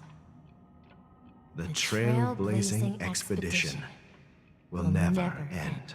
Now, it's time for you to make your choice. Once you've made up your mind, open that door. I'll be waiting for you at the end of this corridor of time. All right, everyone. Let's make a decision. Although I don't think anyone will have any objections. Of course. We've come this far. Surely there's no other option than moving forward. In that case, it's unanimous. Then let's proceed together to the end of this stream and tell Mikhail our decision.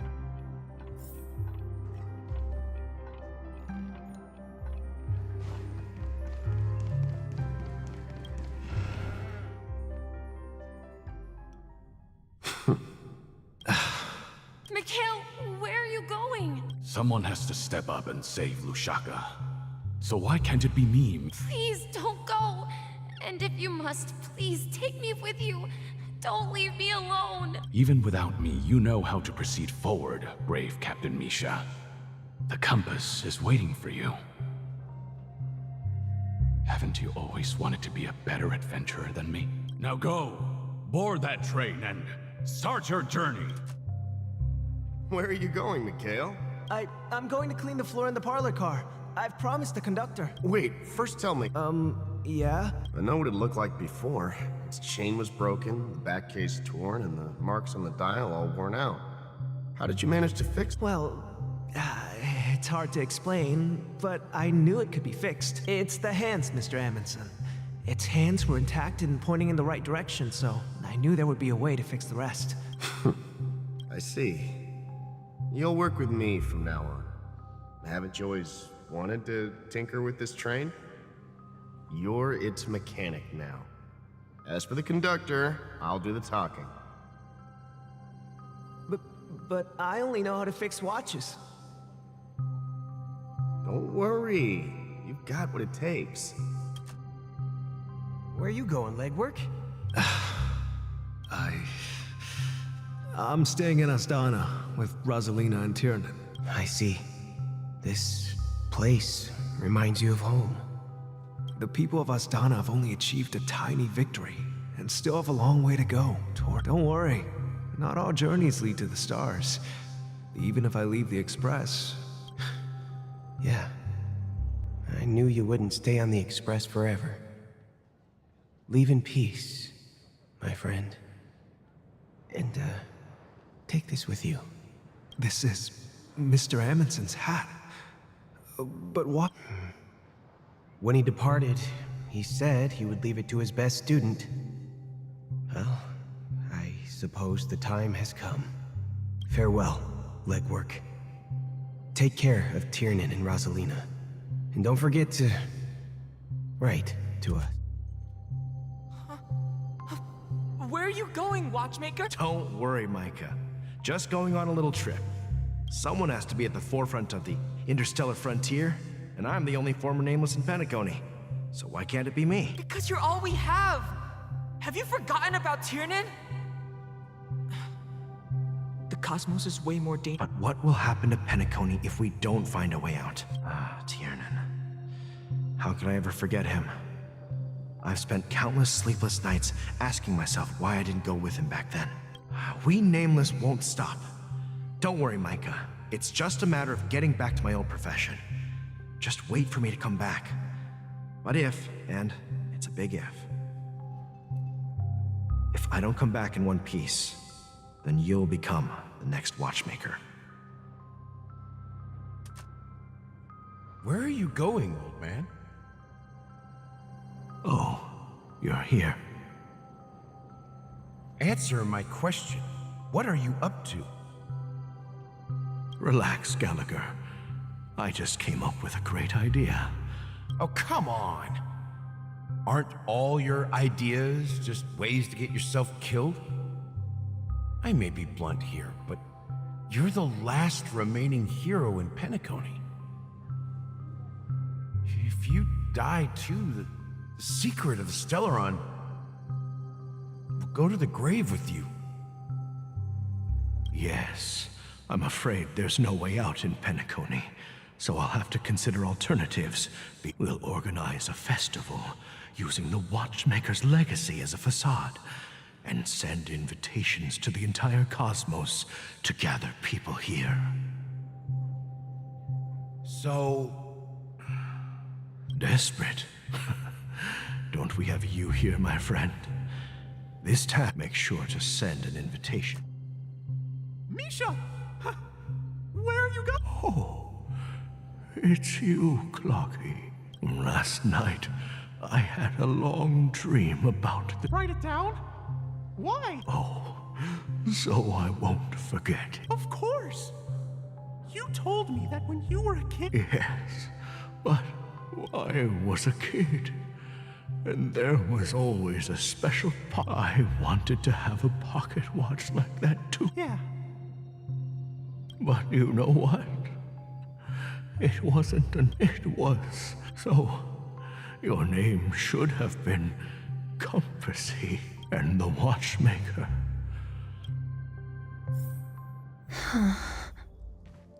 We've arrived at Dreamflux Reef. So, where to next? You know, Clocky, I don't think I'll be going anywhere else.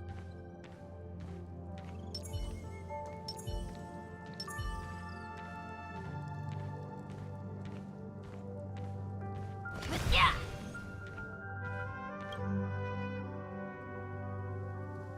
I've traveled far enough, and it's time for a little break. Oh. So, we'll set out again. When you're rested? No, I'll stay here. And then, this is where it ends. This is... where it ends? What do you mean, Misha? You told me that the trailblazing expedition would never end. Yeah, that's what I said. So now, it's up to you to decide your next... My next destination? What's that, Misha? You're acting weird today. If you're No, I'm not feeling down. As for clockwork, yeah, it resolves all problems in this dream.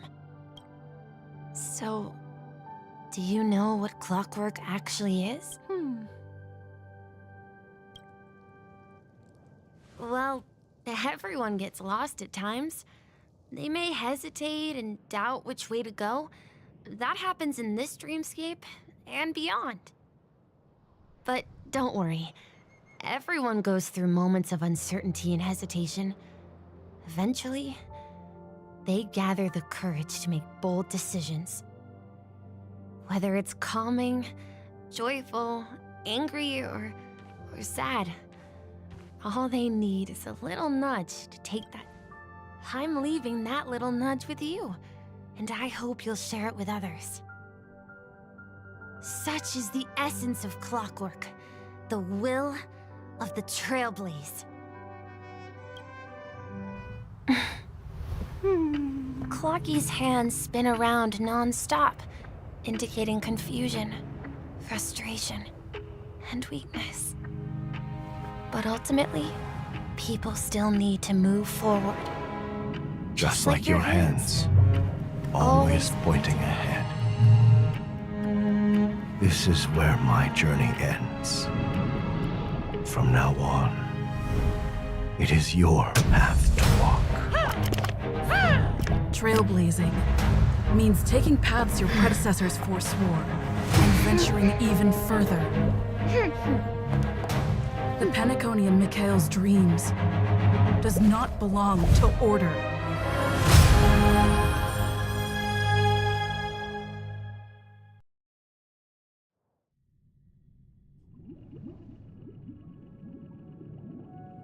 I can't believe that Eon would cast a glance at Penacony at a time like this. Is it because of the resonance from the legacy of the Trailblaze?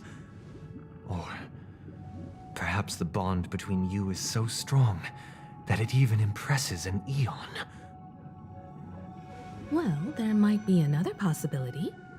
Perhaps they want to witness, on behalf of the fallen Eons, who will hold the future of Penacony.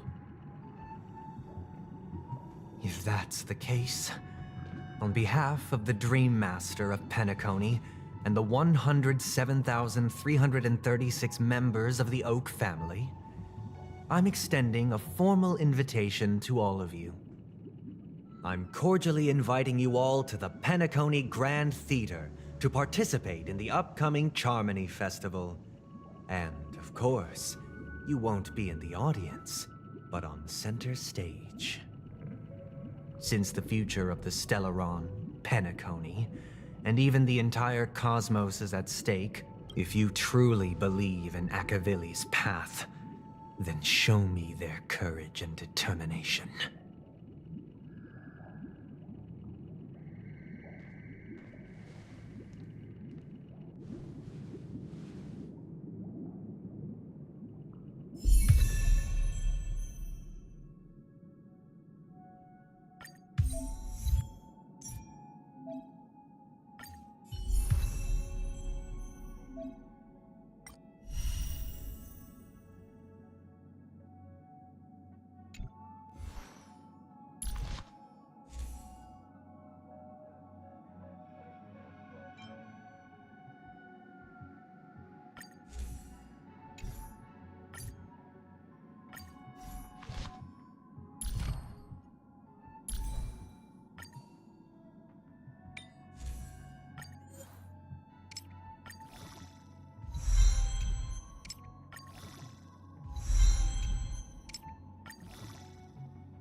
Before our paths diverge, savor the shared journey.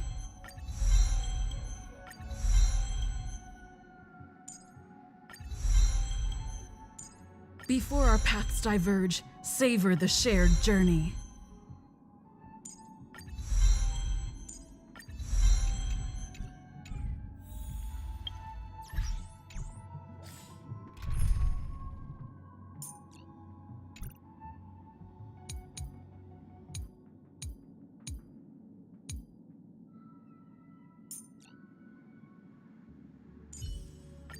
I'm on it, well...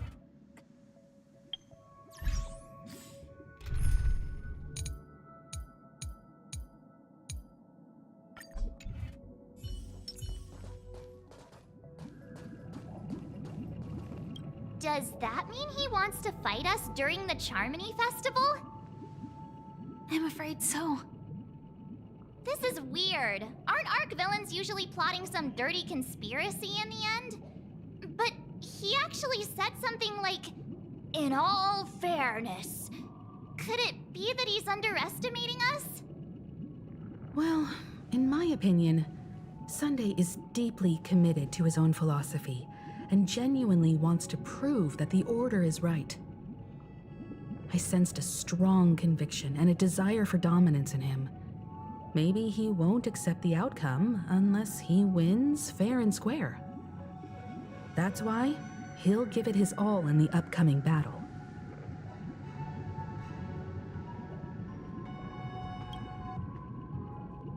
Yeah, you're right. We've even dealt with a Lord Ravager of the Destruction, so a follower of the Order won't be a big deal. Anyway, we can't leave the Stellaron unchecked. This is about trailblazing a bright future for Penacony and fulfilling Mikhail's and his predecessors' long-cherished wishes. Now that we've taken up the mantle, we can't afford to fail them. However, the same applies to the Order. A desire to dream. To slumber and escape reality. All those hidden emotions have given birth to the sweet dream of the Order. They've harnessed the will of an entire planet to create an Eon. This confrontation is far more complicated than a simple power struggle. To secure Penacony's future, fighting on the stage alone is not enough. What do you mean? Are you not coming with us? I believe Firefly is trying to say that she's heading off to another battle. Mm-hmm. Before I left, the Destiny Slave told me that this journey would bring unforgettable rewards. Even though the script he gave me only had a few lines, I couldn't ignore them. Because one of the lines said, "I'll experience death 3 times in the land of the dreams." 3 times? This can't be serious, right? The first time was a painful death when I was stabbed by the Blade of Dormancy, which led to all subsequent events. The script will always come true, but in a way that will only be revealed when that page is turned. So now I've understood the meaning of my second death. And I am prepared to face it. If all goes well, my efforts will provide crucial support for you. Only by achieving victory in this battle can we secure a future for Penacony. And only then, my third and final death won't come true in the most terrible form. The most terrible form? Does that mean... The true death. Where everyone in Penacony loses themselves completely in the eternal sweet dream of the Order. We must do everything we can to prevent that. Have you made up your mind, Firefly? Yes. Otherwise, I wouldn't be here. Thank you again for your assistance for the Astral Express. May we meet again, in reality. Yeah. Farewell, everyone. May your trailblazing expedition never end.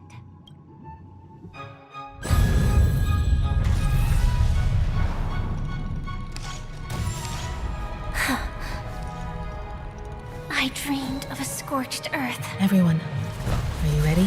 A new shoot sprouted from the earth. It bloomed in the morning sun and whispered to me. Like fireflies to a flame, life begets death. May we meet again in reality.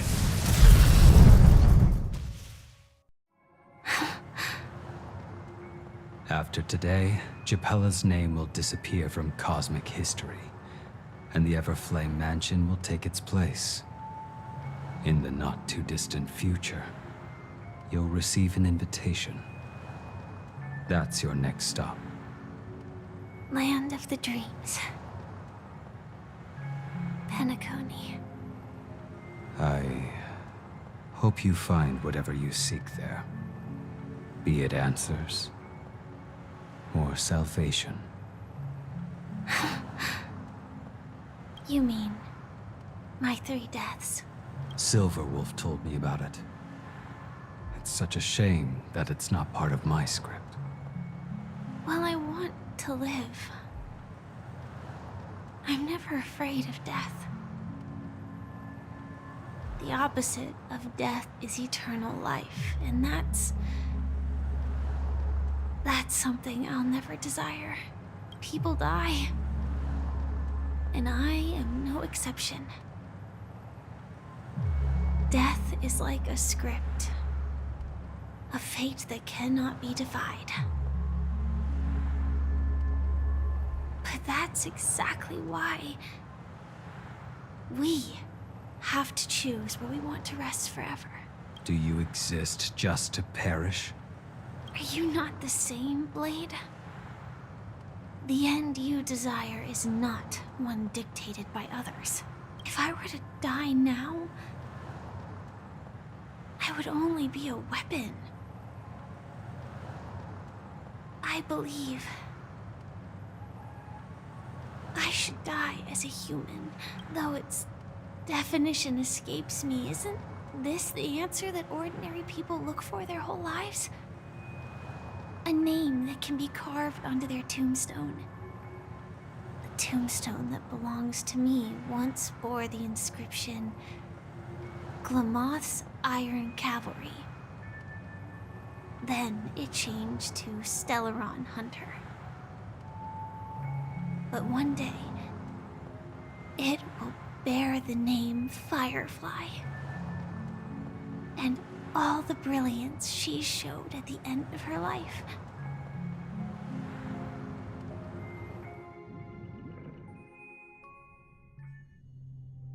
That's quite unexpected, old man. Who would have thought your crazy plan would actually work? Do all you nameless fools just act on a whim? I can sense that this false sweet dream is coming to an end. The Nameless may be young, but they had the ability to achieve this goal. Just like you did in your time. It's a shame you won't be able to see it firsthand. Maybe I won't either. Once something fictional is seen through, it ceases to exist. Yeah, not just those Nameless. Even Mr. Wings is just like you. Stubborn, won't listen or give up. No matter what? Well, fate is unpredictable, I guess.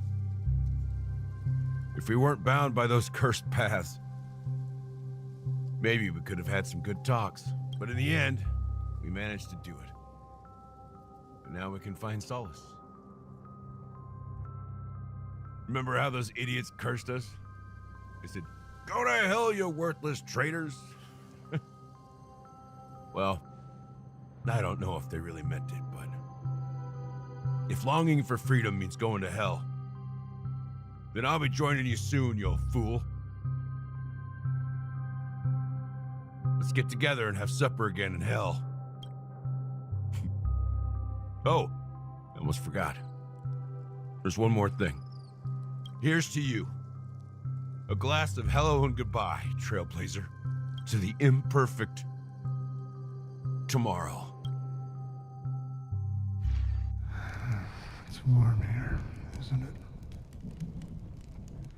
You're lucky to have found shelter from the rain. Let alone fresh berries in this desolate place. I was just following the scent of life. It's particularly strong in a place like this. It's a shame these berries don't have much flavor. Seriously? In case you didn't know, this fruit is pretty juicy. The only downside is that when you chew it, it becomes extremely spicy. Have you lost your sense of taste?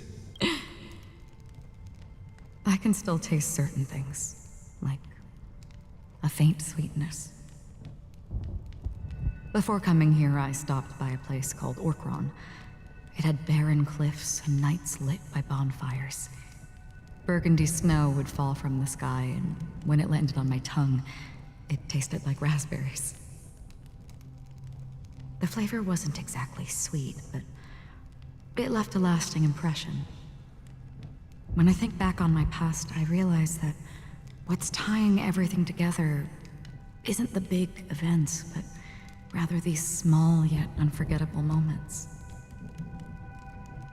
Don't worry about it. Losing oneself is a reality that every self-annihilator must face. At least I haven't completely lost my senses and memories yet.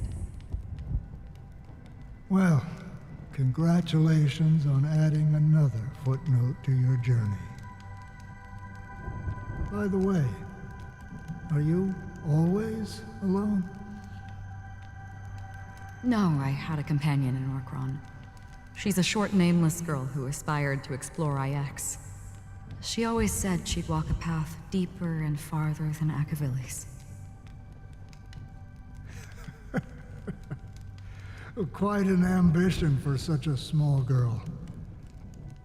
So, what happened? She became stagnant water. Well, my condolences. Condolences. I don't need them. The girl left with a smile. She never regretted her choice and most definitely wanted me to say goodbye with a smile. So, that's what I did. That's proof that you're grieving for her. Or perhaps I'm just afraid. Afraid? I rarely sense that emotion from you. What do you fear? I'm afraid I'll forget the 30 days I spent with her, just like all the other days in my life. Most of them have already washed away with the rain, disappearing into an unseen realm. I fear that those vivid red memories will fade away too. There isn't much color left, and besides this faint, warm red, there's almost nothing. Hard to imagine. A ranger accustomed to bloodshed, destruction, and chaos finding warmth in the red color. Because I have experienced this warmth many times. Long ago, I promised someone that I'd bring it to more people. And that for every remaining moment of my life, I'd strive for a better ending for all. As long as this red color still lingers, I have a chance to fulfill that promise. It represents a burning fire, a blooming flower, the berries in this cave, and life itself, fleeting yet still dazzling. In the end, it will lead me beyond the horizon of existence. And on the other side I will cut off Nihility. The one blessed by the sleeping and shapeless is considering how to kill them. That's truly pure nihility. But you're right about one thing. After spending so much time near this stagnant water, only when I look at this vibrant red fire do I realize that I'm still alive. When will this rain ever stop? Perhaps when the sorrows of the departed have finally quieted down, the sky will clear up.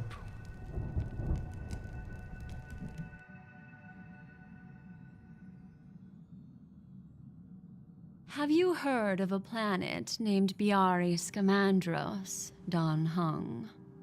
It's one of the Paradise Kingdoms under the influence of the Harmony.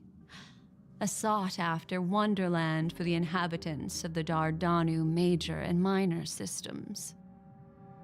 Half an Amber Era ago, the family held an unprecedented festival there. And after that, everyone on the planet became part of the family. Do you think the same thing will happen on Penacony?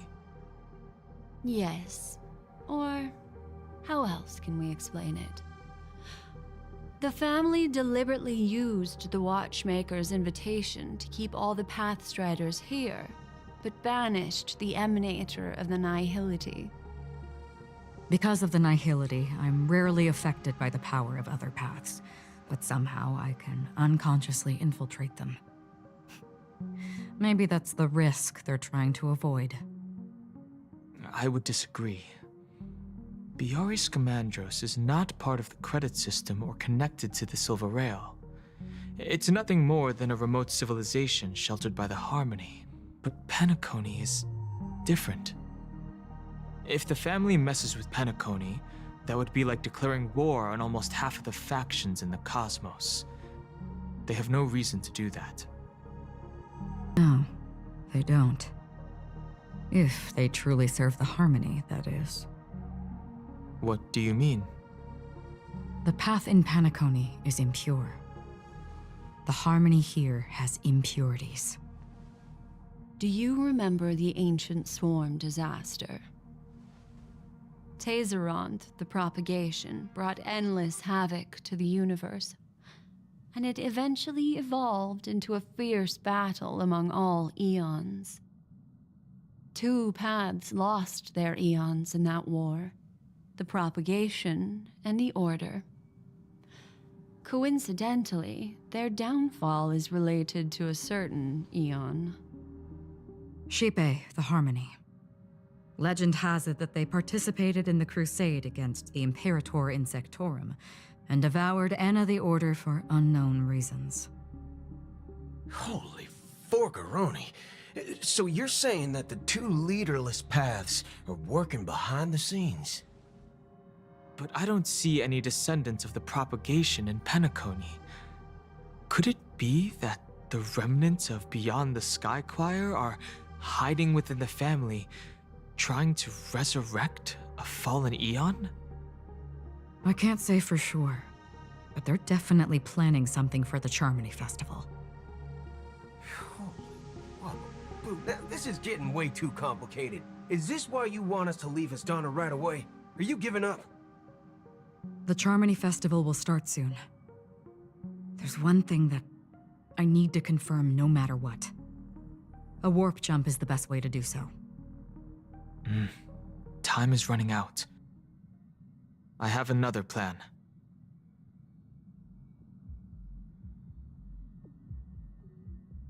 Hold on. Are you thinking of using the Jade Abacus of Allying Oath? Exactly. The assistance from the Lawful Cloud Knights would be enough. Think it over carefully. You can only use that once in your lifetime. I have considered it thoroughly. My companions are... they're also once-in-a-lifetime treasures.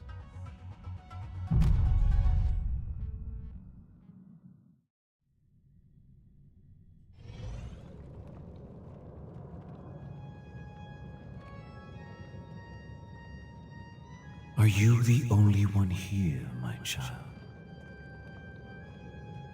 The Nameless is quite the diplomat. Our secrets have spread like wildfire within the family. And IPC starships are gathering towards Astana. This is a crucial moment for us. So, where is the Chosen One who harmonizes the varied sounds?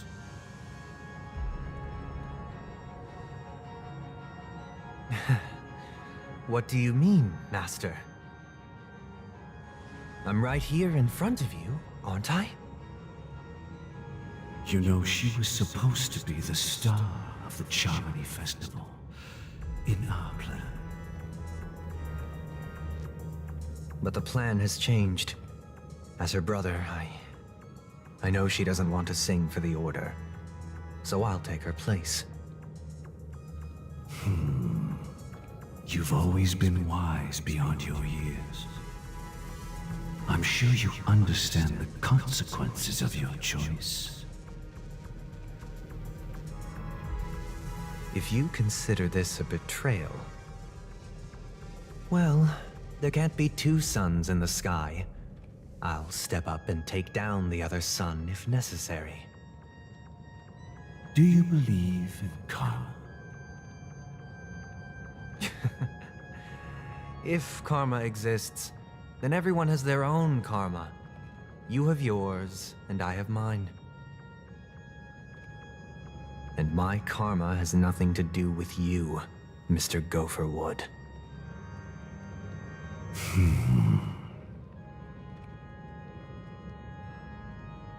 All right.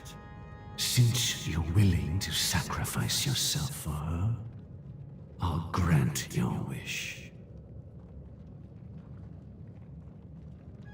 Well, the compromise came sooner than expected.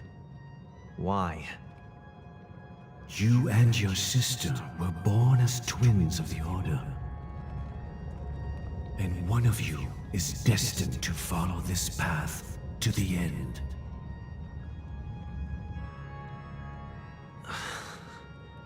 Is this part of your plan? Of course. You're still as clever as you were when you were a child. The opening is near. Go, my child. Seize the power of the harmony and reveal your karma. I have one final question, Master. Why did you choose to bring the Order to Penacony? Wouldn't it have been better to choose a desperate world instead of a city filled with hope and dreams? Why? It's for justice, my child. If we lose justice in our hearts, we'll make the same mistake as the Harmony did. So, it's not you who manipulates the dreamscape with the Stellaron, but... Well, that's where our conversation ends. Go ahead. The 107,336 souls of the Oak family have dreamed of this moment too many times.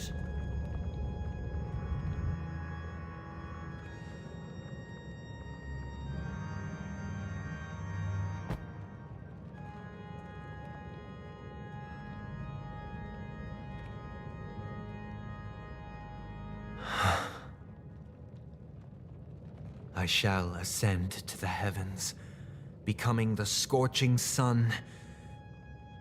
Bathed in my light, My people shall flourish, while all evil shall be eradicated.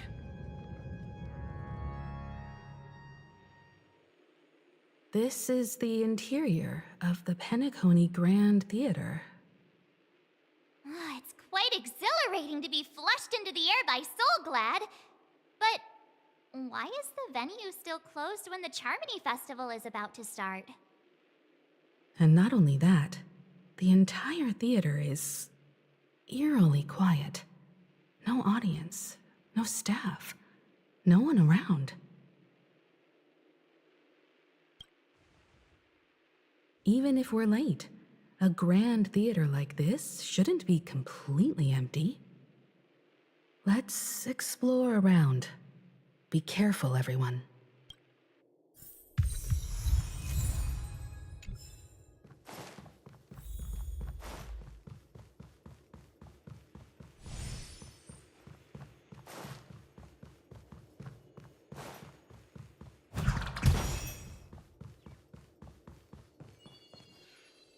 Gosh, the atmosphere here is so creepy and unsettling.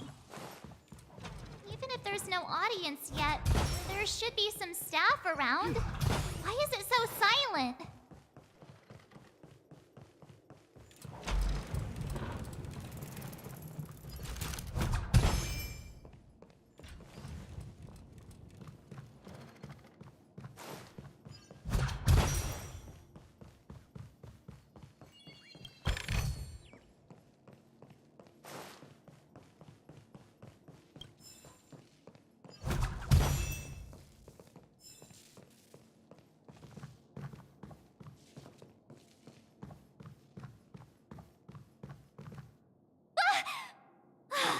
Yikes! They scared the life out of me!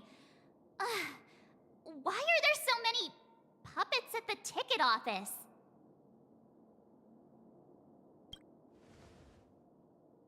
What?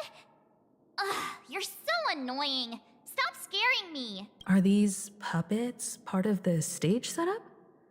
Even so, it's so eerie that the entire front hall is empty.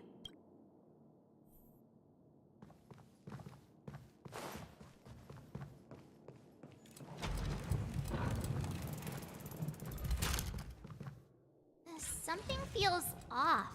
We're in the right place, right? There's no other grand theater in the dreamscape. So Sunday's messing with us? He said we'd have a final showdown on the stage, but why is there no one here? My apologies for the delay, March 7th. You scared me. Where are you now? I'm waiting for you behind the curtain. Following the Asdana tradition, I invite you to enjoy a stage play in 3 acts before the festival begins. History is a mirror reflecting the universe's true essence. Let's use this opportunity to delve into the rich history of Penacony and the eons within it. Naturally, the future takes shape. Let us commence with the dawning of the world. After the Dusk Wars, darkness veiled the sky, and chaos consumed the earth. Enna the Order emerged, destined to restore all existence. That marked the first day. They gathered nebulae and forged them into picks, thus creating a grand lyre with black and white keys. Strike the white keys, and the sun rose. Strike the black keys, and the moon rose. And so, the cycle of day and night arose. That marked the second day.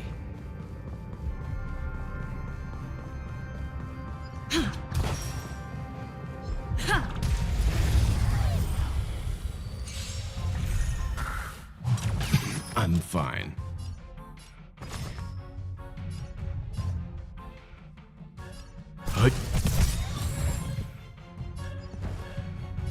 Let's improvise.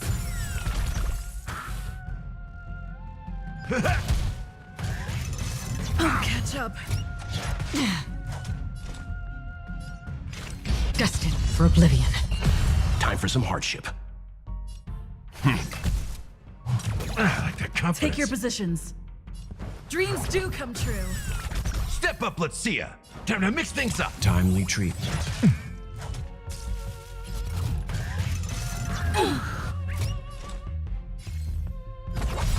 Time for some hardship. I weep for the departed. It too shall fall.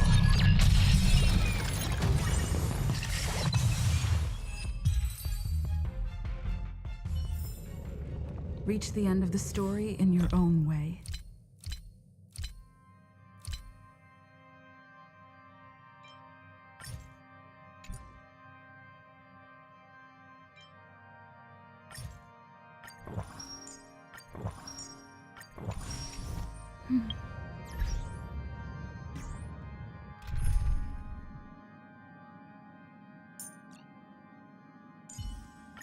It's you again. The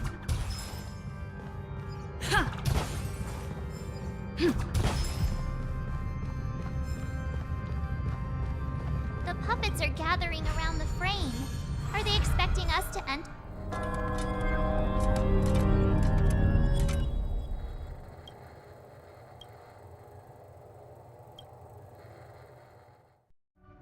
Where are we now?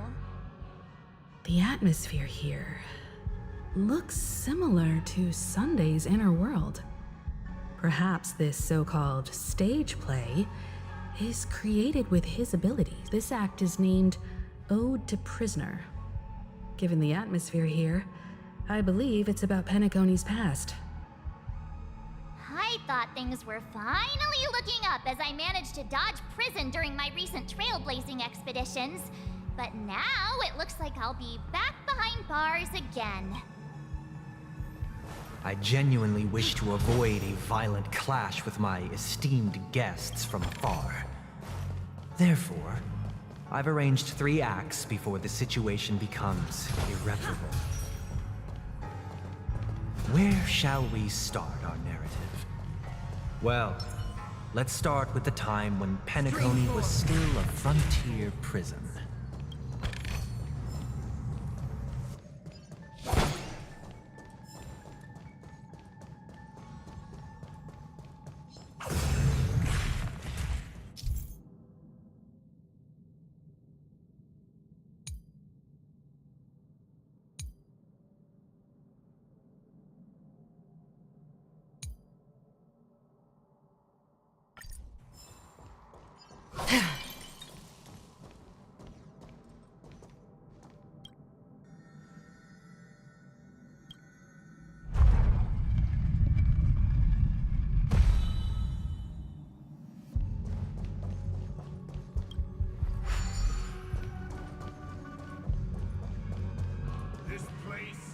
In 2147 AE, a prisoner named Hanunu ignited a struggle for liberty and emerged triumphant.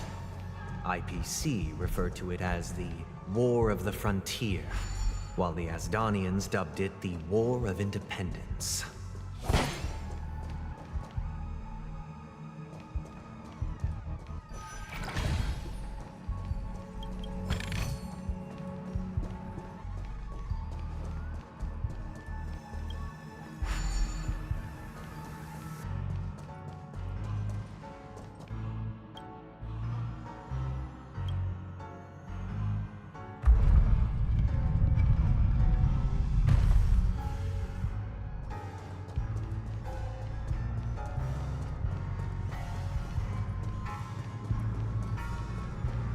We've shattered the cages and expelled It's true the that gods. Hanunu was a legendary hero, but it must be acknowledged that while he bestowed freedom upon the prisoners, he didn't grant them true Staying liberation. here, honorable travelers. However, The 3 nameless stayed on the planet, endeavoring to spread the tenets of Trailblaze throughout the frontier prison. Alas, their efforts proved futile.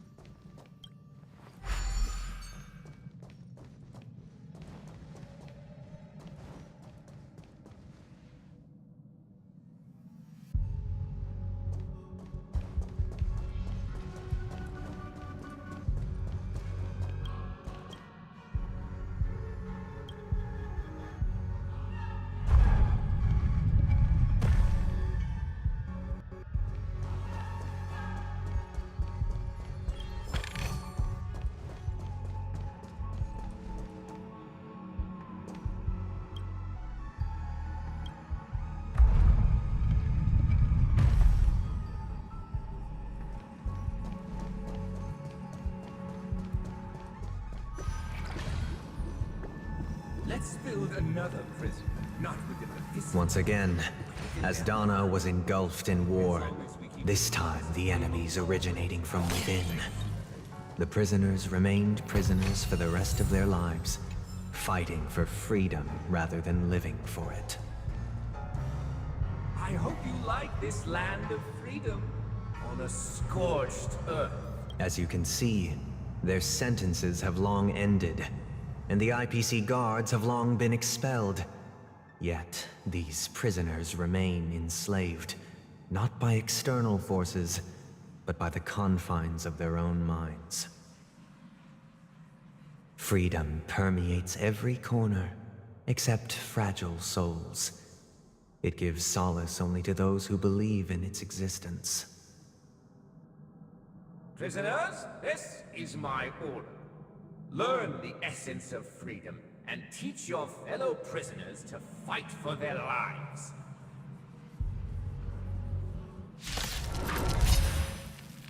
Hey! Why do we have to fight while enjoying the show?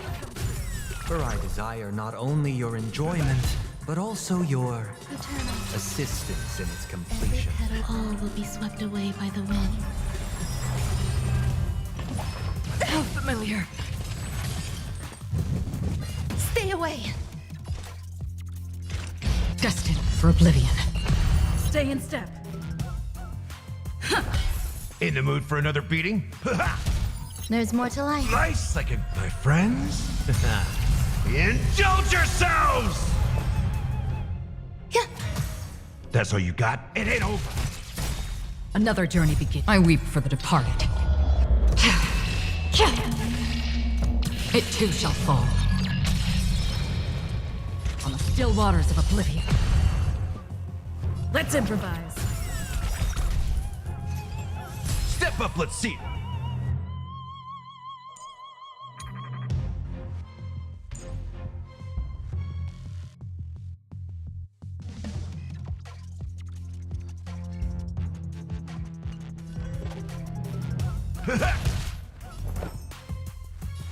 Existence is unity. I'll catch up. Destined for oblivion.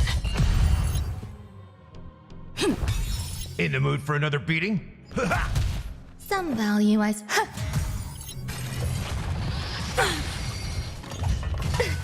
Free will, or was it fate? On the still waters of oblivion. Dreams do come true. That's all you got? There's more to life. Eternal. Let's improvise. Another journey begins. Destined for oblivion. Step up, let's see it.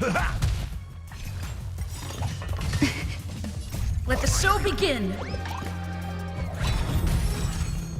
All will be swept away by the wind. My friends? Indulge yourselves! I'll catch up. Some value, I suppose. Dreams do come true. That's half the work. On the still waters of oblivion. No one can restrain you anymore. You are free. Thus concludes the first act. Amidst a raging war, the frontier prison headed toward becoming Land of the Exiles. This must be how Penacony was constructed. With the aid of outsiders, the prisoners were finally liberated and established the Land of the Exile. However, it appears that Sunday aims to convey the spiritual plight of the prisoners more than the physical aspects of imprisonment. This show is a bit too literary for my... These puppets... Where are they guiding us this time? They transmuted streams of stars into inked nibs, creating symbols to be pronounced and counted. They molded stardust into flowing rivers, assigning the righteous upstream and the unjust downstream. Thus, all things were marked, and the world learned to discern between good and evil. marked the 3rd and 4th days.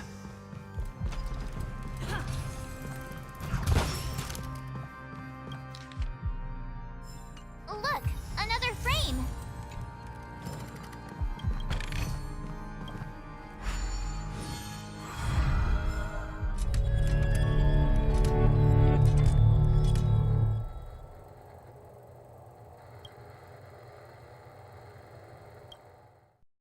Ode to Fool. This must be the 2nd act. The surroundings are different from before. The stage decorations look a bit tidier now. Behold the ensuing tale, a struggle for power.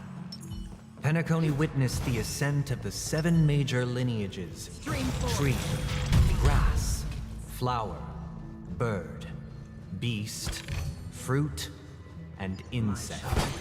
You did not serve the Peace, the leader of the Alfalfa family, sought to defect to the IPC, trading freedom for survival. However, his eldest son slew him in the name of righteousness and ascended as the new family head.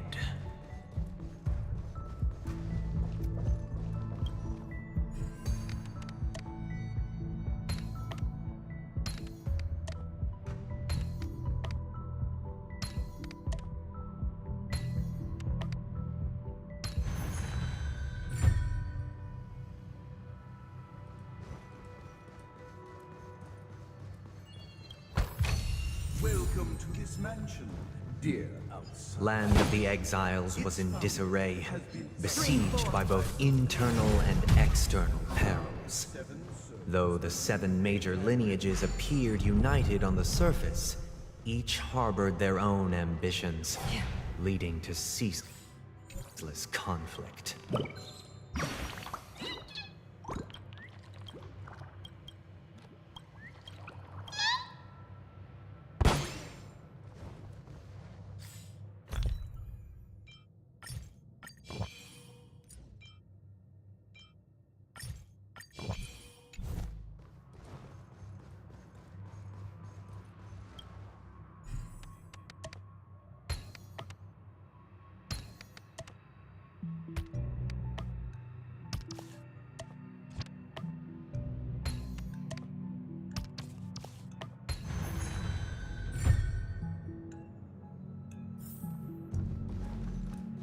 Accountant, we are the pillars of this mansion. The Black Plum family was the first to fall.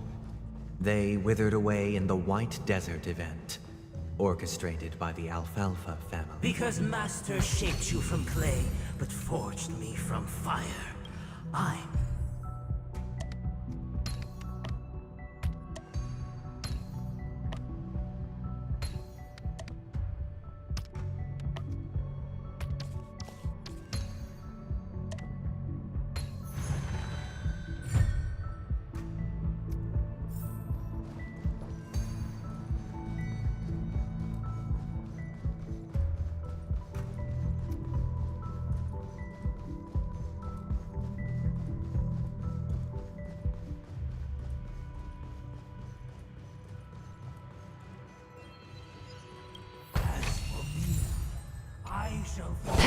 Only when Gopher Wood led the family to Land of the Exiles and earned recognition from all 5 major lineages did Penacony earn its new name. Dear outsider, I beseech your... You want us to help you? What? I wish they could regain their reason and cast away the shackles of hypocrisy. This is the 2nd act. Looks like it's about Penacony's journey to becoming the Land of the Dreams, during which the family plays a crucial role. But this new master seems like a bad guy to me, don't you think? Perhaps this is the truth Sunday is trying to express, if you read between the lines. The Harmony changed Penacony just as the guards once did. Looks like we've gotta help those guys kneeling down over there calm down a bit.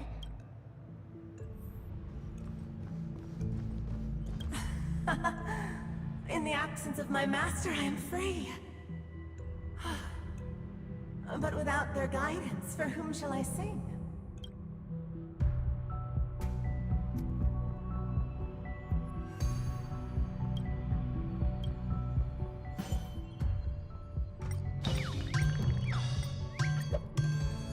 I shall sing for my new master, just as their noble voice once resonated throughout the cosmos.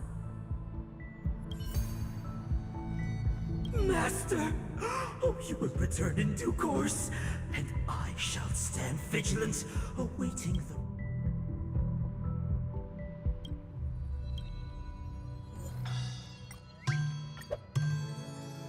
Master, now that you have gone, I shall wait no longer for my reward. I shall seize what is rightfully mine.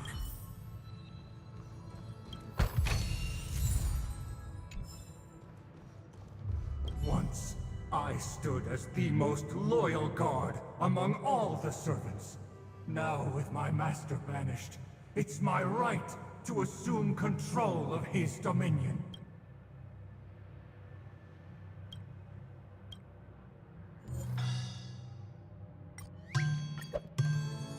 My former master has long departed, but why do I still fear the remnants of his creation? Master is no longer here. I thought I'd be free, but I'm not. Now, without my master's command, I'll have to seek guidance from the blind.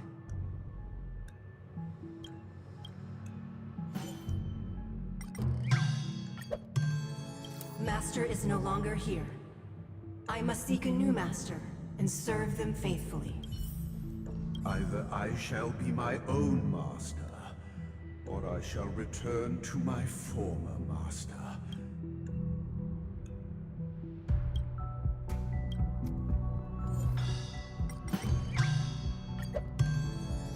Without a master, who can grant me true freedom? Thank you, dear outside. Heed me, one and all. Your former master shall not return.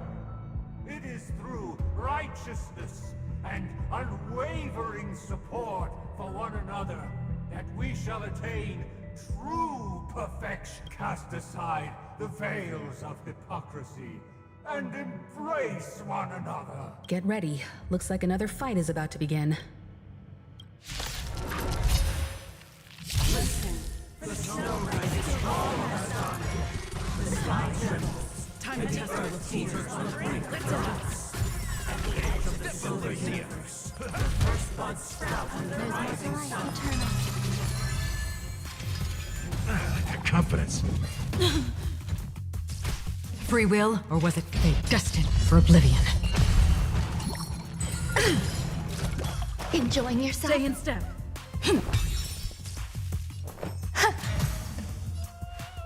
Time to mix things up. Great teamwork. Right, psychic, my friends. Indulge yourselves! That's half the work. I weep for the departed. It too shall fall.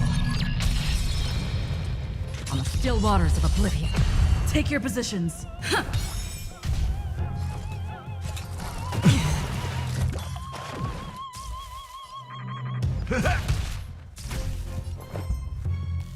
Existence is unity. Another journey destined for oblivion. Stay in.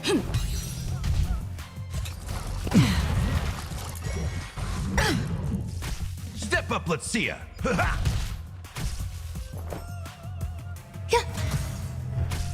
Free will, or what? On the still waters of oblivion.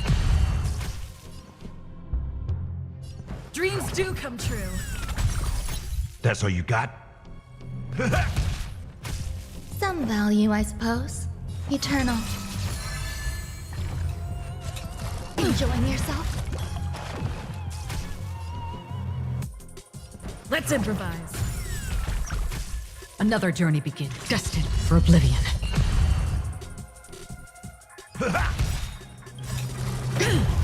Nice, psychic, my friends.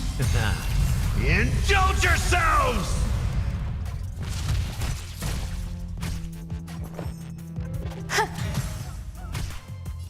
Dreams do come true.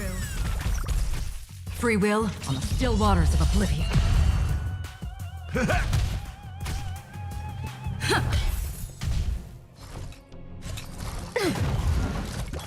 Again?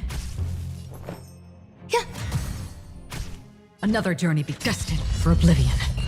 In the mood for another The mood is beating? set. Let the show begin! Every petal, all will be swept away by the wind. I weep for the departed. It too shall fall. Take your position. Let's improvise. Alas, they remain but slaves till the very end, with the illusion of freedom. Thus concludes the second act. Amidst an illusory harmony, Land of the Exiles charted its course toward becoming the planet of festivities. This is how Penacony fell under the family's control. Since the arrival of the Harmony, the Land of the Exiles has undergone dramatic changes, not all of which have proven beneficial. This guy really loves dramatic scenes. Bet he comes from a whole lineage of stage performers.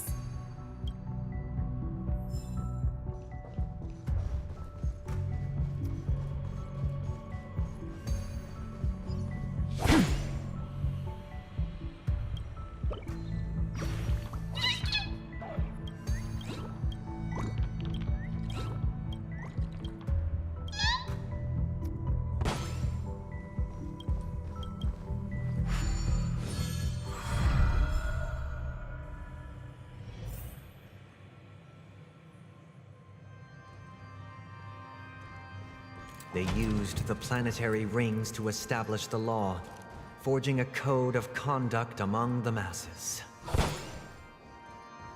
A grand lyre with black and white keys served as an instrument, while symbols of articulation and numerical notation took the form of musical notes.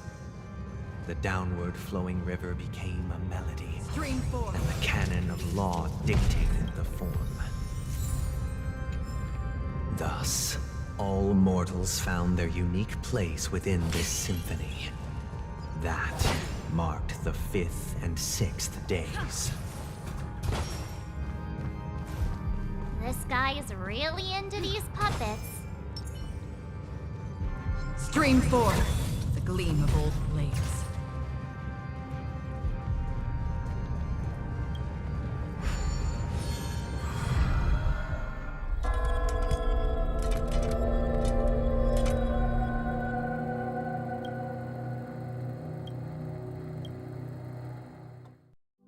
Oh, I get it now. The last scene is all about singing the praises of the Order. And the atmosphere here is completely different from the previous two scenes.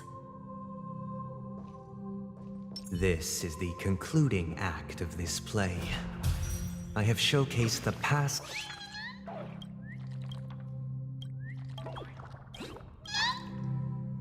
This is the concluding act of this play. I have showcased the past and present of Penacony, hoping that my desire for change resonates within you. And now, I shall reveal its future to you.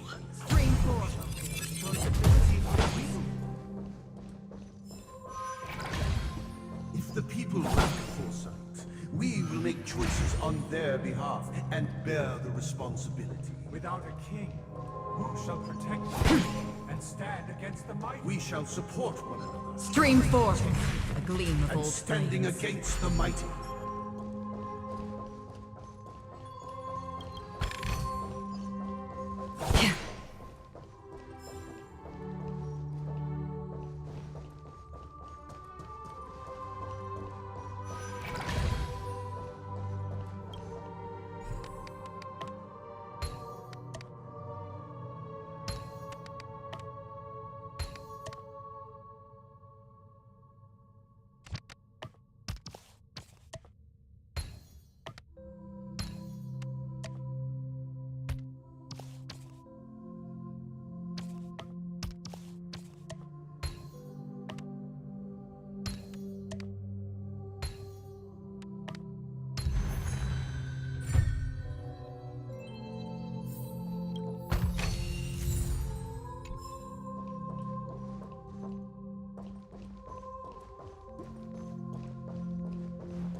shall govern the movement of stars? Before the arrival, everything followed its natural Stream course. forth the And gleam. so it shall continue even after the king's departure. After the king's departure, We no longer have need for a become the king, new king. for we have become kings of all things.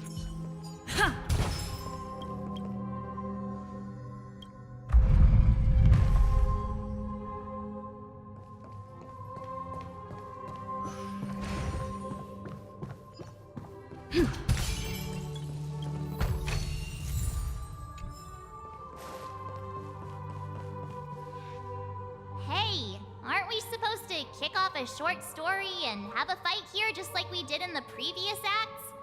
Why aren't any of these puppets saying anything? Perhaps we'll need to complete the story ourselves, just like we did before. So, do you think their mind needs tinkering or something?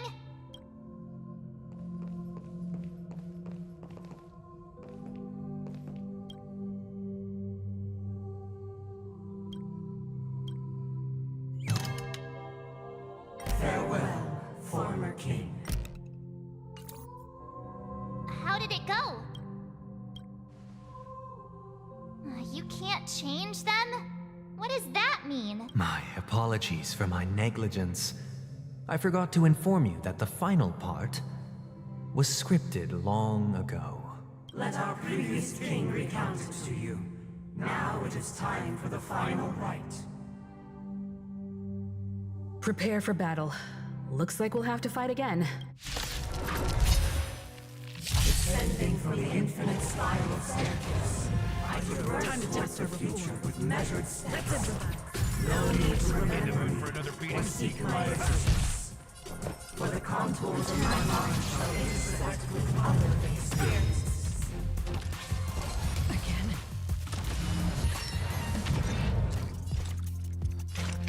Destined for oblivion. Stay in step.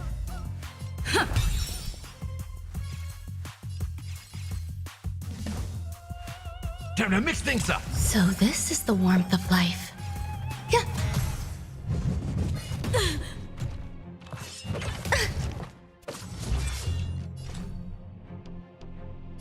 On the still waters of oblivion.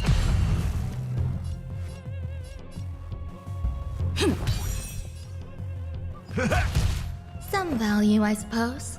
Existence is unity.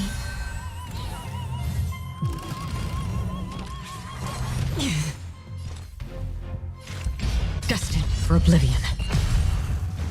Rhythm get messed up? Huh. The mood is set. Just let the show begin. Every petal and all will be swept away by the wind. Life's like a good, my friends. Indulge yourselves! I weep for the departed. It too shall fall. There's more to life. Another journey begins. In the hushed expanse of a nocturnal reverie, I leave faint traces behind. No need to remember me, or to recall the essence of dreams. What is mine shall wane, while you shall transcend its delicate nature. This is the final scene. It's much more straightforward. He wants to expel the harmony and establish an empire based on the order. Let's go. Once this stage play concludes, it'll be time for the main event, the Charmony Festival.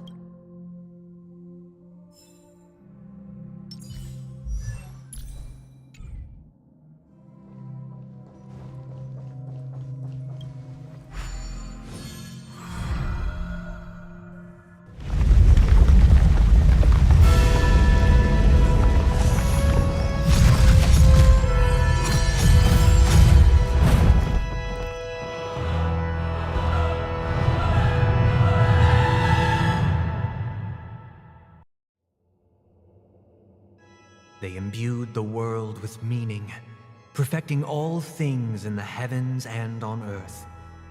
Then, they rested from the labors of creation.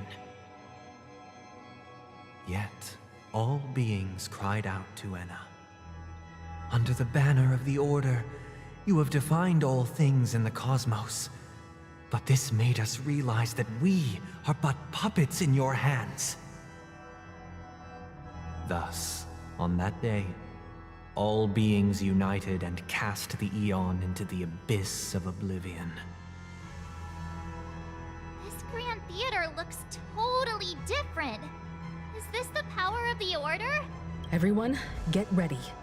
This could be a tough battle.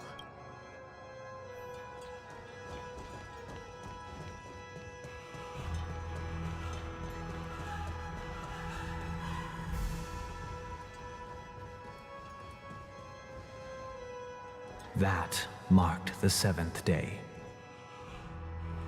Cheers and chants reverberated in the air. The stars shine bright. Praise the Great One. The Order is dead. The Order is dead. The Order is dead.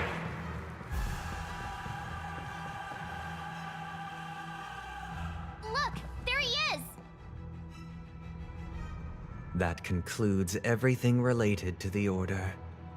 What are your reflections on this, my dear guests? Nevertheless, this is but a trivial blip in the annals of galactic history. What truly matters is the course this river shall take in the days to come. You've arrived at the perfect moment. The Charmony Festival is about to commence, and it would be a shame if you were absent for the Harmony's prologue. Allow me to extend my warmest welcome once more. Welcome to Penacony Theater, the very core of the Sweet Dream, the abode of the Stellaron, the grand stage of the Charmony Festival, and the very place where the future of Penacony shall be determined through conflict.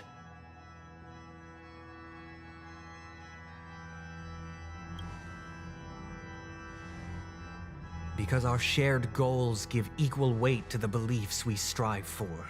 True goodness can only be achieved through faith.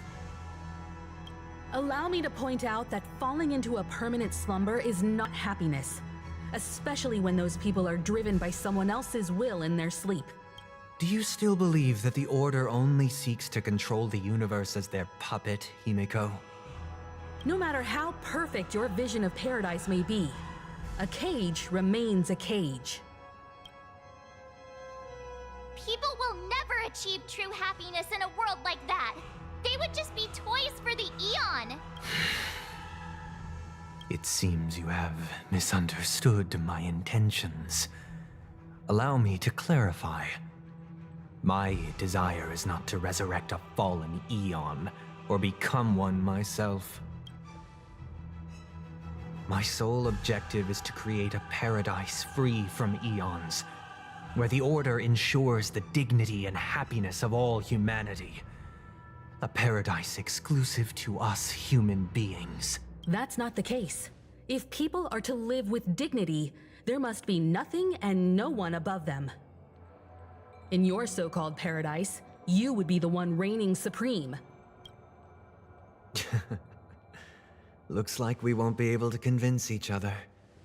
Now that our conflict has been destined, let's unveil our paths and reveal to the universe the true path. However, before the prelude to the future begins, please take a moment to ponder the questions I've posed. Is darkness equal to daylight? Are sinners equal to the righteous? If you are born weak, which god should you turn to for solace?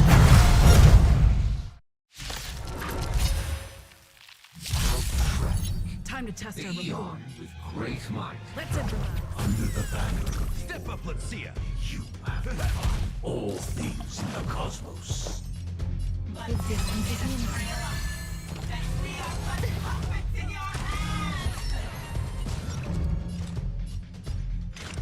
Destined for oblivion.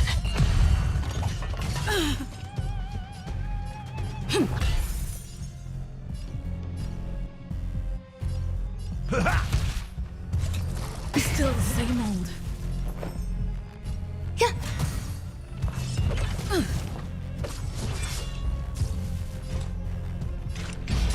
waters of oblivion.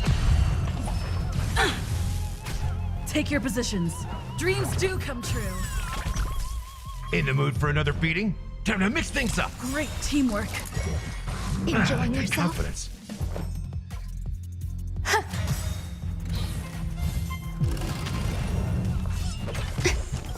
Nice, like my friends.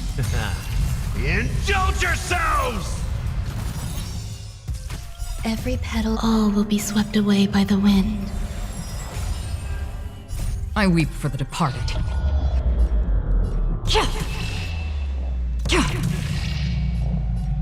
It too shall fall. That's all you got? It ain't over. Free will, or was it destined for oblivion? Step up, let's see ya. How's this taste? Great teamwork. Some value, I suppose. Eternal. Another journey begins on the still waters of oblivion.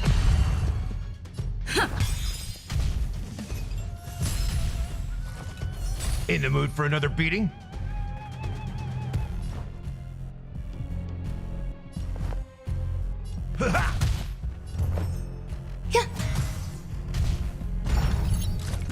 Still the same old.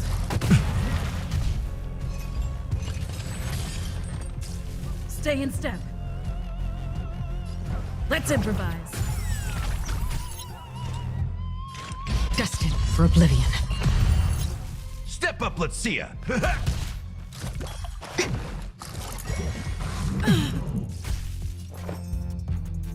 Existence is unity. Dreams do come true. It's nothing. Life's like a good, my friends. Indulge yourselves!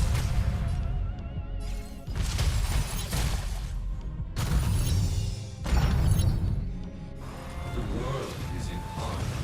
The stars show.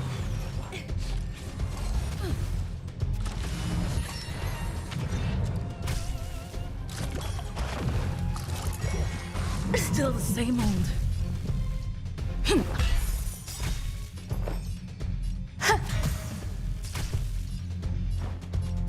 Time to mix things up. Don't worry, it's just a script. Again?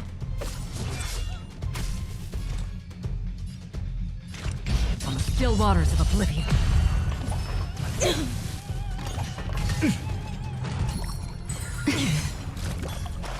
Take your positions.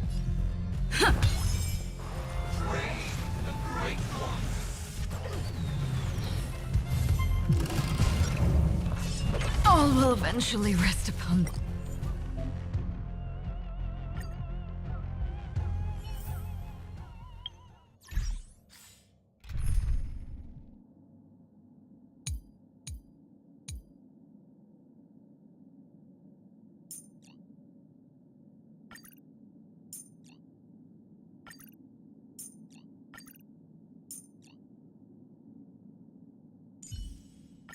Like always, Don Hung? Let's make this quick.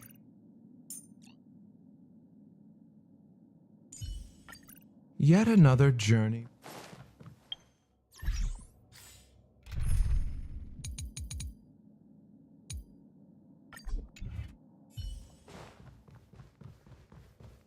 Water heeds the cloud song.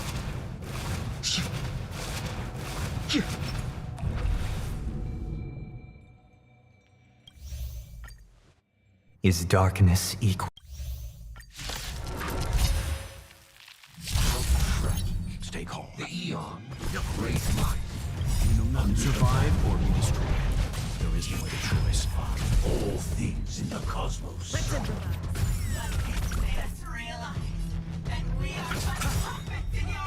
Eternal stay. And return!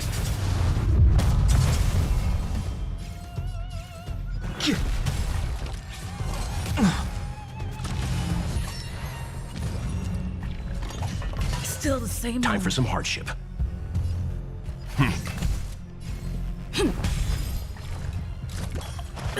Let's settle this. Receive divinity. Great teamwork. Repay. The strength.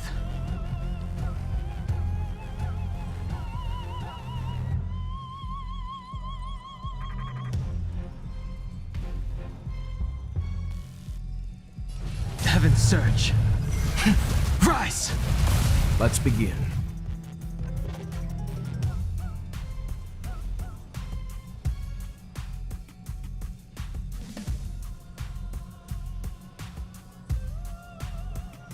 Stand down. Stay in step. Dreams do come true. Let's settle this.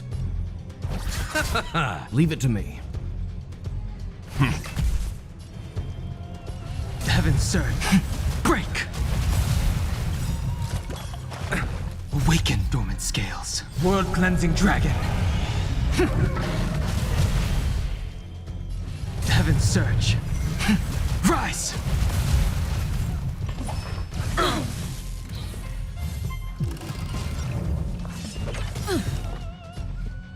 The mood is set just right. Let the show begin!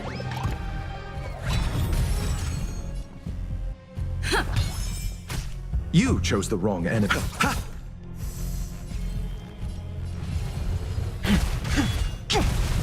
Rhythm get messed up.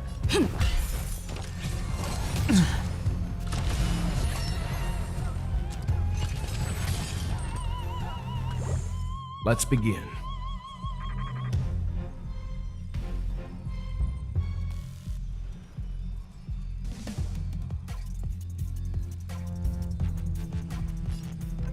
Stand down. I'll see you off.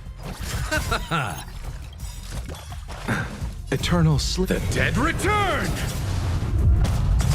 Stay in step. Let's improvise. The times are changed.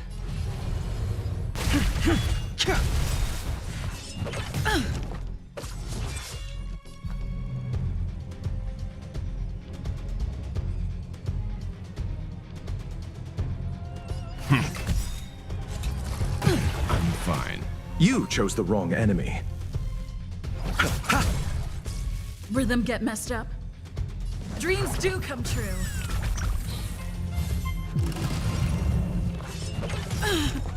Bloom. Great teamwork. Repay. Leave it to me. Stand down. I'll see you all.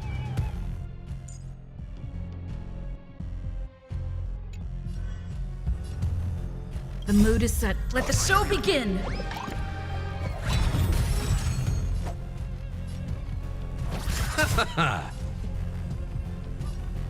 Let's improvise. You know nothing of survive or be destroyed. There is no other choice. The world is in harmony. The stars shine.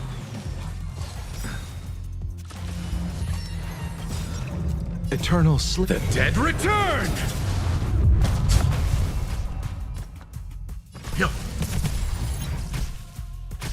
Rhythm get messed up. Let's begin.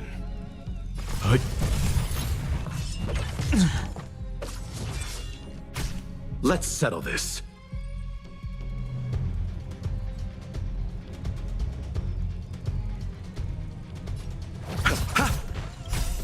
Awaken, dormant scales. World-cleansing dragon.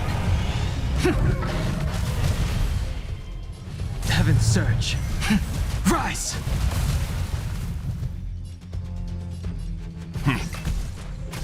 Take your positions. Dreams do come true.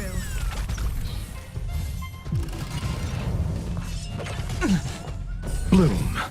Do not fret. I'll see you off. Receive divinity. Great teamwork. Repay.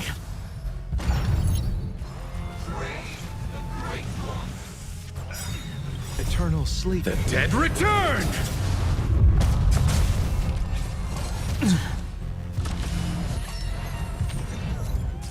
The strength.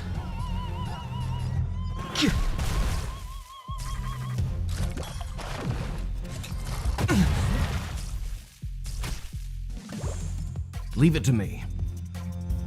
You know nothing. Survive or be destroyed. There is no other choice. Rhythm get messed up.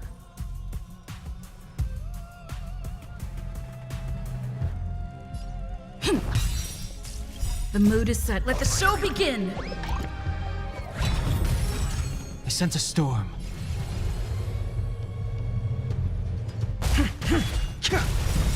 Awaken, dormant scales. World-cleansing dragon. Heaven's surge. Break! I already know your decision. I now permit you to gaze into the sun. On these 107,336 stones, the almighty and powerful strings of harmony are at my disposal. The supreme tuner, harmonious choir, Dominicus!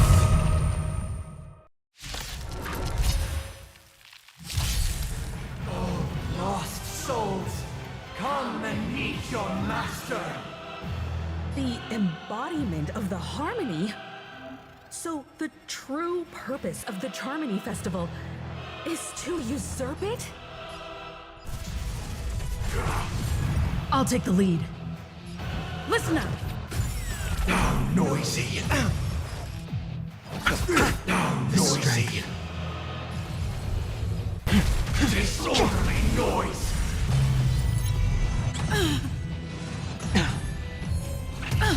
Wise and perceptive as you are, answer me this. Why could the harmony and the order merge into one?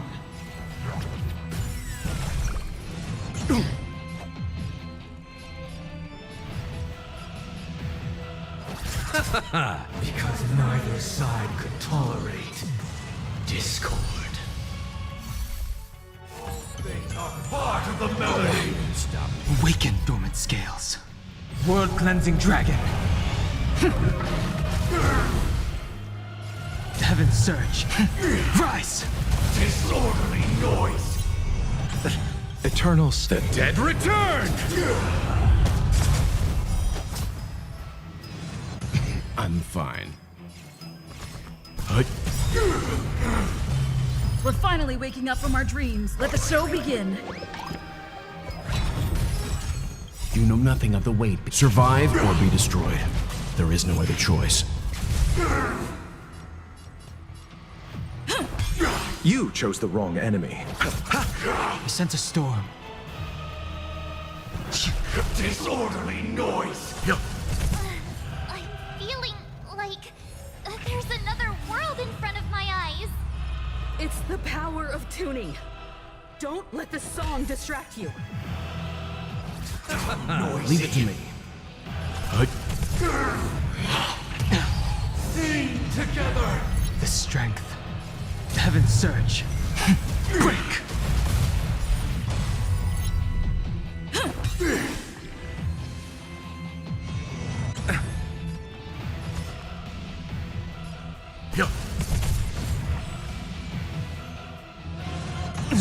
All wishes in harmony. Nothing major. Noise is fading. You know nothing of the survive or be destroyed. There is no other choice. Awaken, dormant scales. World-cleansing dragon. Disorderly noise.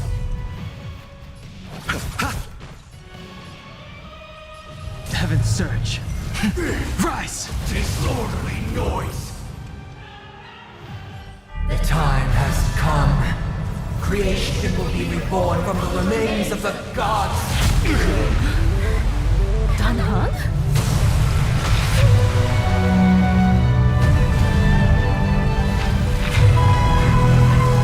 Radiant spirits, heed my word. Show no mercy!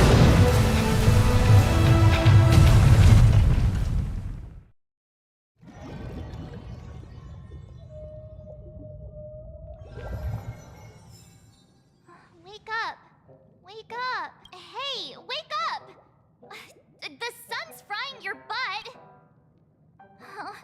Are you alright? Can you hear me? Do you remember your name? It does? Well, doesn't ring any bells to me. Looks like your mind's still in one piece. If you're able to remember such details, well, that's reassuring. It's a long story. Simply put, Don Hung used the Jade Abacus of Allying Oath when we were in the middle of a fierce battle and summoned the General to help us just in time. And then we returned to reality. Look, this is your room. Everyone else has also returned from the dreamscape. Himeko and the rest are at the lobby discussing matters with the General. And now that you're awake, we should tell the crew that you're all right. Come with me. Not going to come chat with me, sleepyhead.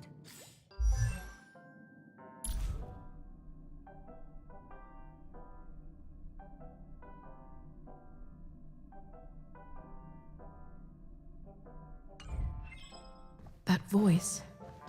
Is that Black Swan? Hey, where are you going?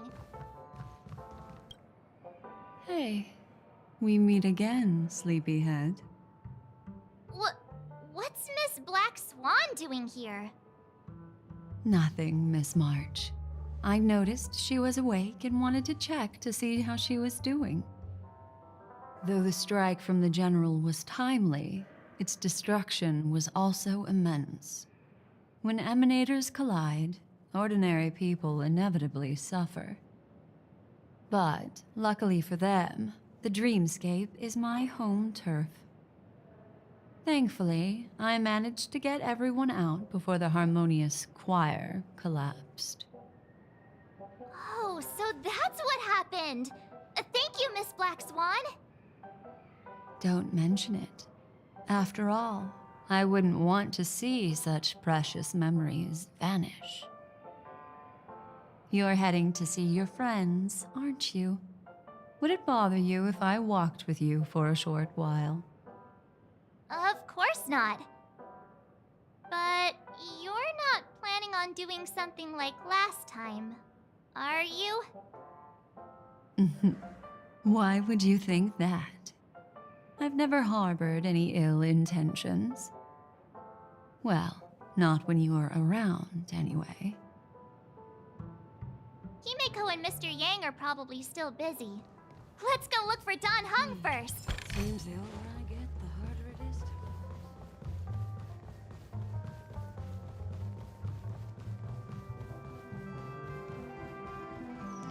to... Look, he's still talking to that cowboy.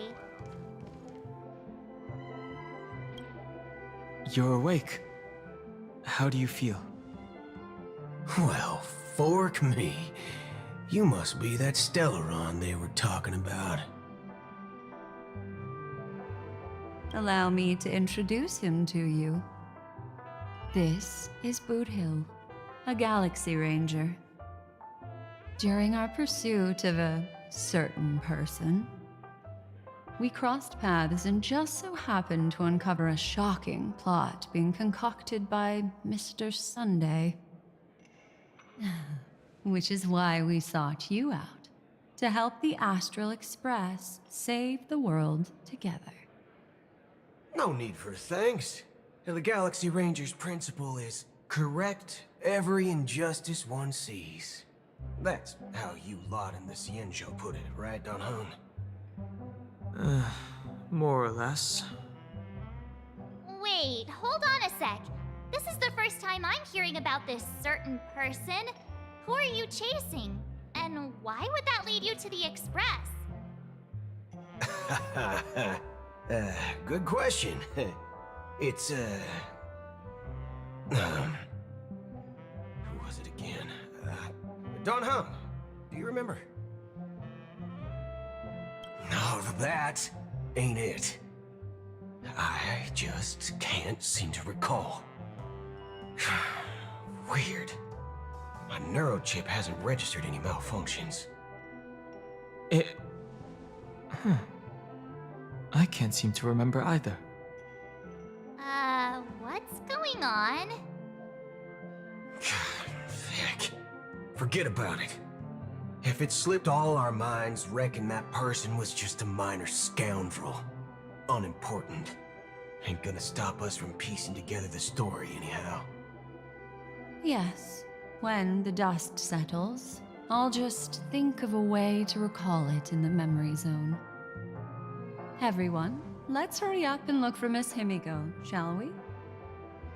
She's now a minor star on Penacony, and the entire hotel's concerned about her well-being. You're right. Let's head to the lobby then. One peach soda. You guys go.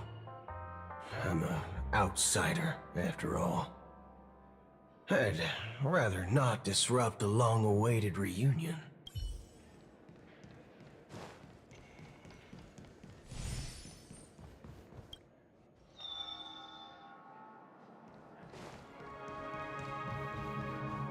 Look, they're with the General. That's all right. In these times of conflict for the sake of utmost safety, it is only right that the Alliance steps forward to mediate on behalf of the Astral Express. We must not allow you to take unnecessary risks. Furthermore, despite the IPC's eagerness for success, it prioritizes peace above all, and the family, trapped though it may be, professes a desire for harmony. The Alliance has always won people over with reason. I firmly believe both parties can indeed put aside their differences and come to a peaceful agreement. The General possesses a deep understanding of the greater good. With the Cienjo Alliance mediating, peace for Penacony is within reach. You flatter me, but ultimately it's been all down to the Express. Without your efforts, this sweet dream paradise would have been claimed by the last remnants of order before there was even a shot at peace. Well, would you look at that? Here comes the big hero.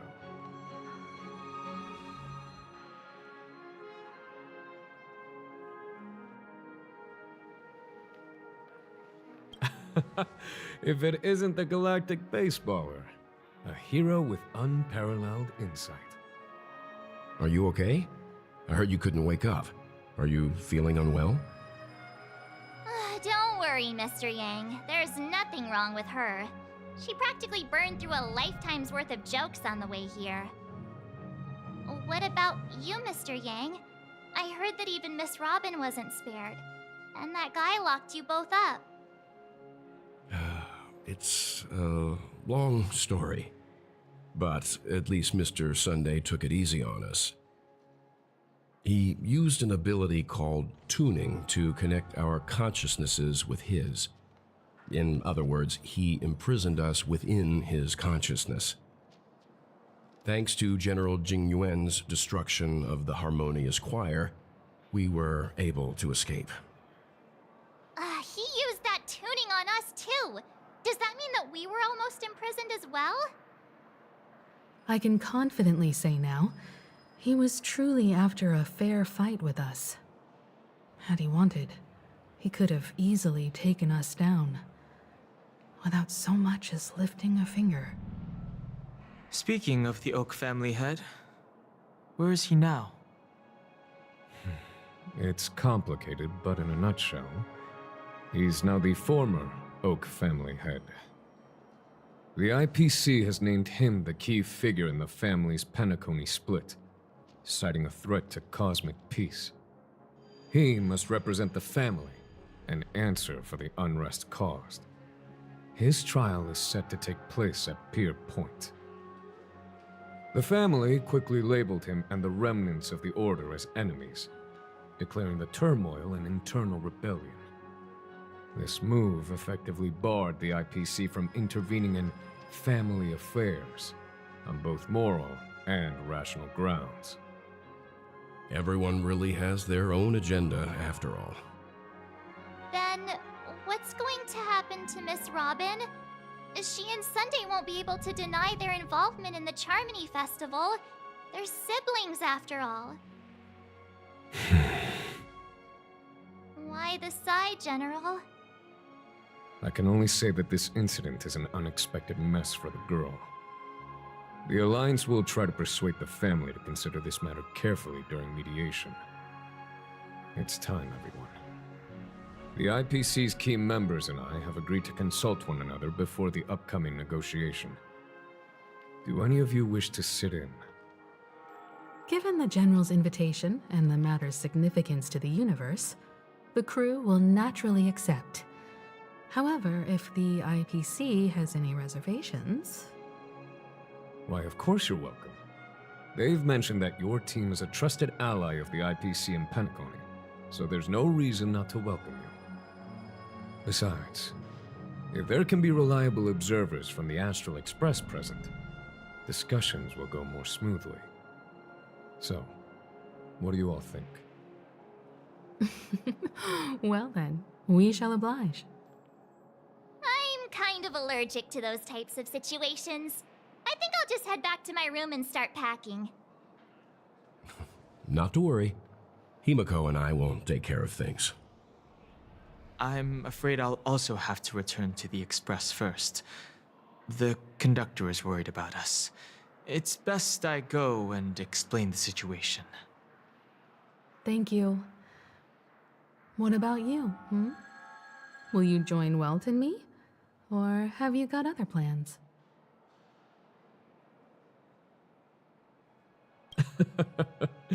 Good guess. Although I'm not too sure of the reason, the representatives from the IPC have insisted on her presence. Allow me to lead the way. Follow me, please.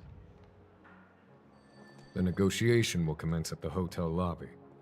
Everyone, please follow me.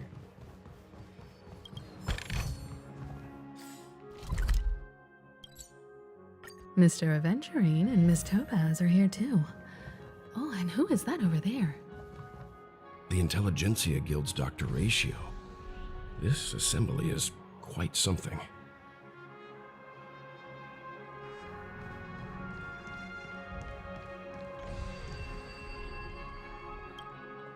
It's been a while, my Astral Express friends. I would also extend my sincere thanks to you, General of the Lawfu. The presence of everyone here assures that the talks will likely reach a conclusion that satisfies all sides.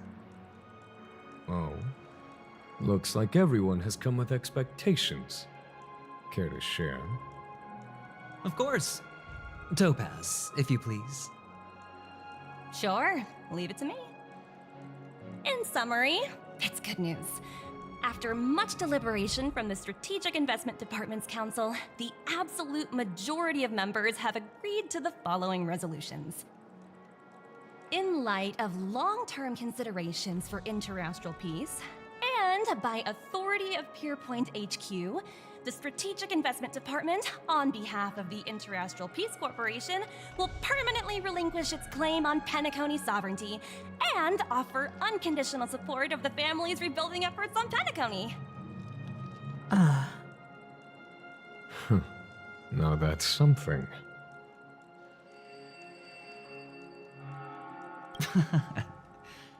Well, if that's what it takes to bring peace to the entire universe, it's a price I'll gladly pay. Has the IPC finished sharing all its thoughts? Then it's our turn. The Guild, much like the Genius Society, has taken a keen interest in the recent calamity in Penacony. Ultimately, both parties have agreed to a comprehensive collaboration, offering technical support for the reconstruction of Penacony. The floor is yours for the finer points, Mr. Screwlum. Enlighten us, please. Organic life's unrelenting search to understand the realm of inner spirituality is something I both admire and envy. Inorganic life has no mechanism to evoke dreams. But when my mechanical impulses are activated, my inspiration circuits will start to operate, and I will enter a state defined as imagination. Every time, within the realm of imagination, there emerges a fire from the shadows. It is warm, bright. I frequently ponder this flame might represent the essence of intelligence. A cluster of inspiration ignited by high temperatures. The future direction of the universe may well lie within it. Alas, they are nothing but projections of my thought system to me. Desired, but unattainable. But after learning of Penacony's accomplishments, I have come to realize that the flame is not beyond my grasp. After deliberations with my partners, we have decided to defer the progress of the Simulated Universe project, and instead assist the Intelligentsia Guild as technological consultants in the research of the Dreamscape and Memory Zone, so that these assets may be better used to serve humanity. Not only that, we've also established contact with the Garden of Recollection through the IPC, and they've pledged their support for our research endeavors. I'm truly happy for the Dream Chasers on Penacony. The cosmos' brightest and, let's admit, dimmer intellects are now at their service.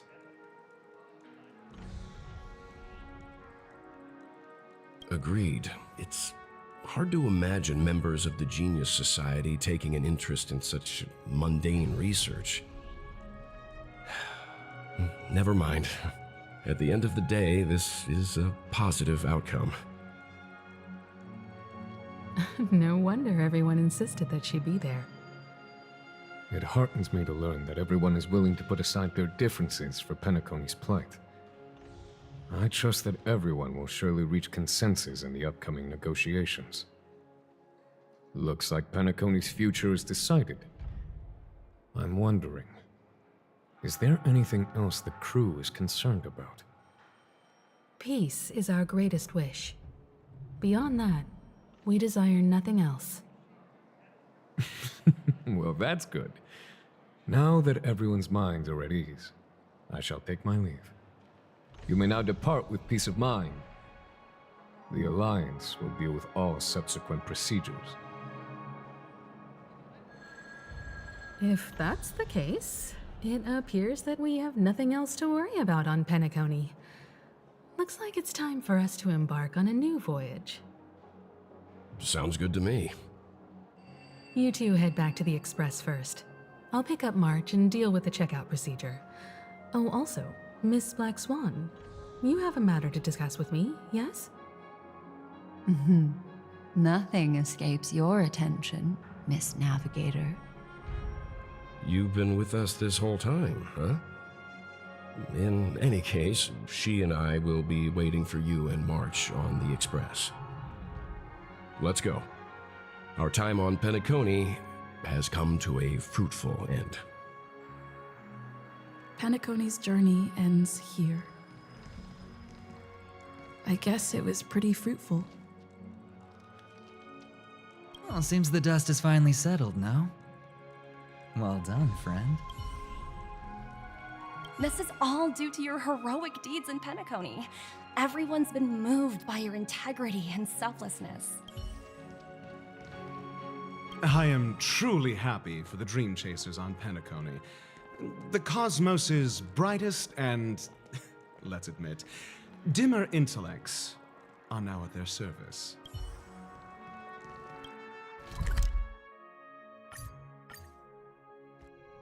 The navigation meeting is about to start. We're all Ahem. Looks like everyone's present. Let the navigation meeting commence then. This a meeting to decide our next stop? How we doing this? By show of hands. Hold your horses, cowboy.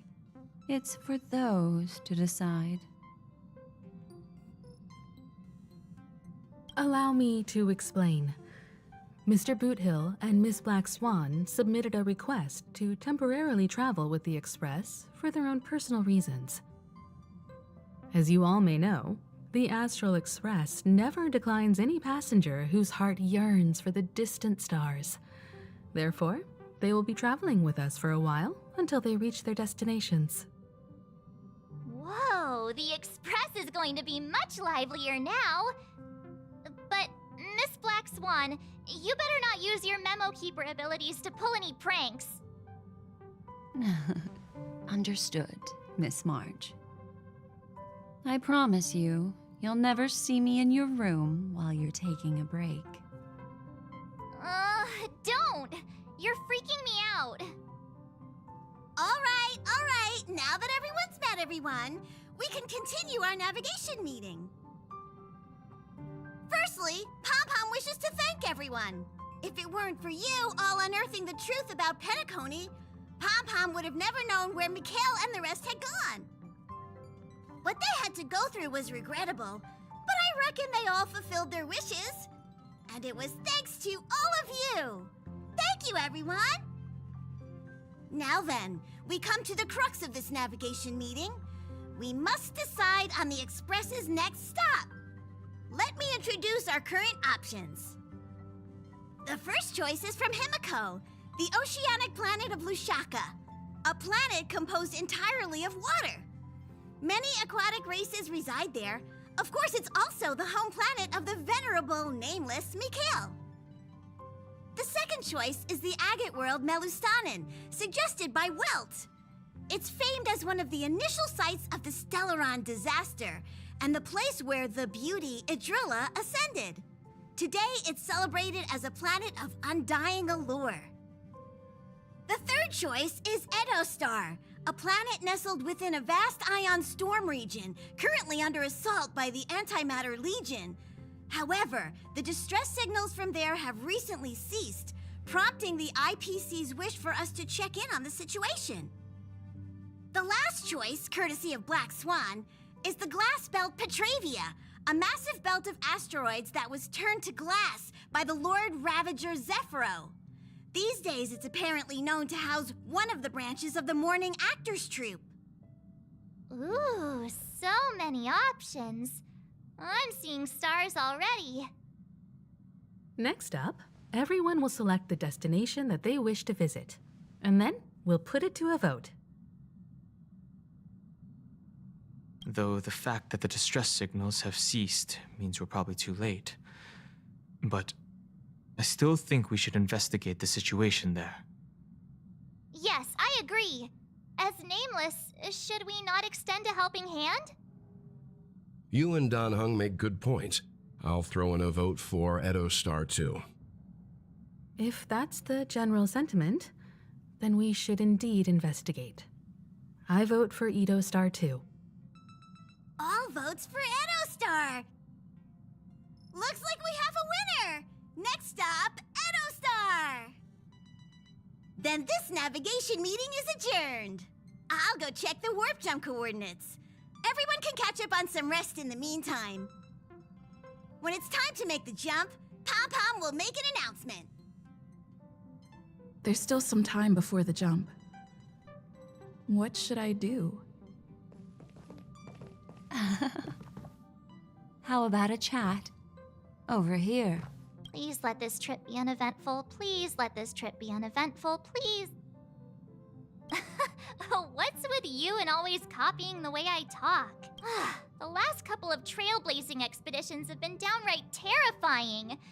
It's about time we had some fun, cozy, and cute adventures for a change. Come on, start praying with me. Please let this trip be uneventful. Please let this trip be uneventful. Please let this trip be uneventful. Huh. For some reason, I'm suddenly stricken by the feeling that we haven't crossed paths in quite some time. I should have known better than to expect anything serious from you. Got it. This Astral Express sure is comfy. But I got one tiny problem with it. How come there ain't no potent drinks on this ride? I can live without malt juice. At least stock something else. Like that white gem. Common as dirt and not too pricey. Thanks, sister. Any low-cost swill will do. I ain't fussy. All these years out in the wild, and now I'm bunking in luxury. Gotta say, it's quite the treat.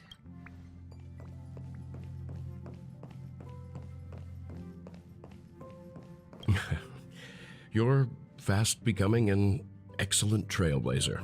It's an honor to be able to watch you grow. don't downplay your achievements. Everyone has witnessed your growth.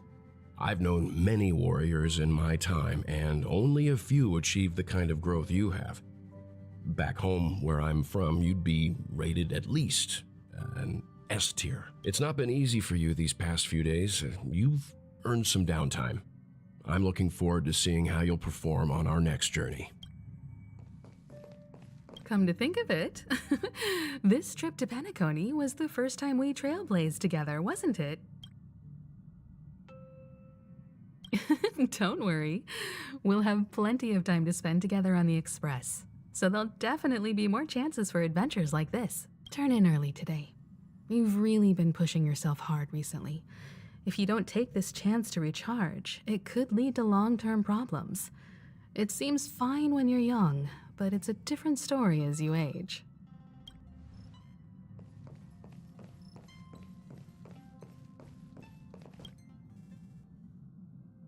Oh, you're here. Seeing your reflection among the stars in the porthole really does seem somewhat surreal. How about it? This journey of beautiful dreams. Was it to your liking?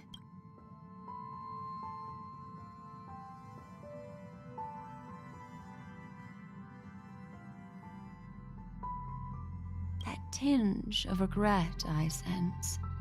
Oh, these are the kinds of lasting memories I cherish. So, how about you hand that small parting gift back to me? I'm quite eager to have it back. Oh? Never mind. I just stumbled upon a particularly fascinating spot in your memory. Before I explain, I would like to apologize to you. This farewell gift I gave you isn't really a compass from the memory zone, but merely an empty light cone. Remember when we entered the hotel in the dreamscape for the first time, and I procured a few trinkets from your companions?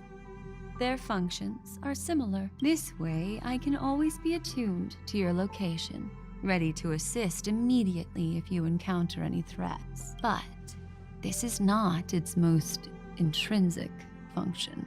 Light cones are slices of light used to encapsulate solidified phenomena. This empty light cone is the same. It can etch your memories in their most vivid form, and then allow me to admire and manipulate them, turning them into unique mementos. All the world is born from the power of mind and soul, and that power is memory. To prevent ourselves from being forgotten by the world, we must make the world remember us, or use our memories to recreate it. Life, seemingly vast, offers but a scant collection of impactful memories. Some joyful, some sorrowful, some light, some heavy. But you are different. Memory is a reflection of the future. Within that reflection, I see your unparalleled worth. You have the power to craft memories that can captivate the world. Your memory can illuminate the universe's future path. And that memory will be as scintillating as the star clusters you see in this porthole. Precisely. But do you know the deeper meaning behind it? The reason is simple. In this grandiose and ostentatious dream of the families, only you personally experienced the entire course. Patience, my friend. I will reveal the answer to you, but that time is not now. Turn around and take a look at your friends. Every one of them is reveling at the arrival of their next destination, all filled with hopes and expectations of their own present and future. Revealing everything at this moment would be a bit of a buzzkill, wouldn't it? I'm looking for an opportune time. A time when you're totally at ease. Perhaps when the night grows hazy and you're about to drift off would be the most opportune. How about one fine night? I will prepare the candles, aromatics, and even a cushy couch to create a cozy dreamland for you. And then I will tell you the answer in the form of a little bedtime story to lull you to sleep. Hi. Hello. Attention all passengers. The express is about to make the jump. Please be seated and hold on. It looks like we're finally about to set off. There are countless gleaming memories out there waiting for us. Why don't we just leave it at that for now? That's right. As a small token of compensation for playing that little trick on you with the empty light cone, I will gift you with some words. They hold great significance to me. Life is akin to a winding labyrinth where memories serve as our sole companions. You'll remember these words dearly, won't you? In the year 2158 of the Amber Era, the first year of the new epoch, the universe resumed its intended trajectory. The kindling of conspiracy smoldered in Penacony, the land of the dreams.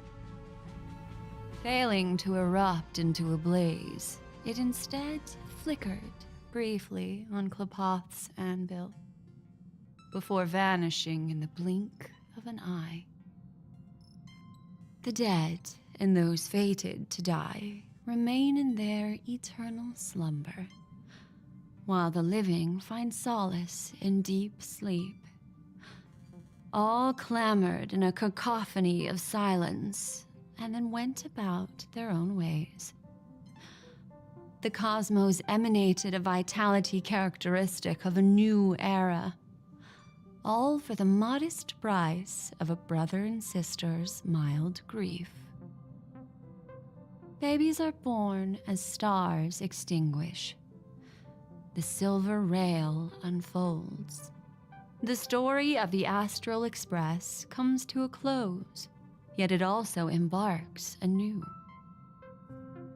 Time marches forward, heralding the arrival of a new chapter in the history of trailblazing expeditions.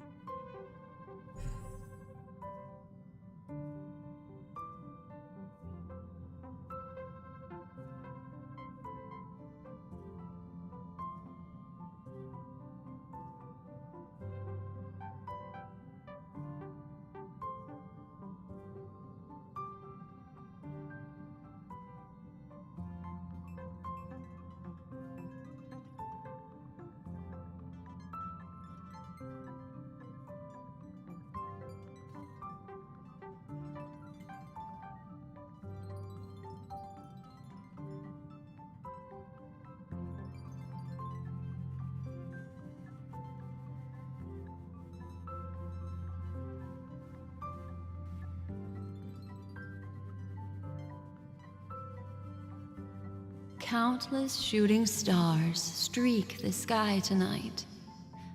If you can pick the right one, it will carry your wish to thousands of distant worlds. You're feeling very relaxed now, aren't you? So, then, it's time to tell you a little bedtime story. Well, let's start with a conclusion. The crew was defeated in the battle against Sunday. Everyone in Penacony failed, and no one survived. But don't panic. The truth, as horrifying as it may be, is not yet irreversible. There's still a glimmer of hope, and that's why I'm here.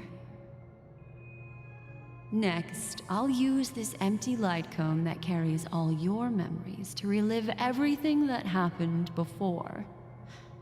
And when this story reaches its end, I'm sure someone as clever as you will notice that. There's a major flaw in the story you have experienced. Yet, within that flaw lies a glimmer of hope. Are you ready for it? Do you remember everything? When the clock turned back, the Express started a warp jump, sending you to a strange dream. You were bewildered back then, and then a Galaxy Ranger named Acheron showed you a way out. When you arrived at the Reverie Hotel, you met the doorman Misha and had a confrontation with Aventurine, an IPC representative. Thankfully, Acheron appeared again and helped you. After that, you saved Firefly and explored Penacony together. During the tour, you ran into Sparkle disguised as Sampo and accidentally entered a child's dream. There, I rescued both of you from death, but Firefly didn't return to reality. She realized the truth and tried to involve you in her plan, but that resulted in an accidental death. Even more unsettling, you soon encountered another murder. The 2 cases of death prompted you to investigate the truth behind the sweet dream. Despite your efforts to gather information about the 2 victims, you didn't make much progress. But you did learn about the watchmaker from Gallagher. Meanwhile, Aventurine was secretly carrying out his scheme, in which you were one of the pawns. In the midst of a fierce battle, Acheron revealed her true identity as an emanator of the Nihility and unsheathed her sword.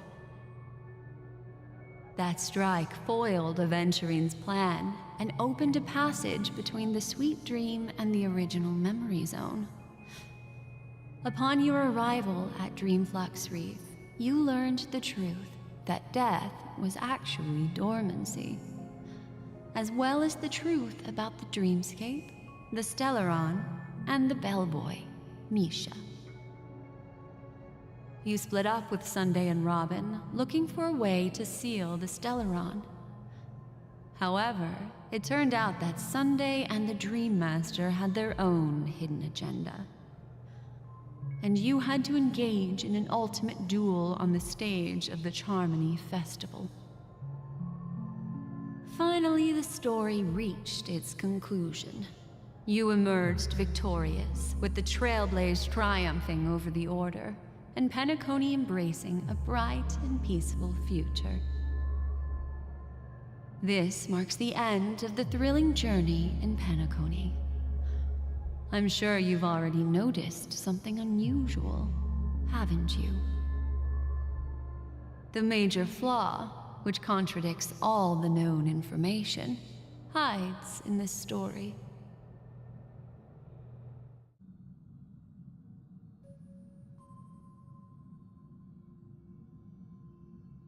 It is true that Gallagher is a history fictionologist, but he didn't lie in this matter. In addition, death and dormancy do arise from the same concept, don't they? This is not the fatal variable in your adventure. Take your time and think it through. Are you suggesting that the sleeping and shapeless never bestows its gaze upon anyone, and thus no one can truly possess the power of the Nihility? That's a very astute guess. But unfortunately, Acheron did progress further down the path of the Nihility.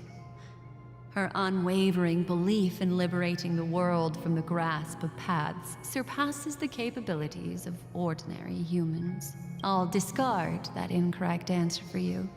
Take your time and think it through. What is the fatal variable? Little Misha. Or should I call him the Watchmaker? He's only a segment of memory in a dream bubble, but his ambition for the Trailblaze led him to leave the bubble and embark on a grand adventure in Penacony. While Misha is a rather special Memory Zone meme, and he was granted power by the Trailblaze, there's still one thing that he shouldn't be able to do. A life born in the Memory Zone could never manifest in reality. So, why did he appear in the Reverie Hotel in reality? The answer is simple. He is the one fatal variable that contradicts all our known information. This means that you, who wholeheartedly believe in this memory, are still trapped in the dreamscape at this very moment. Wake up, sleepyhead.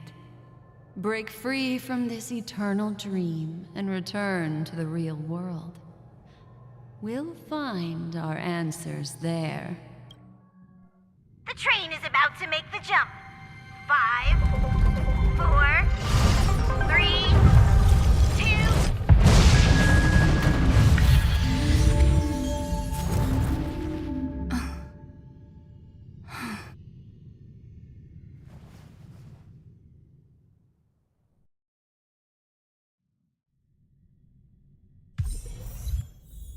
This way, darling.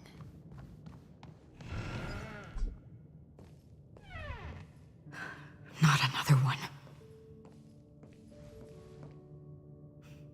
Thank you so much, Black Swan.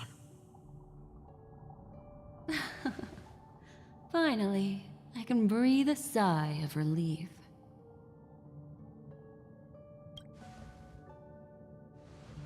I understand you must be confused, and will do our best to shed light on the situation.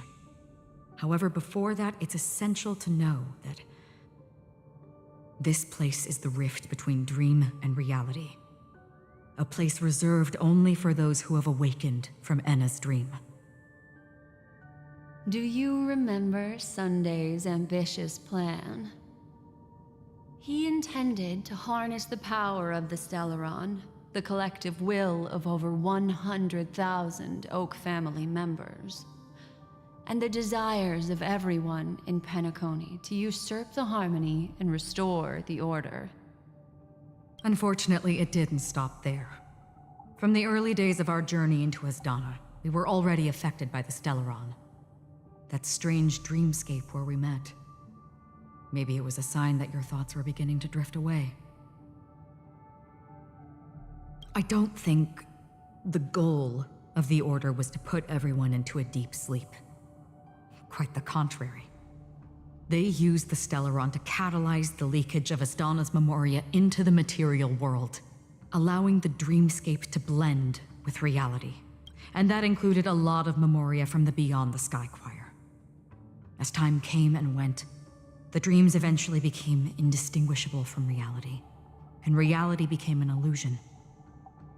People think they are awake, but their spirits have long since stepped into the Temple of Order. This is what makes Enna's dream so powerful.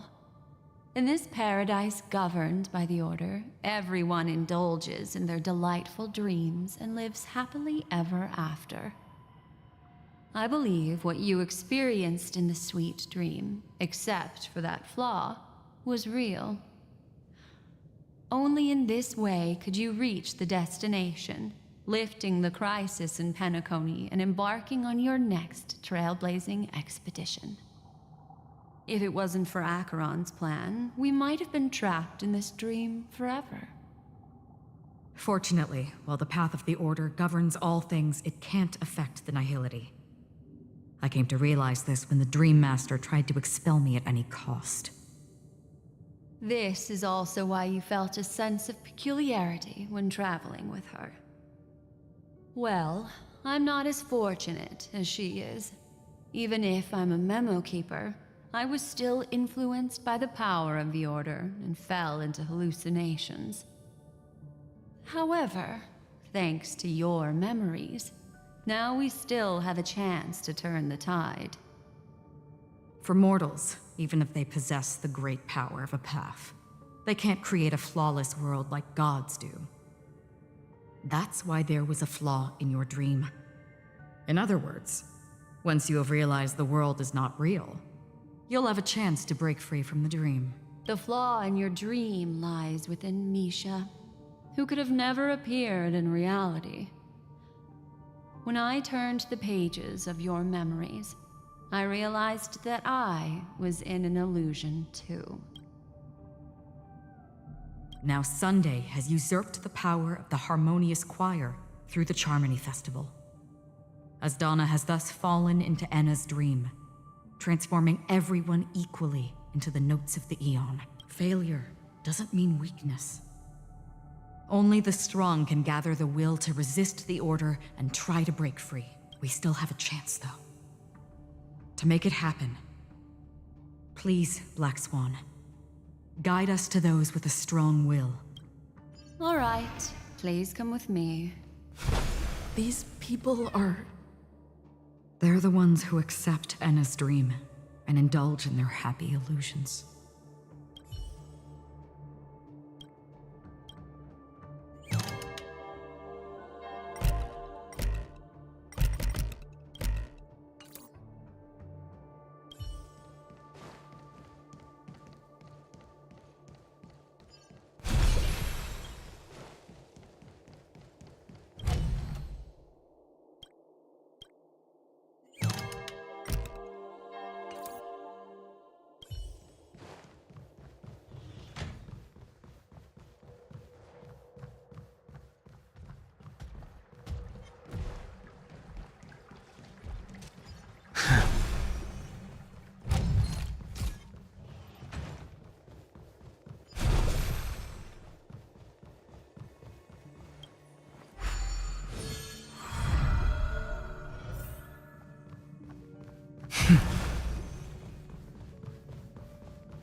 Here we are.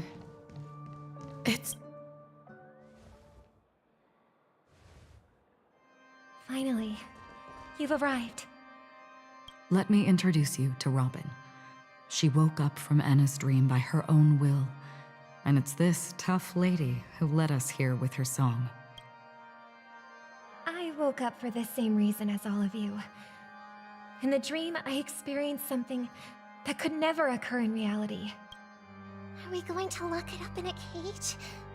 I want to see it fly freely in the sky. Without us, this bird would be too fragile to survive on its own. Do you want it to die? No, but... Then let's take care of it together until it can return to the sky. Huh? Birds have wings because they're meant to fly.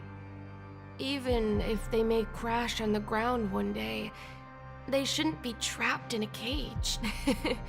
Birds belong to the sky, so we should help them return there, right? The illusion was so impossibly blissful that I realized it was just a dream, and this is our final hope.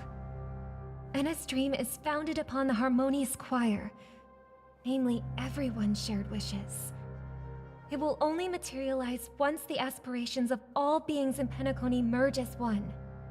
At present, it has become impervious due to people's desire to remain slumbering within the dream. And in order to destroy it, we must make everyone in Penacony want to wake up. Now comes the tricky part. How do we do it?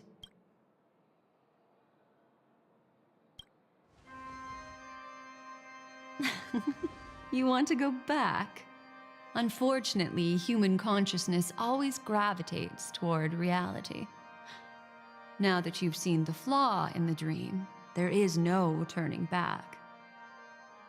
Humans yearning for sweet illusions borders on obsession, leading them to subconsciously resist the harsh reality. Therefore, I carefully selected a moment where she was completely unguarded, guiding her to uncover the truth herself to make her regain her consciousness. However, to wake up everyone in Penacony and get them to share the same determination, that would be nearly impossible. Indeed. I'm afraid it's almost as difficult as resurrecting an Eon. But we can't just stay here and do nothing.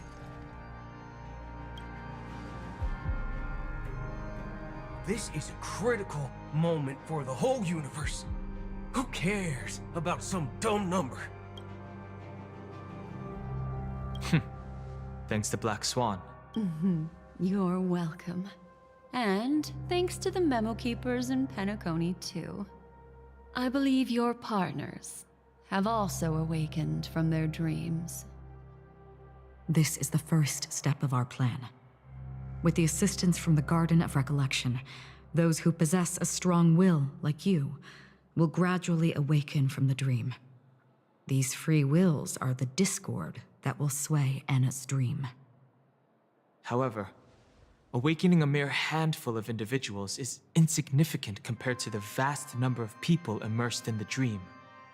We must find other ways to awaken the free will of millions of people within a short period of time. If breaking through from the inside proves challenging, we can seek assistance from the outside. We've long been aware of a potential solution. Asdana is a galaxy known for its abundant memoria and the remarkable phenomenon known as synesthesia dreamscape. When people first enter this place, they often find themselves and others sharing a collective dream. At this very moment, there is only one dream encompassing the entire Asdana system. So, you mean, if we can attract a large number of outsiders to this system, their free will would intertwine with this dream and shake it to its core? However, those outsiders might also succumb to the dream and become the foundation of the Order instead.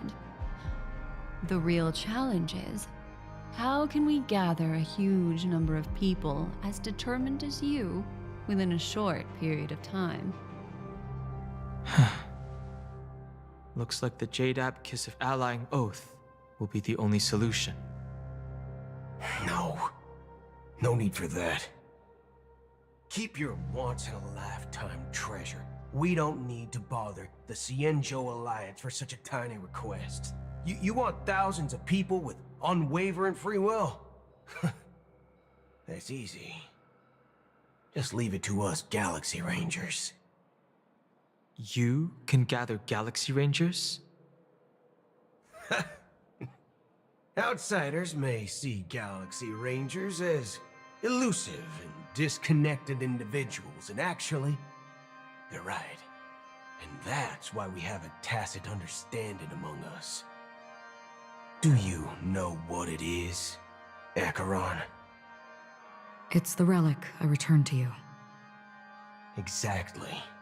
Its owner must have told you that it's meaningless to anyone other than a Galaxy Ranger, and that it can only fulfill its purpose when returned to its rightful owner.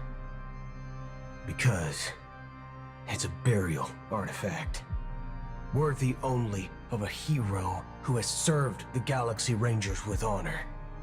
When its light illuminates the universe, it means the fall of a hero, and in the direction it falls, countless meteors will streak across the sky. Those meteors are Galaxy Rangers, coming from all corners of the cosmos, driven by a shared purpose, without questioning the cause or counting the cost, because we abide by a common principle. The shooting stars of the hunt only descend on the longest night, and with them comes the dawn. We've stayed silent for far too long. Now, it's time to remind all the cowards, oppressors, and villains of the universe of our presence. I'll be the one to ignite the first spark. Once the dreamscape is swayed, I'll complete the second step. I'll fine-tune the slumbering souls with the Song of the Harmony, interrupting them with the discord of Trailblaze, and guiding them towards reality. It's true that some people are born strong, and others are born weak. If the Trailblaze is the target of heroes, then the Harmony will guarantee that the strong help the weak. Only the people of Penacony themselves can be the saviors of their homeland. Their path of happiness should be forged by themselves. While I may not be a nameless, I'm willing to instill courage in all those who need it. This includes my brother as well. Anna's dream is too cruel for him and everyone else. Your plan sounds well conceived, but still, it appears somewhat idealistic and romantic. The flaws rooted in human nature can't be eradicated overnight. Do you believe these efforts alone are enough to convince everyone to choose the right path? I agree with you, Black Swan. That's why the most critical aspect of this plan is not to convince everyone to choose the right path, but to inspire them to save themselves. So, you're the key in the end, I assume? The Harmonious Choir possesses the power of an emanator. To overcome it, you'll need the same level of power. The final step in destroying the sweet dream will be my responsibility. That's a relief to hear. Now that our roles are assigned, let's get to our battlefields and pose a grand finale. May I have a moment alone with you? There's one more thing I need to explain to you. This grand festival is drawing to its close. This is the starting point for the ultimate stage of our journey, just as it marked the beginning of all the stories in Penacony.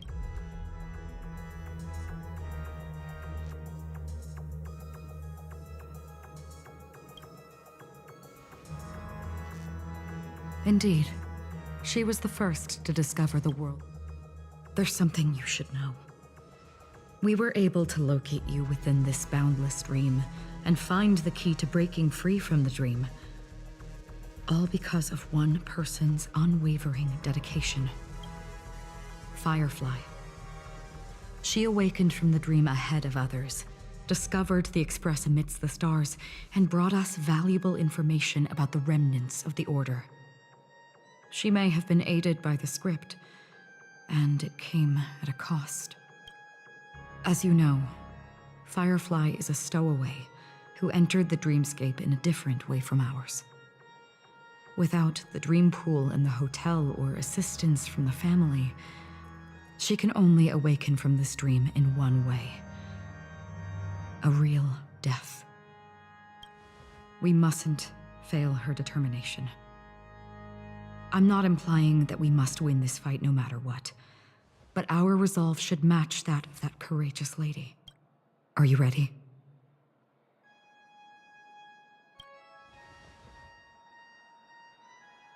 Very well. Now, please close your eyes.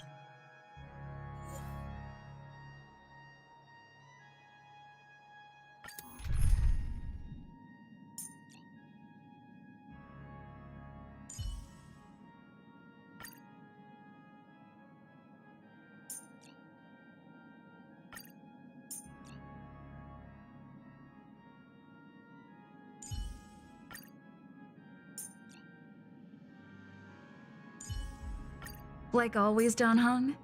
Let's make this quick. Yet another journey with you, Imbibiter Lune. Ah, Miss Stellaron. Time for us to reveal our true value to one another.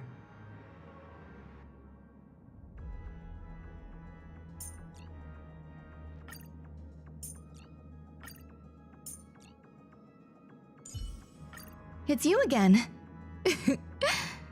As always, there's a reward for good behavior. Show me some of that trailblazing strength again.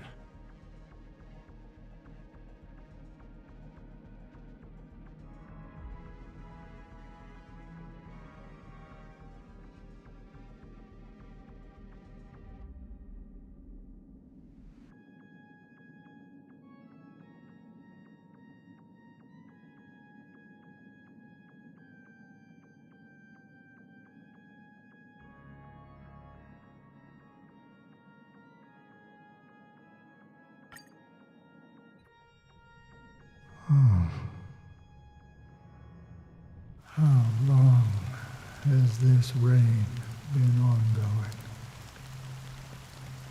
If I remember correctly, it has lasted for decades, or even centuries. The unwavering determination of the Hunt followers persists even in death. But thankfully, we've guided those lost souls to their lives beyond.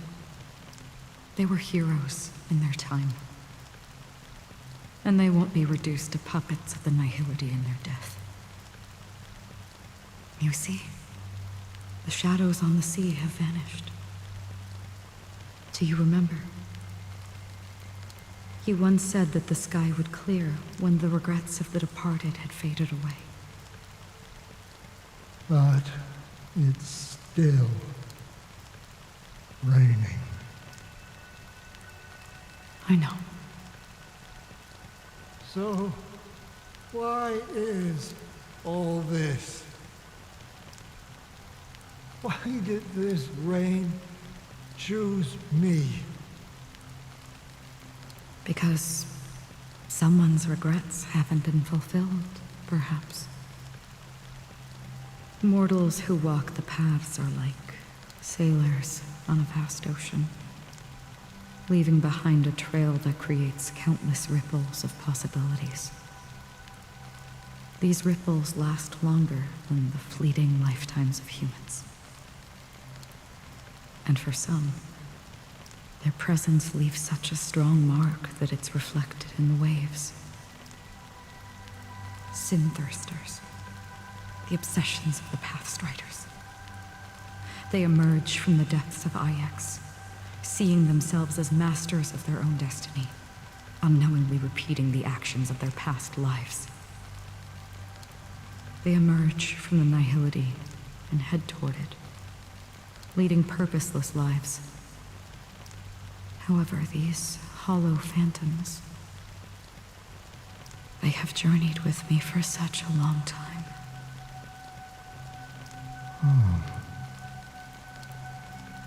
So this is how it is.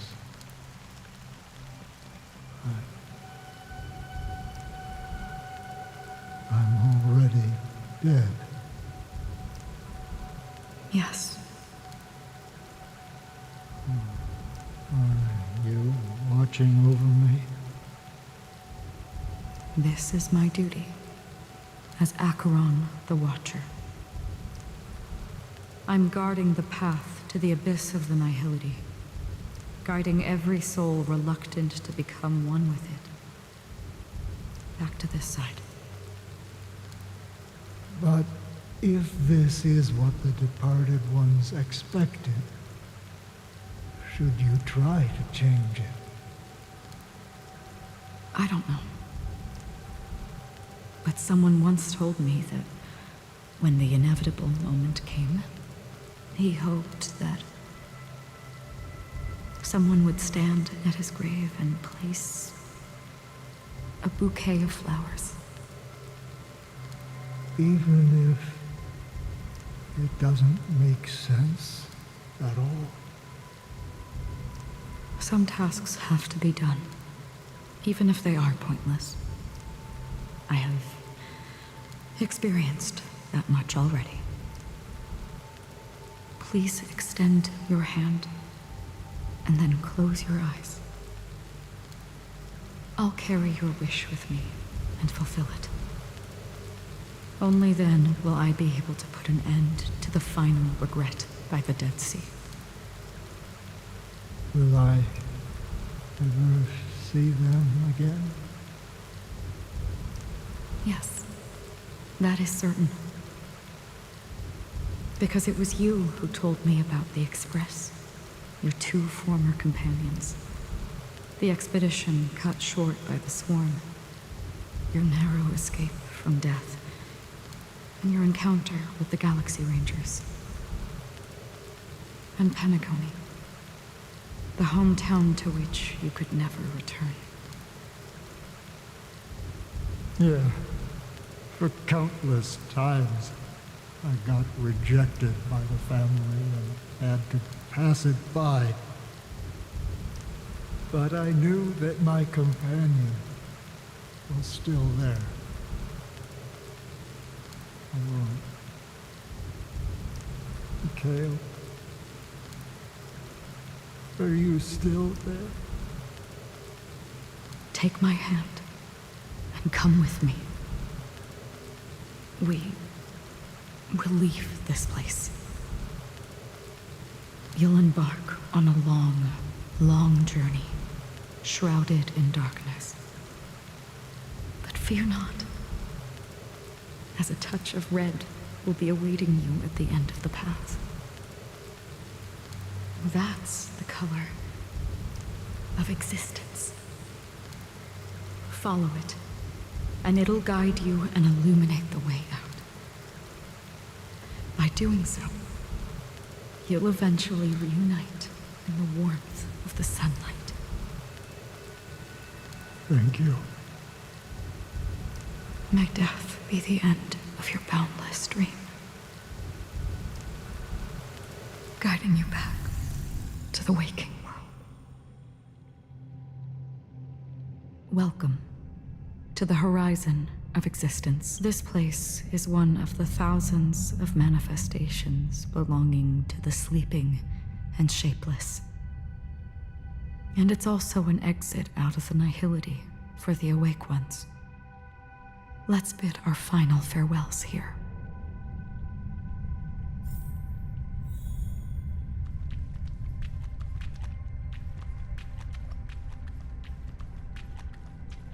Always distinguish between reality and imagination. Life is akin to a winding labyrinth where memories serve. May your schemes be forever concealed. Anna's dream was too cruel for him and everyone else. To the imperfect tomorrow.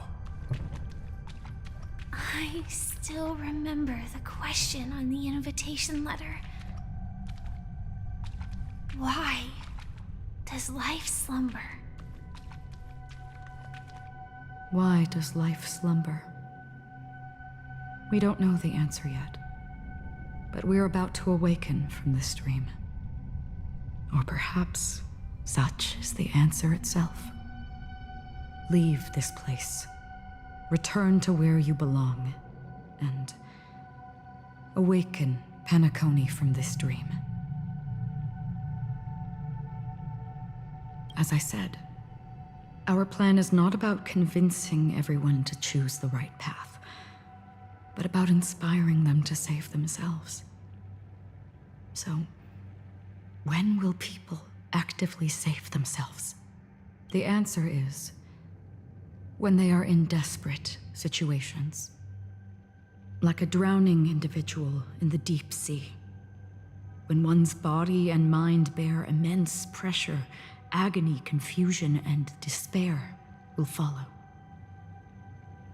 I firmly believe that.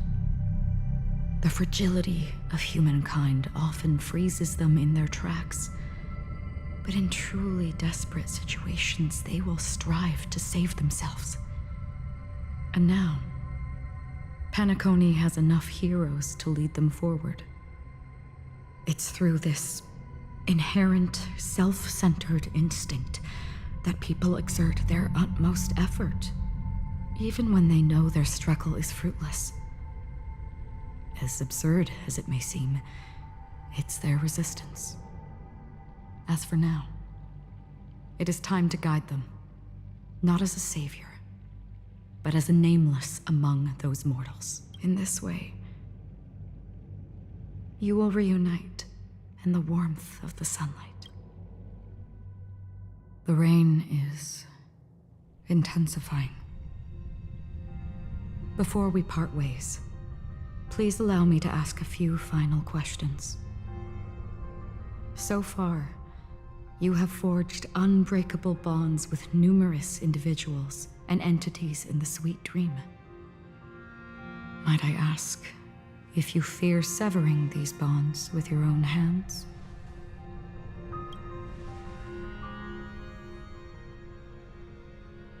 If there is a vast, lifelike dreamland that is virtually indistinguishable from reality, a realm without death, where everyone can attain the happiness and fulfillment they deserve, living blissfully ever after, I would ask, would you wish to stay? Imagine if this splendid dream were fated to fall apart. Friends, family, everyone, and every face they remember.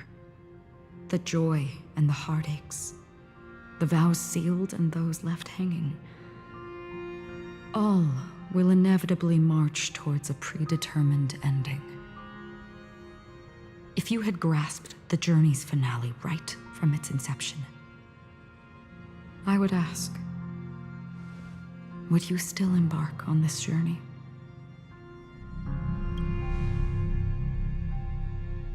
I'm glad. The answer itself doesn't matter. What matters is that you've made a decision. Listen, touch, and ponder. And therein lies the sensation. Cherish it, because that's what makes us exist. Such is the only answer humans can offer when facing the nihility. If the nihility represents the primal fear of life, rendering any lofty convictions insignificant under their imposing shadow, then behind this shadow, there must exist the most fervent source of light in the world. Just as every life that edges closer to death fervently approaches the end of the nihility, we must pursue that primordial light. Now come to think that you exist in the nihility, and you watch over others to depart it. Such a task is absurd and meaningless. Nevertheless, someone had to do it. As for the meaning you mentioned, even if it's a meaningless task, I've come this far, haven't I? Even if the future you forge may not even belong to you. It may not belong to me, but it definitely belongs to someone. What hardships you must have experienced. In that case, allow me to do something meaningless too. Please, tell me your name. Perhaps my existence will vanish in the next moment, and nobody will remember this conversation or your answer. But I believe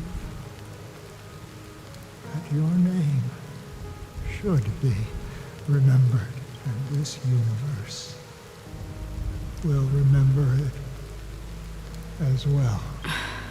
For me, some things are difficult to recall, yet there are others that I find challenging to forget. Such is memory, a creation of the past that blossoms into significance in the distant future. I remember that marks the start of my journey, the origin of the vibrant red hue in my life, and the most fervent element amidst every tempest. That's my name.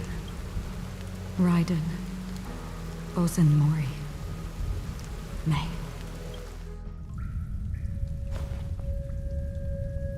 The Golden Dream is getting restless.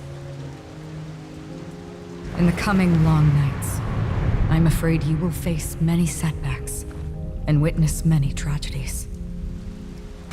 And in the end, you will only see in black and white. Please believe me that in that monochrome world, there will be a glimpse of fleeting red. And when you make a choice, it will appear once more.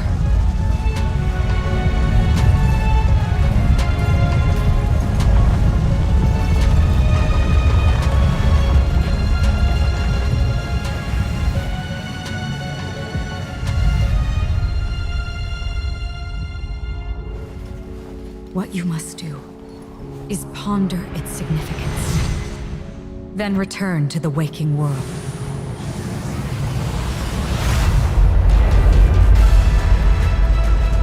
That's where we all find our answers.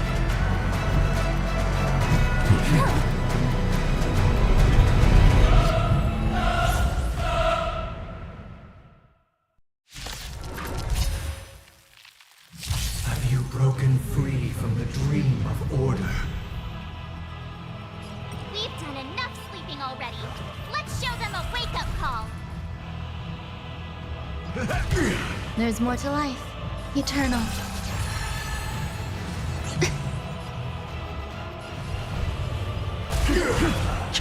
Disorderly noise!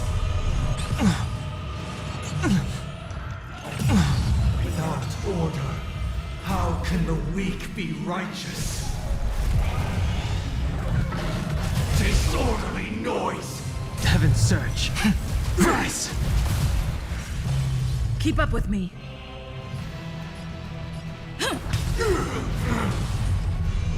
I like that confidence.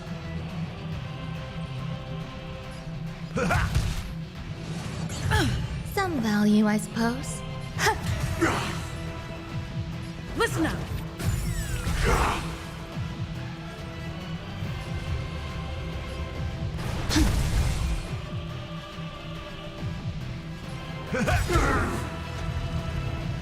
Why is everybody silent? All things are part of the melody. I'll take the lead. Let's play our own. Let the show begin. Every petal, all will be swept away by the wind. Life's like a good my friends. Indulge yourselves! Disorderly noise! Heaven's Surge. Great noisy! Awaken, dormant scale. World cleansing dragon. 7,336 notes. I solemnly invite you to join the glorious chorus and ascend to the heavens! Wake up! Some value, I suppose. Eternal.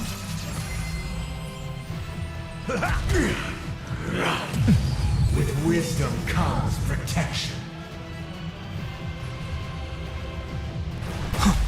I'll take the lead. Noise. If the dreamscape is indistinguishable from reality, can it still be called an illusion?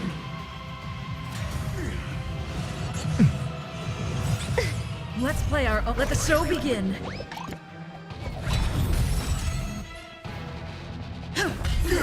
With this perfect melody I command, recreate paradise anew!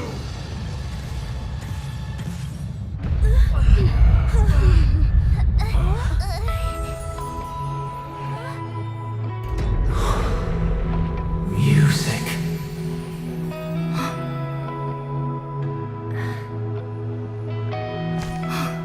There seems to be another kind of sound coming into the Order's symphony.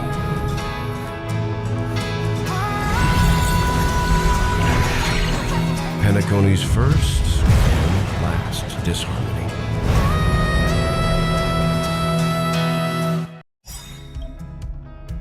Those imprisoned in their dreams are awakening for freedom.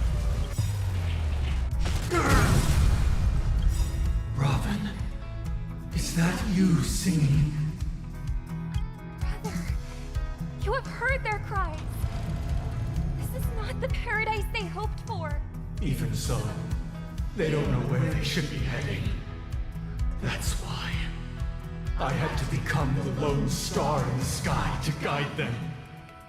Even if that star must hang in a perpetual night of solitude. Let's play our own melody. Let the show begin. Every petal in all will be swept away by the wind. Life's like a good brew, my friends. Indulge yourselves! Disorderly noise! Listen up!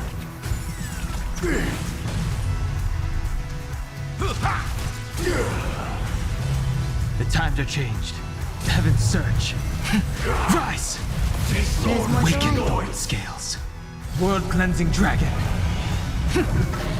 If we had never experienced solitude, how could we have embarked on different paths? Now, our final talk has concluded. All the work of creation has been completed. The inevitable day has arrived. The embryo of philosophy will reshape for us all of reality. If your paradise can save more people, sever my path with your hands.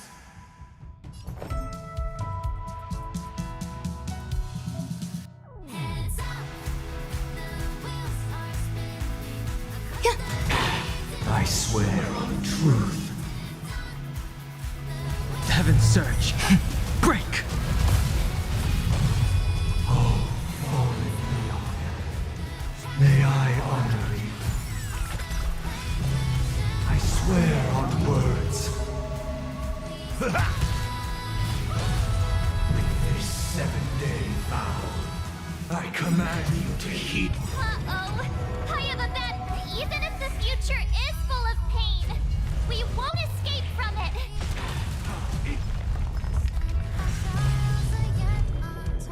Heaven's surge. Rise! How insolent! It was not you who created all things. It was humanity that created you. Your divine being will become the foundation of our paradise. I'll take the lead. Some value, I suppose. Let's play our own. Let the show begin. By the solemn desire for order. Stop it! You want to achieve the paradise we promised. But the order is not the only choice. True happiness, the meaning of life, lie in defying the nihility. Witness the will of the weak. How blasphemous! How blasphemous! Eternal. I sense a storm. Every petal all will be swept away by the wind. Heaven's surge. Break! How blasphemous!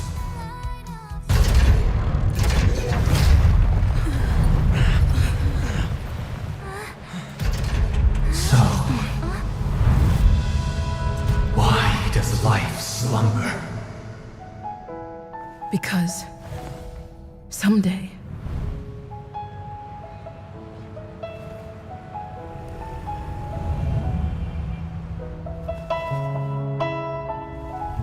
we will wake up from our dreams.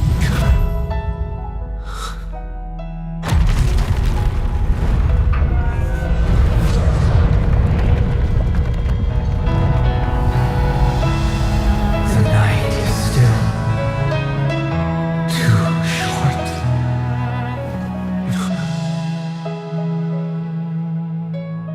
Brother, the dream is over.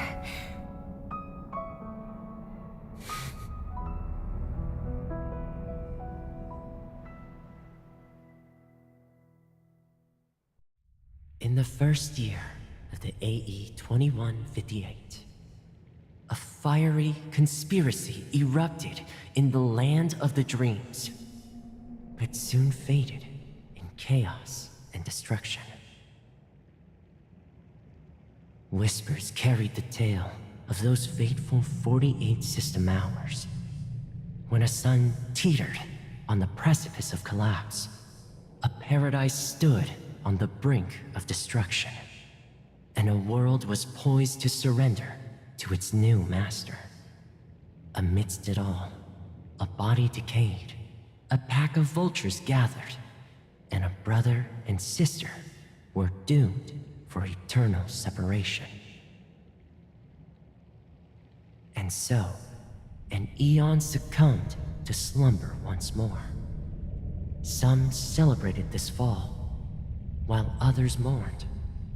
Among the insignificant witnesses, mere specks in the vast tapestry of the universe.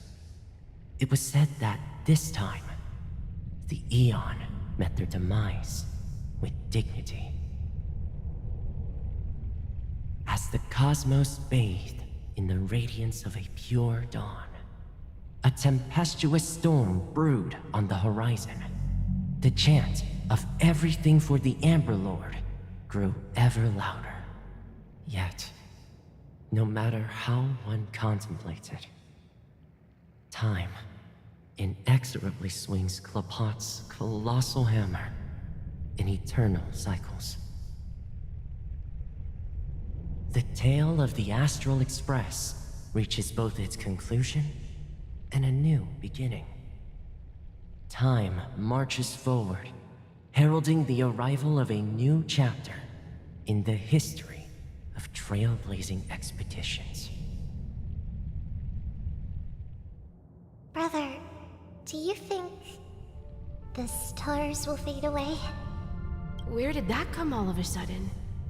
Because the constellation that looks like a bird, the Torrent Eagles, looks a bit dim lately. It's the Torment Eagles.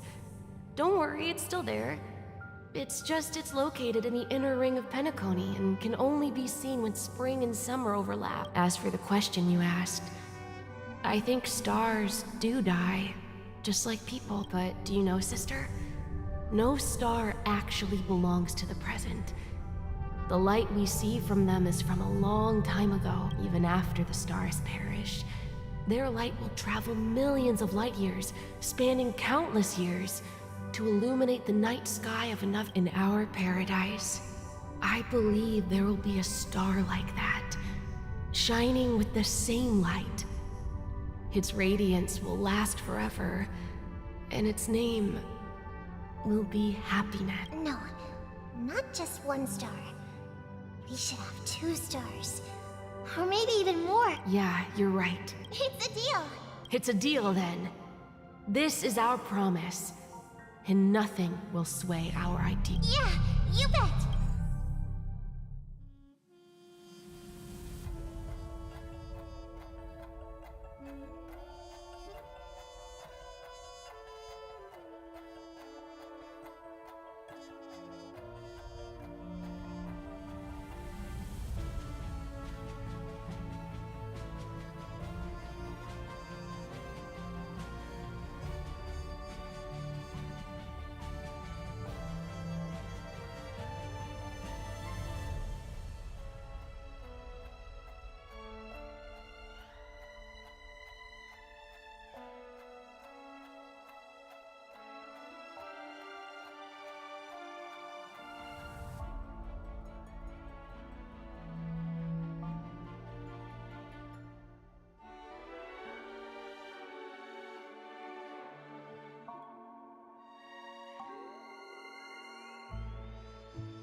Pleasure to hear your voice again.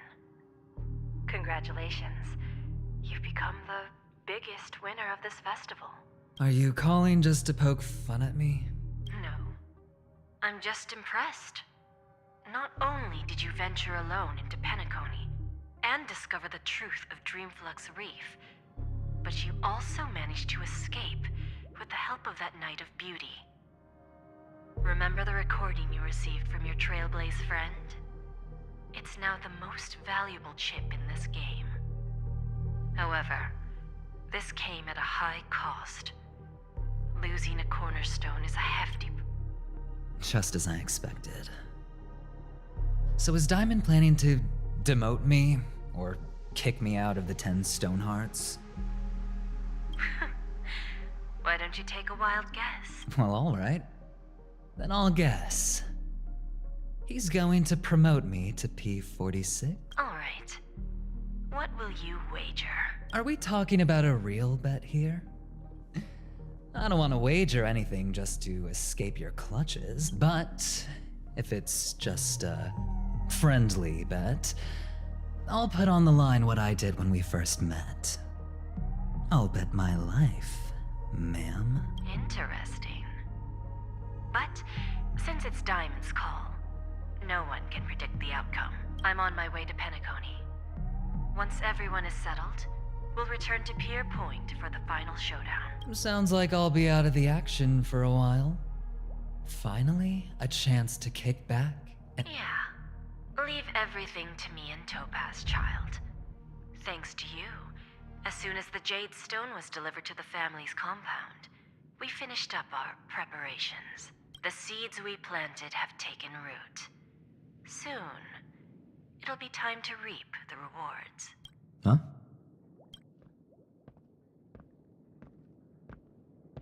Let's wrap it up for now. Looks like I've got a visitor here. Oh, so many surprises today. Didn't expect a Galaxy Ranger and wanted criminal to show up here. One who managed to take out 2 IPC members under the noses of our fleet. Do you understand what that means? Screw wubba boo, I just put him to sleep.